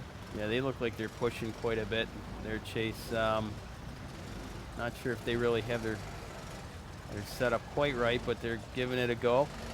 And it's great. I mean, any team that's out here running attests to the many hours that the students put in preparing for this throughout the year. So, you know, our hats go off to any of the teams out here that are actually running, and even those that haven't quite made it out yet. They're still working, I'm sure, in the pits. And there's a lot of teams out there helping them as well. This is a very well, we support each other. The teams support each other and work to get every single car out there and racing. Yeah, that's a great point you bring up there, Marty. I actually had some experience before this event. I got an email from Laval University with some concerns about passing technical inspection, and they were wanting to have some extra frame members built. And I sent a few emails, and they were just bombarded with support from other teams. Yeah. So it's great seeing that. Yeah, it's sort of the culture of the event. It's like, how much can we help? You know, the more help you can give other teams, the better. It looks like Lawrence Tech ran into some problems there at the logs. Yeah, the Blue Devils from. Actually, do you know where Lawrence Technical University comes from? Not really sure, Chase. I want to say Massachusetts, but that may not be quite correct. So. All right. Well, either way, the Blue Devils having some trouble there as they do go off course. So it looks like we have car 30 here, New Jersey Institute Technology. And that's interesting. This is Newark College. We'll have to see if we can get a closer look at that car. I know one of the NGIT schools was in the pits very late last night. I was walking through there about 11:30 last night, and they were still putting their car together. They were adding guards and putting some final touches on. So if this is them, Man, they probably didn't get much sleep last night. Yeah, so we'll have to see how this driver does with possibly his lack of sleep here.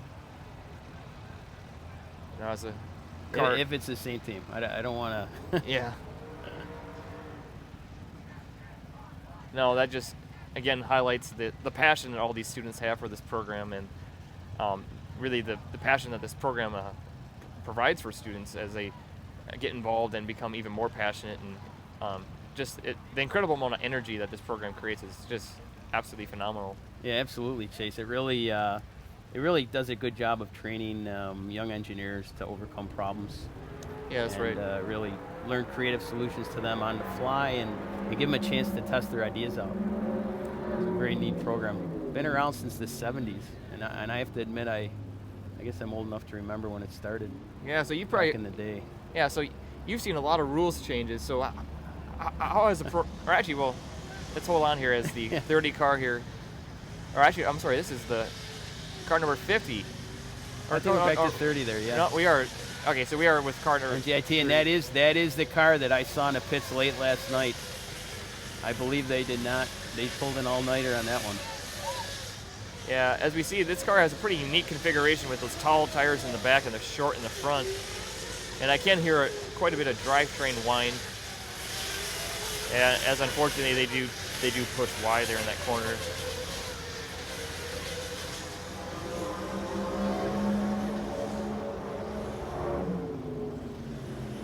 All right, back to the suspension and traction course. We got car number 87, University of Maryland College Park, the Terps on the suspension and traction course right now, working their way through the pole weave and coming up to the log fan. Again, getting hit pretty hard on some of those last logs and log fan. Coming up to the ladder. Wow, they just got to keep their momentum moving forward there. Carrying momentum through the ladder and up and over the wheel. That was a nice run. Yeah, I agree, Marty. That was a great run by the 87 car. I think the key to those logs is just keep your momentum up, and try to do your best to try to control the trajectory control the trajectory of the car. All right, so looking at the replay, yeah, I have to agree with you. They carried momentum as we see here into the ladder, and that last one really threw them. Yeah, but their suspension did well with absorbing those bumps and still kept the driver in control and allowed him to keep that car going straight and up and over the wheel there. So absolutely, and you have to remember, if your front wheels aren't on the ground, you're not steering. Yeah, that's exactly right. So you were saying that you've seen a lot of the history of SAE Baja all the way from the 70s. So, I mean, how have the cars evolved from back in the 70s? Well, it's interesting.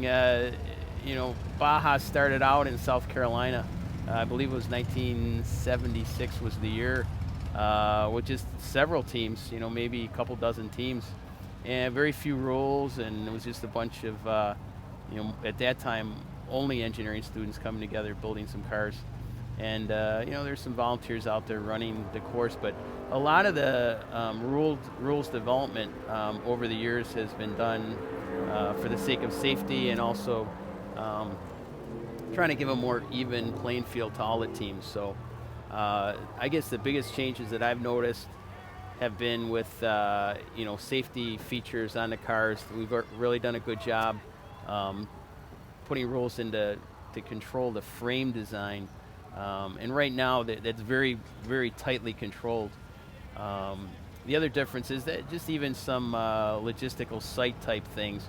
Back in the day, it wouldn't be unusual to see kegs of beer in the pits, and teams having fun with beverages, adult beverages in the pits. Now that's strictly prohibited, again for safety reasons, and it's turned into a very professional event.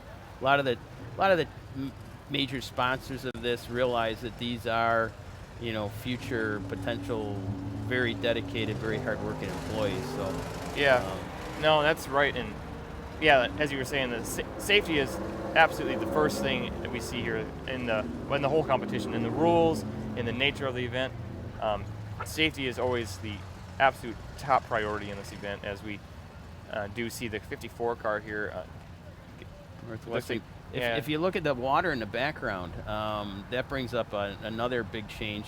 Probably 6-7 years ago, up until about 6 or 7 years ago, at one event every year in North America, the cars were required to float and propel themselves over the surface of water. Yeah, that's right. I do recall the amphibious part of this competition. I was actually a student when there was still part of that involved in competition. Yeah. I was not able to attend one of the amphibious events, but I do recall seeing the, well, it was typically the specialized fenders that a lot of teams use to propel themselves through the water there. Yeah, it was a whole different science. I mean, you had to have wheels that would propel you through the water, and what was very important back then was good fenders to direct the water backwards, Yeah, so that's that you right. wanted the flow of water going backwards so that your car then would move forwards. And that's just basic fluid mechanics. The reason they eliminated that event was back in Birmingham, Alabama, I believe, back in maybe 2012, somewhere around there. There was an incident, and a car flipped over, and one of the drivers became entangled in his seatbelts, and one of the fans actually had to run in and push the car over, and the young man ended up being fined, but it just sort of sent a chill through everybody's spine, and too much risk. There's enough other challenges nowadays.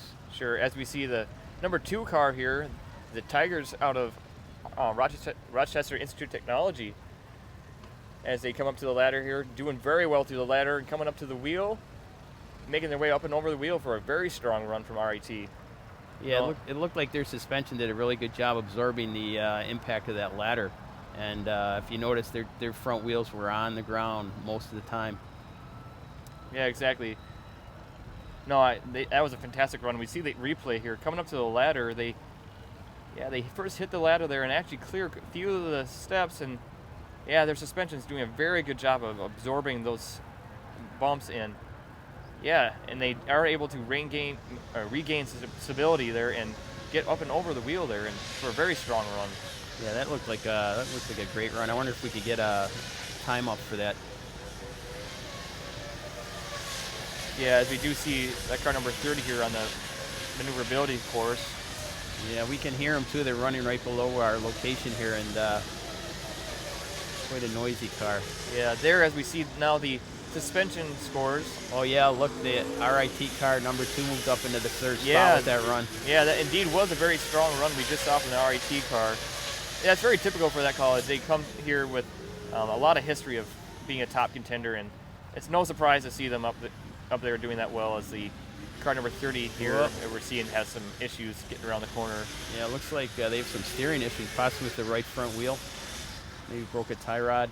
Yeah, I think the car number 30 here may be stopped, though the driver still is going to be trying to keep going. Yeah, if they can keep going, they're going to keep going. Yeah, their their front wheels seem to have a mind of their own there at this point. Yep. And they might get the old black flag.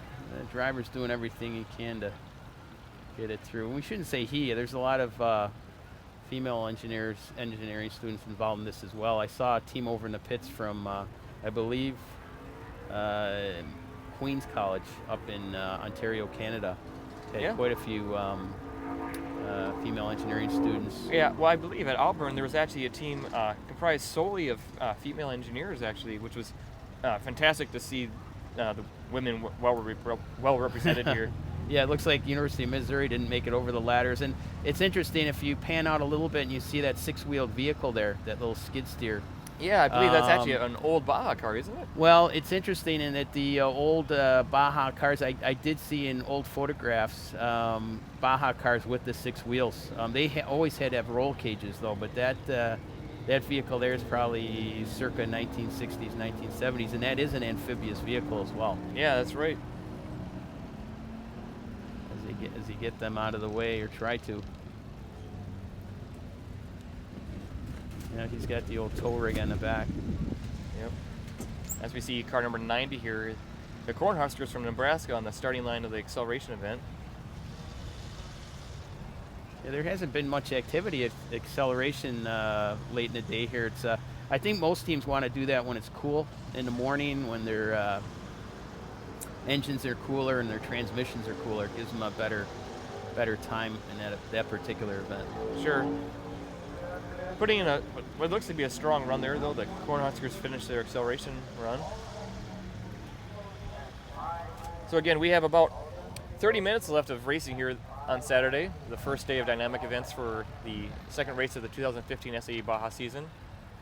Tomorrow we have the 4-hour-long endurance race that's going to be starting at 9 o'clock is the scheduled start of that race. We'll be starting our broadcast roughly 8:15 or so. So I'd encourage everyone to tune back in and enjoy that race. It's going to be really the event to see this weekend is that race. Is all nearly 100 teams will be competing wheel to wheel during that race. Yeah, it's interesting. The endurance race is always the penultimate race. You know, the car they go for 4 hours, and the course tends to beat up cars pretty good. And whoever can be on the course at the end, I believe there's actually a bonus given to cars that are on the course at the end of the race. So you really do want to have your car out on the course at the end of the race. And we'll see some good head-to-head racing tomorrow. Yeah, no, I'm looking forward to that tomorrow. As we see the number 6 car, McGill University, take off on the maneuverability course here, getting through the chicane.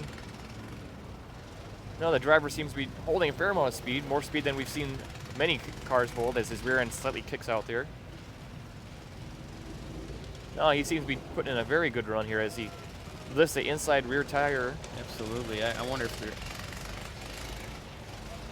it's ideally what you'd like to see is that inside wheel come off, and then you can actually, have that rear end slide around a little bit more easily. Exactly. Now, as we see the number 6 car here going around the sweeping corner and approaching the last barrel. Another good run from a team north of the border. Yeah, no, I would agree, Marty. Yeah, no, the number 6 car from McGill University putting in a very nice run there late in the day here. So why don't we take another look at the current standings here in the maneuverability event, if we could just perhaps leave those scores up in the corner.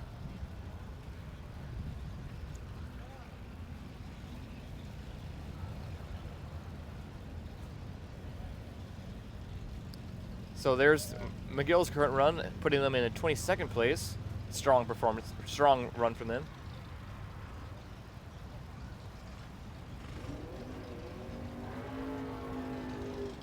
So the current standings, again, nearly all day long, being in first place, car number 23, Georgia Southern University. Car number 128 in second place on maneuverability. Car number 4, Michigan Ann Arbor, in third place for maneuverability, with car number 129 in fourth, and in fifth is ETS. As we see another car taking off on the maneuverability course again here. I think we have cars at 101, I believe. Yes, car number 101, I believe, is the Panteras from Mexico. So you go from north of the border to south of the border here. Yeah.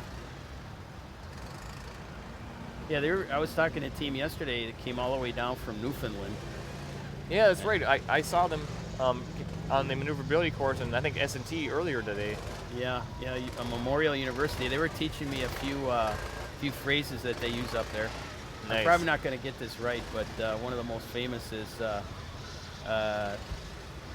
stay where you're to till I come where you're at.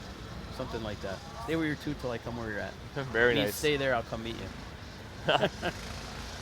Yeah, good group, though. Good group. They said it was snowing when they left home. Really? Yeah. Yeah, that's very nice. Yeah, growing up in Minnesota, I miss the snow.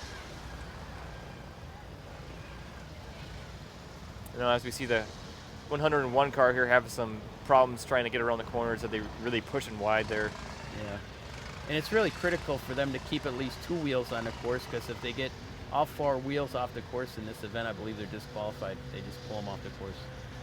It's all right to get 2 off, but 4, no way. Looks like another car over there in the background queuing up too.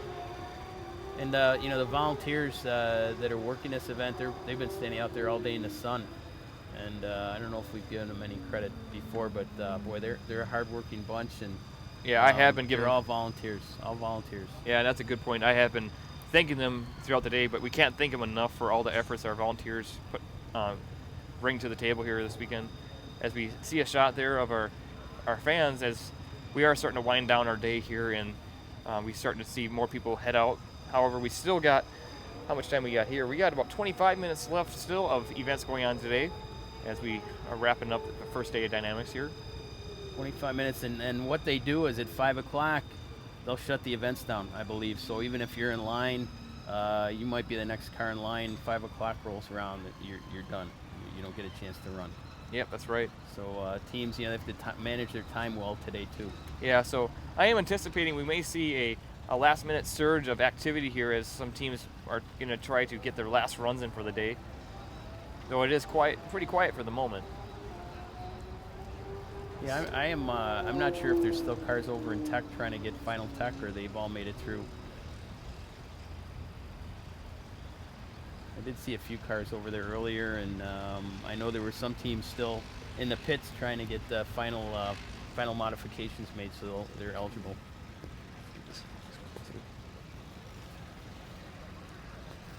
Yeah, as we see car number 25, Alfred University, Saxon Racing here, getting caught up on the pole weave on S&T.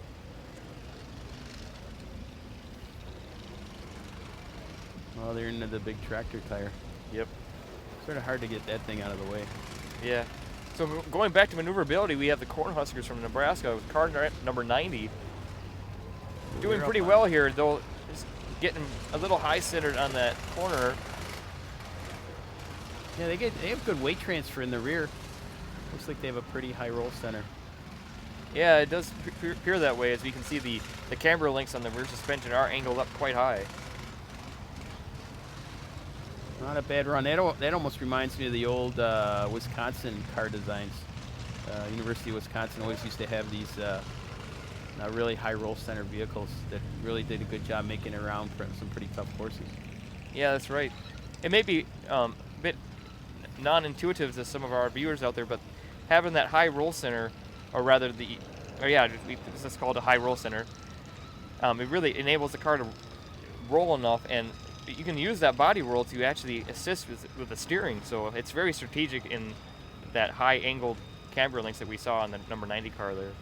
Yeah, it's often good in some events and maybe not good in other events, but the whole design process is one of designing a car to work well in all the dynamic events, including endurance, hill climb, acceleration, suspension and traction, maneuverability, and oftentimes there's trade-offs that have to be made, which is, again, it's a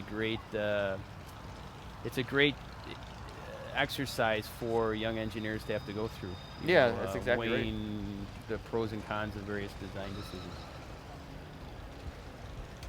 So, as we go back to maneuverability here, we have car number 44, McMaster. Boy, there's a slew of teams here north of the border, and they're all coming through at once. Yeah, that's right. No, the 44 car here putting in a pretty good run, though. Or I'm sorry, Yep. This is actually the suspension and traction course. I think a little mixed up there. Yeah.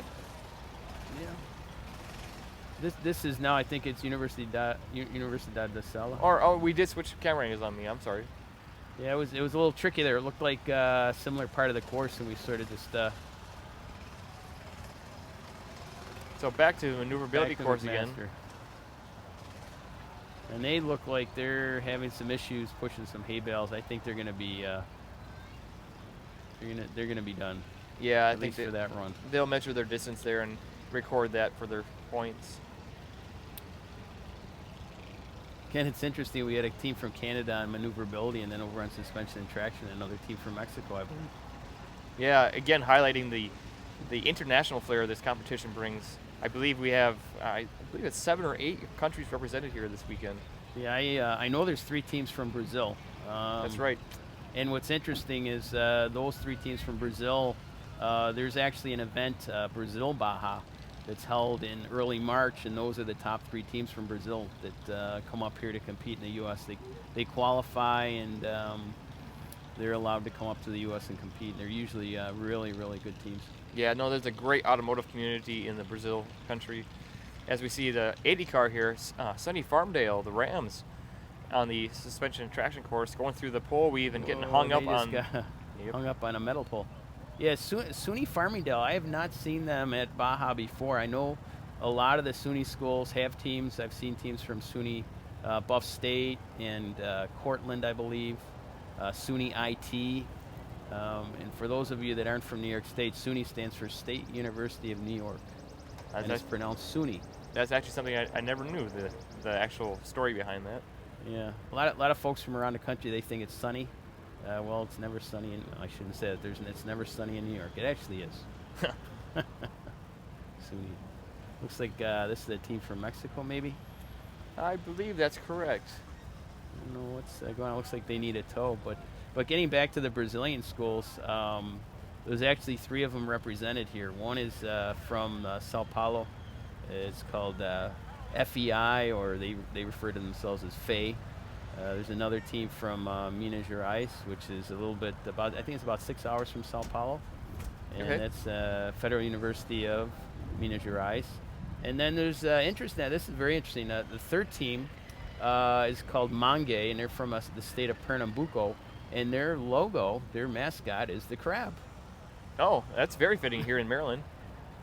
Yeah, as we see the 97 car here from Concordia University on the suspension and traction, working their way through the pole weave, getting through that actually pretty well. As they get into the log fan now. Looks like they don't have a lot of momentum going. They squeaked over there. Let's see how they do on the ladder. Yeah, going into the ladder with a fair amount of speed and absorbing the ladder bumps actually pretty well, and coming up to the wheel, and they're going to... Whoa, awesome. Hear a loud cheer come up from the fans over there. Yeah. That was a great run. No, that was a great run there. If we could go back to a replay of that, and let's take another look. So here we see them coming up to the ladder. Fair amount of speed. Able to clear the first few steps there and getting impacted pretty hard, but coming out of it pretty good there and carrying a fair amount of speed up to the ladder, almost too much really, as their car pitches backwards quite severely. Maybe a little bit too much speed coming in, and I think if it wasn't for their rear roll cage, they would have been over on their top. Yeah, I would agree with you, Marty. Yeah, that was lucky for them.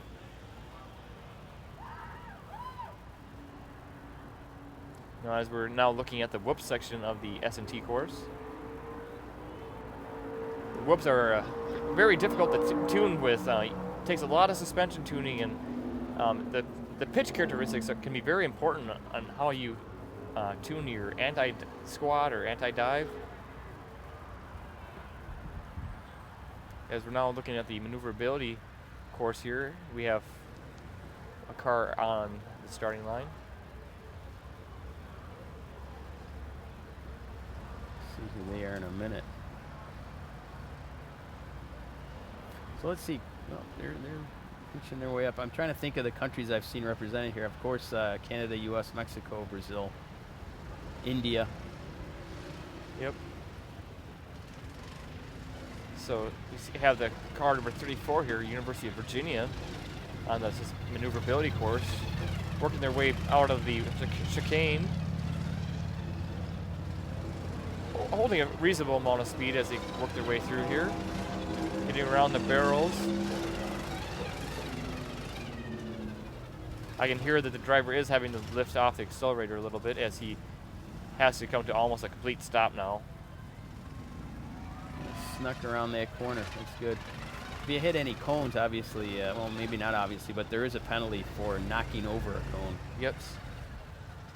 In the old days, they used to put tennis balls up on those cones, and I saw cases where cars would kick up clumps of dirt. Dirt would knock off the tennis ball. They get the penalty. That was a good run. Yeah, no, it was a good run from the 34 car. So let's see, 4 countries: U.S., Canada, Mexico, Brazil, India. Yeah, that's right. And there's also some Arab, Korea, South Korea, and some Arab nations. United Arab Emirates. Yeah, that's I saw right. A team from Dubai. Yeah. So that's 7 countries. Now, as we see the crowd cheering on our last competitors here.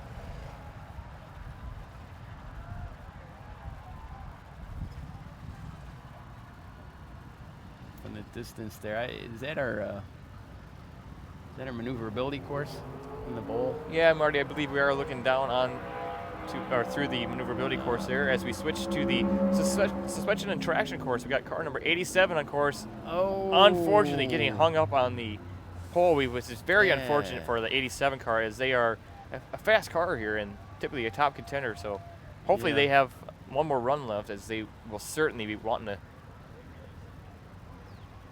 Oh, so unfortunately, I'm being told that was their second run, so that's unfortunate. Yeah. I think they got hung up in the same spot last time. Seem to recall them getting hung up on one of the log barriers. Yeah. And that was probably University of Maryland fans doing their cheer. Yep, and it looks like they may have some issues with a tie rod or a Heim joint on their steering, as it appears the right front tire is turned in there.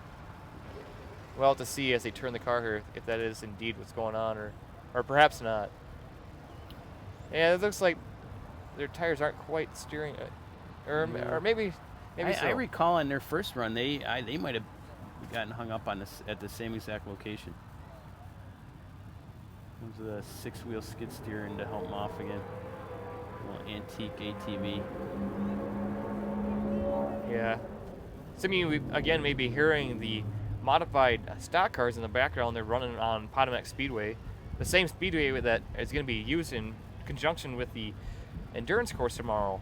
It's going to be very exciting to see the teams actually going across at least the front stretch and maybe even the back stretch. I have to yet see how much of that speedway is going to be included in the course, but Yeah, we were actually last night went over and saw the dirt track. They had some, I don't think they call them dirt modifieds, but it was quite a race. 30 lap feature. I think there were 26 cars in it.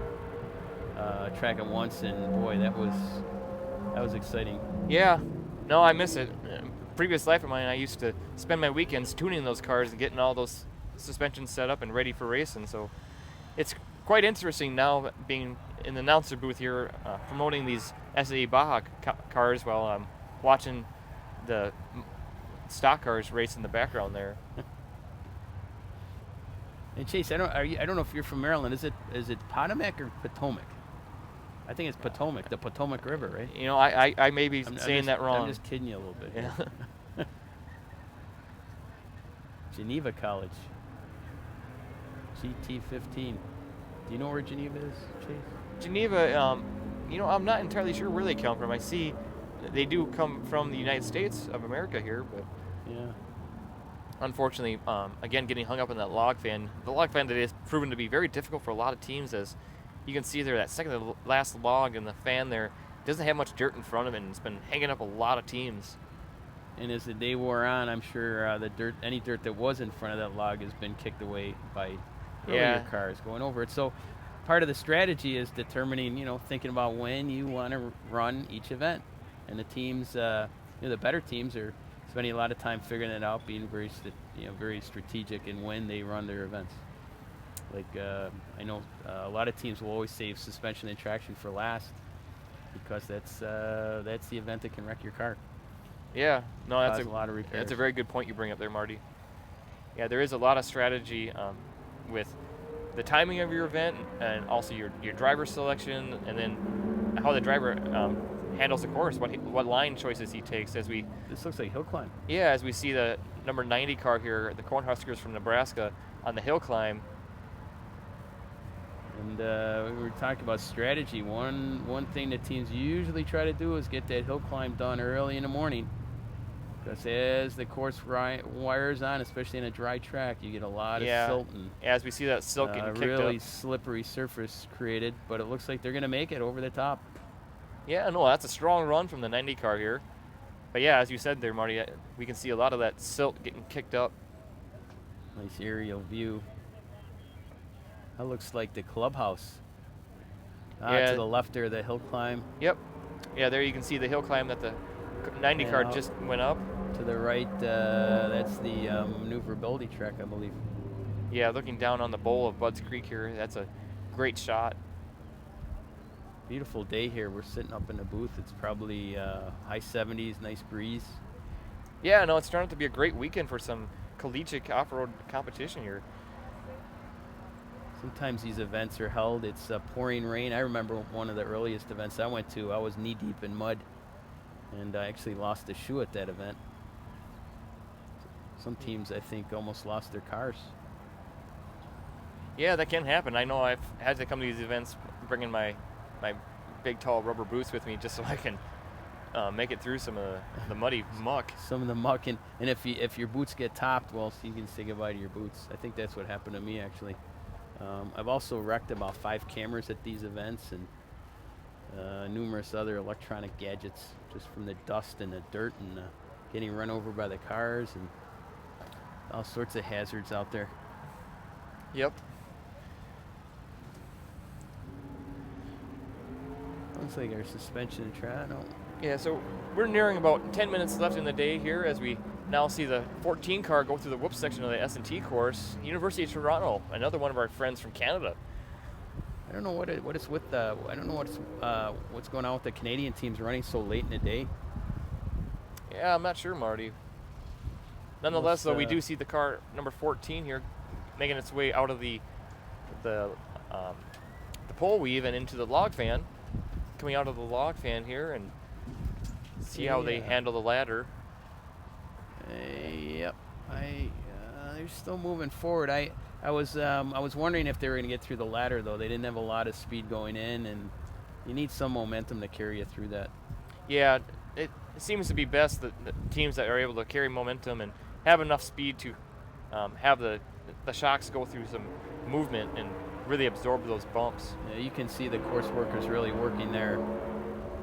Good indication of the amount of effort required, physical effort too, required on the part of these course workers. Yeah. Looks like they're going to get them safely off, call for a tow.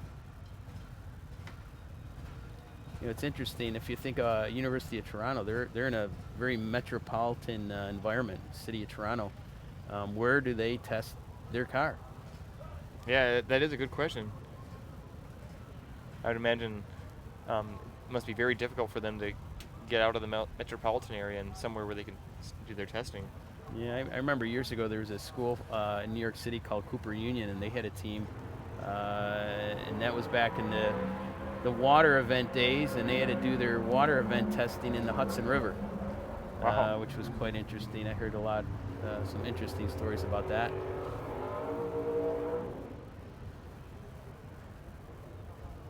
I think they tried to do their maneuverability testing in Central Park and got booted out of there. Really? Now here, as we see the 59 car on the suspension and traction course, they should be coming up to the whoop section here shortly.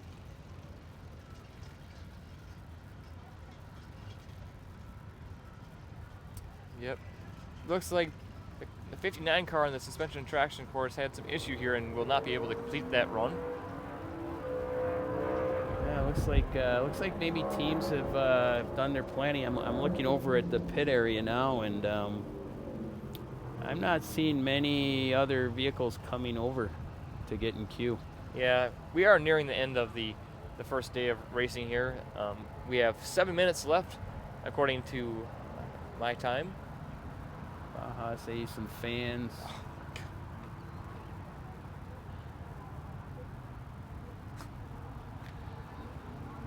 All right, so now we're back again on the. Actually, well, here we are now. So, yeah. No, again, I want to thank you for tuning in with us today here. As I mentioned, we will be going live again tomorrow, a little after 8 o'clock, right around 8:15 or so. So I encourage you to check back here again and tune in for the main event, the 4-hour-long endurance race. Yeah, Chase, should be interesting, and hopefully I can find my way back up here tomorrow. Yeah. For some of the day. So as we've been watching the cars today, what do you anticipate for tomorrow? What's the big stories for tomorrow that we need to be watching? Well, I think I saw some really fast cars out there, and I believe if you look at the standings, they're all pretty tightly packed. If you add in the static events like the sales presentation and design judging, I think you have probably 10 or 15 schools. Looks like we have another team on the S&T course here. Yeah, we got car number 49, Michigan Tech. Michigan Tech, a perennial powerhouse. Yeah, that's right. One of the few teams out here with a planetary gear set in their drivetrain, getting kicked up pretty hard there in the log fan, but still making it through the log fan and coming up now to the ladder. Let's see what they do on the ladder here. Working their way pretty well through the ladder, getting kicked around a fair amount. However, they are going to get over the last obstacle there and finish the run. So let's see how that puts them now with the current standings on the suspension course as we see the Cummins sponsored scoring come up here. Still in first place, we have Oregon State University as we see the current run from Michigan Tech there with a 59 seconds and 59.38 seconds, 3.87 that is. That puts them in the 28th place.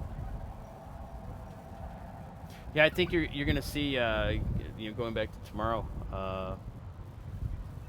there's quite a few teams, probably 15, 20 teams up near the top, and any one of them, depending on how they did in the endurance or how they do in endurance tomorrow, could gain enough points in that endurance race, which does actually have most of the points for all the dynamic events. I think it's 500 or 600 points out there, perhaps 4 or 5. I see the volunteers running. Yeah, they probably lost the car off the blind spot. Yeah, that car number 15 must have had some issues off our cameras there. Yeah. So we're going to be keeping our eyes on about a dozen or so cars tomorrow, it sounds like. Yeah, I think all the Brazilian teams are doing very well. Yeah, I would agree with you there. Oregon State doing well. Cornell is always tough. University of Michigan doing well. RIT is always a good team. Yeah, we can't forget about RIT because I know in Auburn they were a top contender and something happened during the endurance course. I didn't hear the story on it, but they fell far behind and they still finished the endurance, but they ended up with a pretty mediocre score because I know going into endurance they were one of the top teams. So I'll be keeping my eyes on them tomorrow. Yeah, the story has it that they had some weld failures during that endurance race. They had quite a few cold weld failures. So they've, I was talking to the team over there, and they've told me that they've strengthened their welds. So we'll see tomorrow. Yeah, yeah, they were, I believe, going into the endurance race down in Auburn, running in first, and again, like you said, started having problems, which turned out to be weld failures. Yeah, I'll be interested to see what they do on Potomac Speedway. I was talking to a student there, and he was being very secretive, but he made it clear to me that he has something that I need to watch out for. So I'll be watching them close. As we see the number 6 car here, McGill University, getting hung up again in that log fan in the same spot that's been proving to be very difficult for a lot of teams today. Yeah, if they don't have enough clearance, undercarriage clearance, they're going to get hung up on that log, and it looks like their body hit before their suspension system was able to get them up and over. Yep. Now as we see the Buckeyes from Ohio here on the maneuverability course getting one of the last runs in for the day. Yeah. Pushing wide on the course there. That is going to... that is the Ohio State University. Yep. Buckeyes, and they, I believe, are off course. They're going to be pulled. That's going to send them back there, and I'm not sure if they have another run possibly or not. We'll have to see what happens here. But see another car over there in S&T, I think. Our day here at Budds Creek. I again want to thank our host, UMBC, for making this event possible and just really taking care of us here. We're so thankful for their support and generosity. And also Jonathan, the site owner of Budds Creek Motocross Track here, along with all of our sponsors. The sponsors make this event possible. As we see one of the last cars of the day, car number 26, our team from Mexico, as they barely get... Just barely. Yep. Working their way through the pole weave there. They do get through the pole weave and up to the log fan. Oh. Getting hit hard in the log fan, and that is going to... Nope, that's not going to quite stop them. They're not done. Don't stop them yet. It's a good old Baja spirit. Keep it going. Yeah. Wow, they're throwing everything out there. Yeah, very nice run from Mexico. Just as we thought they may have been hung up in the pole weave, they actually were able to continue on and put in a very nice finish to that run. I think that driver's pretty happy. Yeah, I think he should be for that run. All right, well, I am hearing the announcement that we are concluding the first day of dynamic events here at Baja SAE Maryland. So again, thank you for tuning in today, and thank you for your time. Please check back here again tomorrow at about 8:15, and we will be starting coverage of the endurance race tomorrow, 4 hours long, scheduled to start at 9 o'clock. We'll be doing a little bit of pre-production show for you and sharing with you some highlights from today and also what you can expect tomorrow. Yeah, and that endurance race is going to be really exciting. It's head-to-head racing. We didn't see any head-to-head racing today, but tomorrow all the teams are going to be on the course, probably close to 80, 90 cars out there at once on the endurance course, All right. going head to head. So. Yep. Well, again, well, thank you, and we'll see you tomorrow.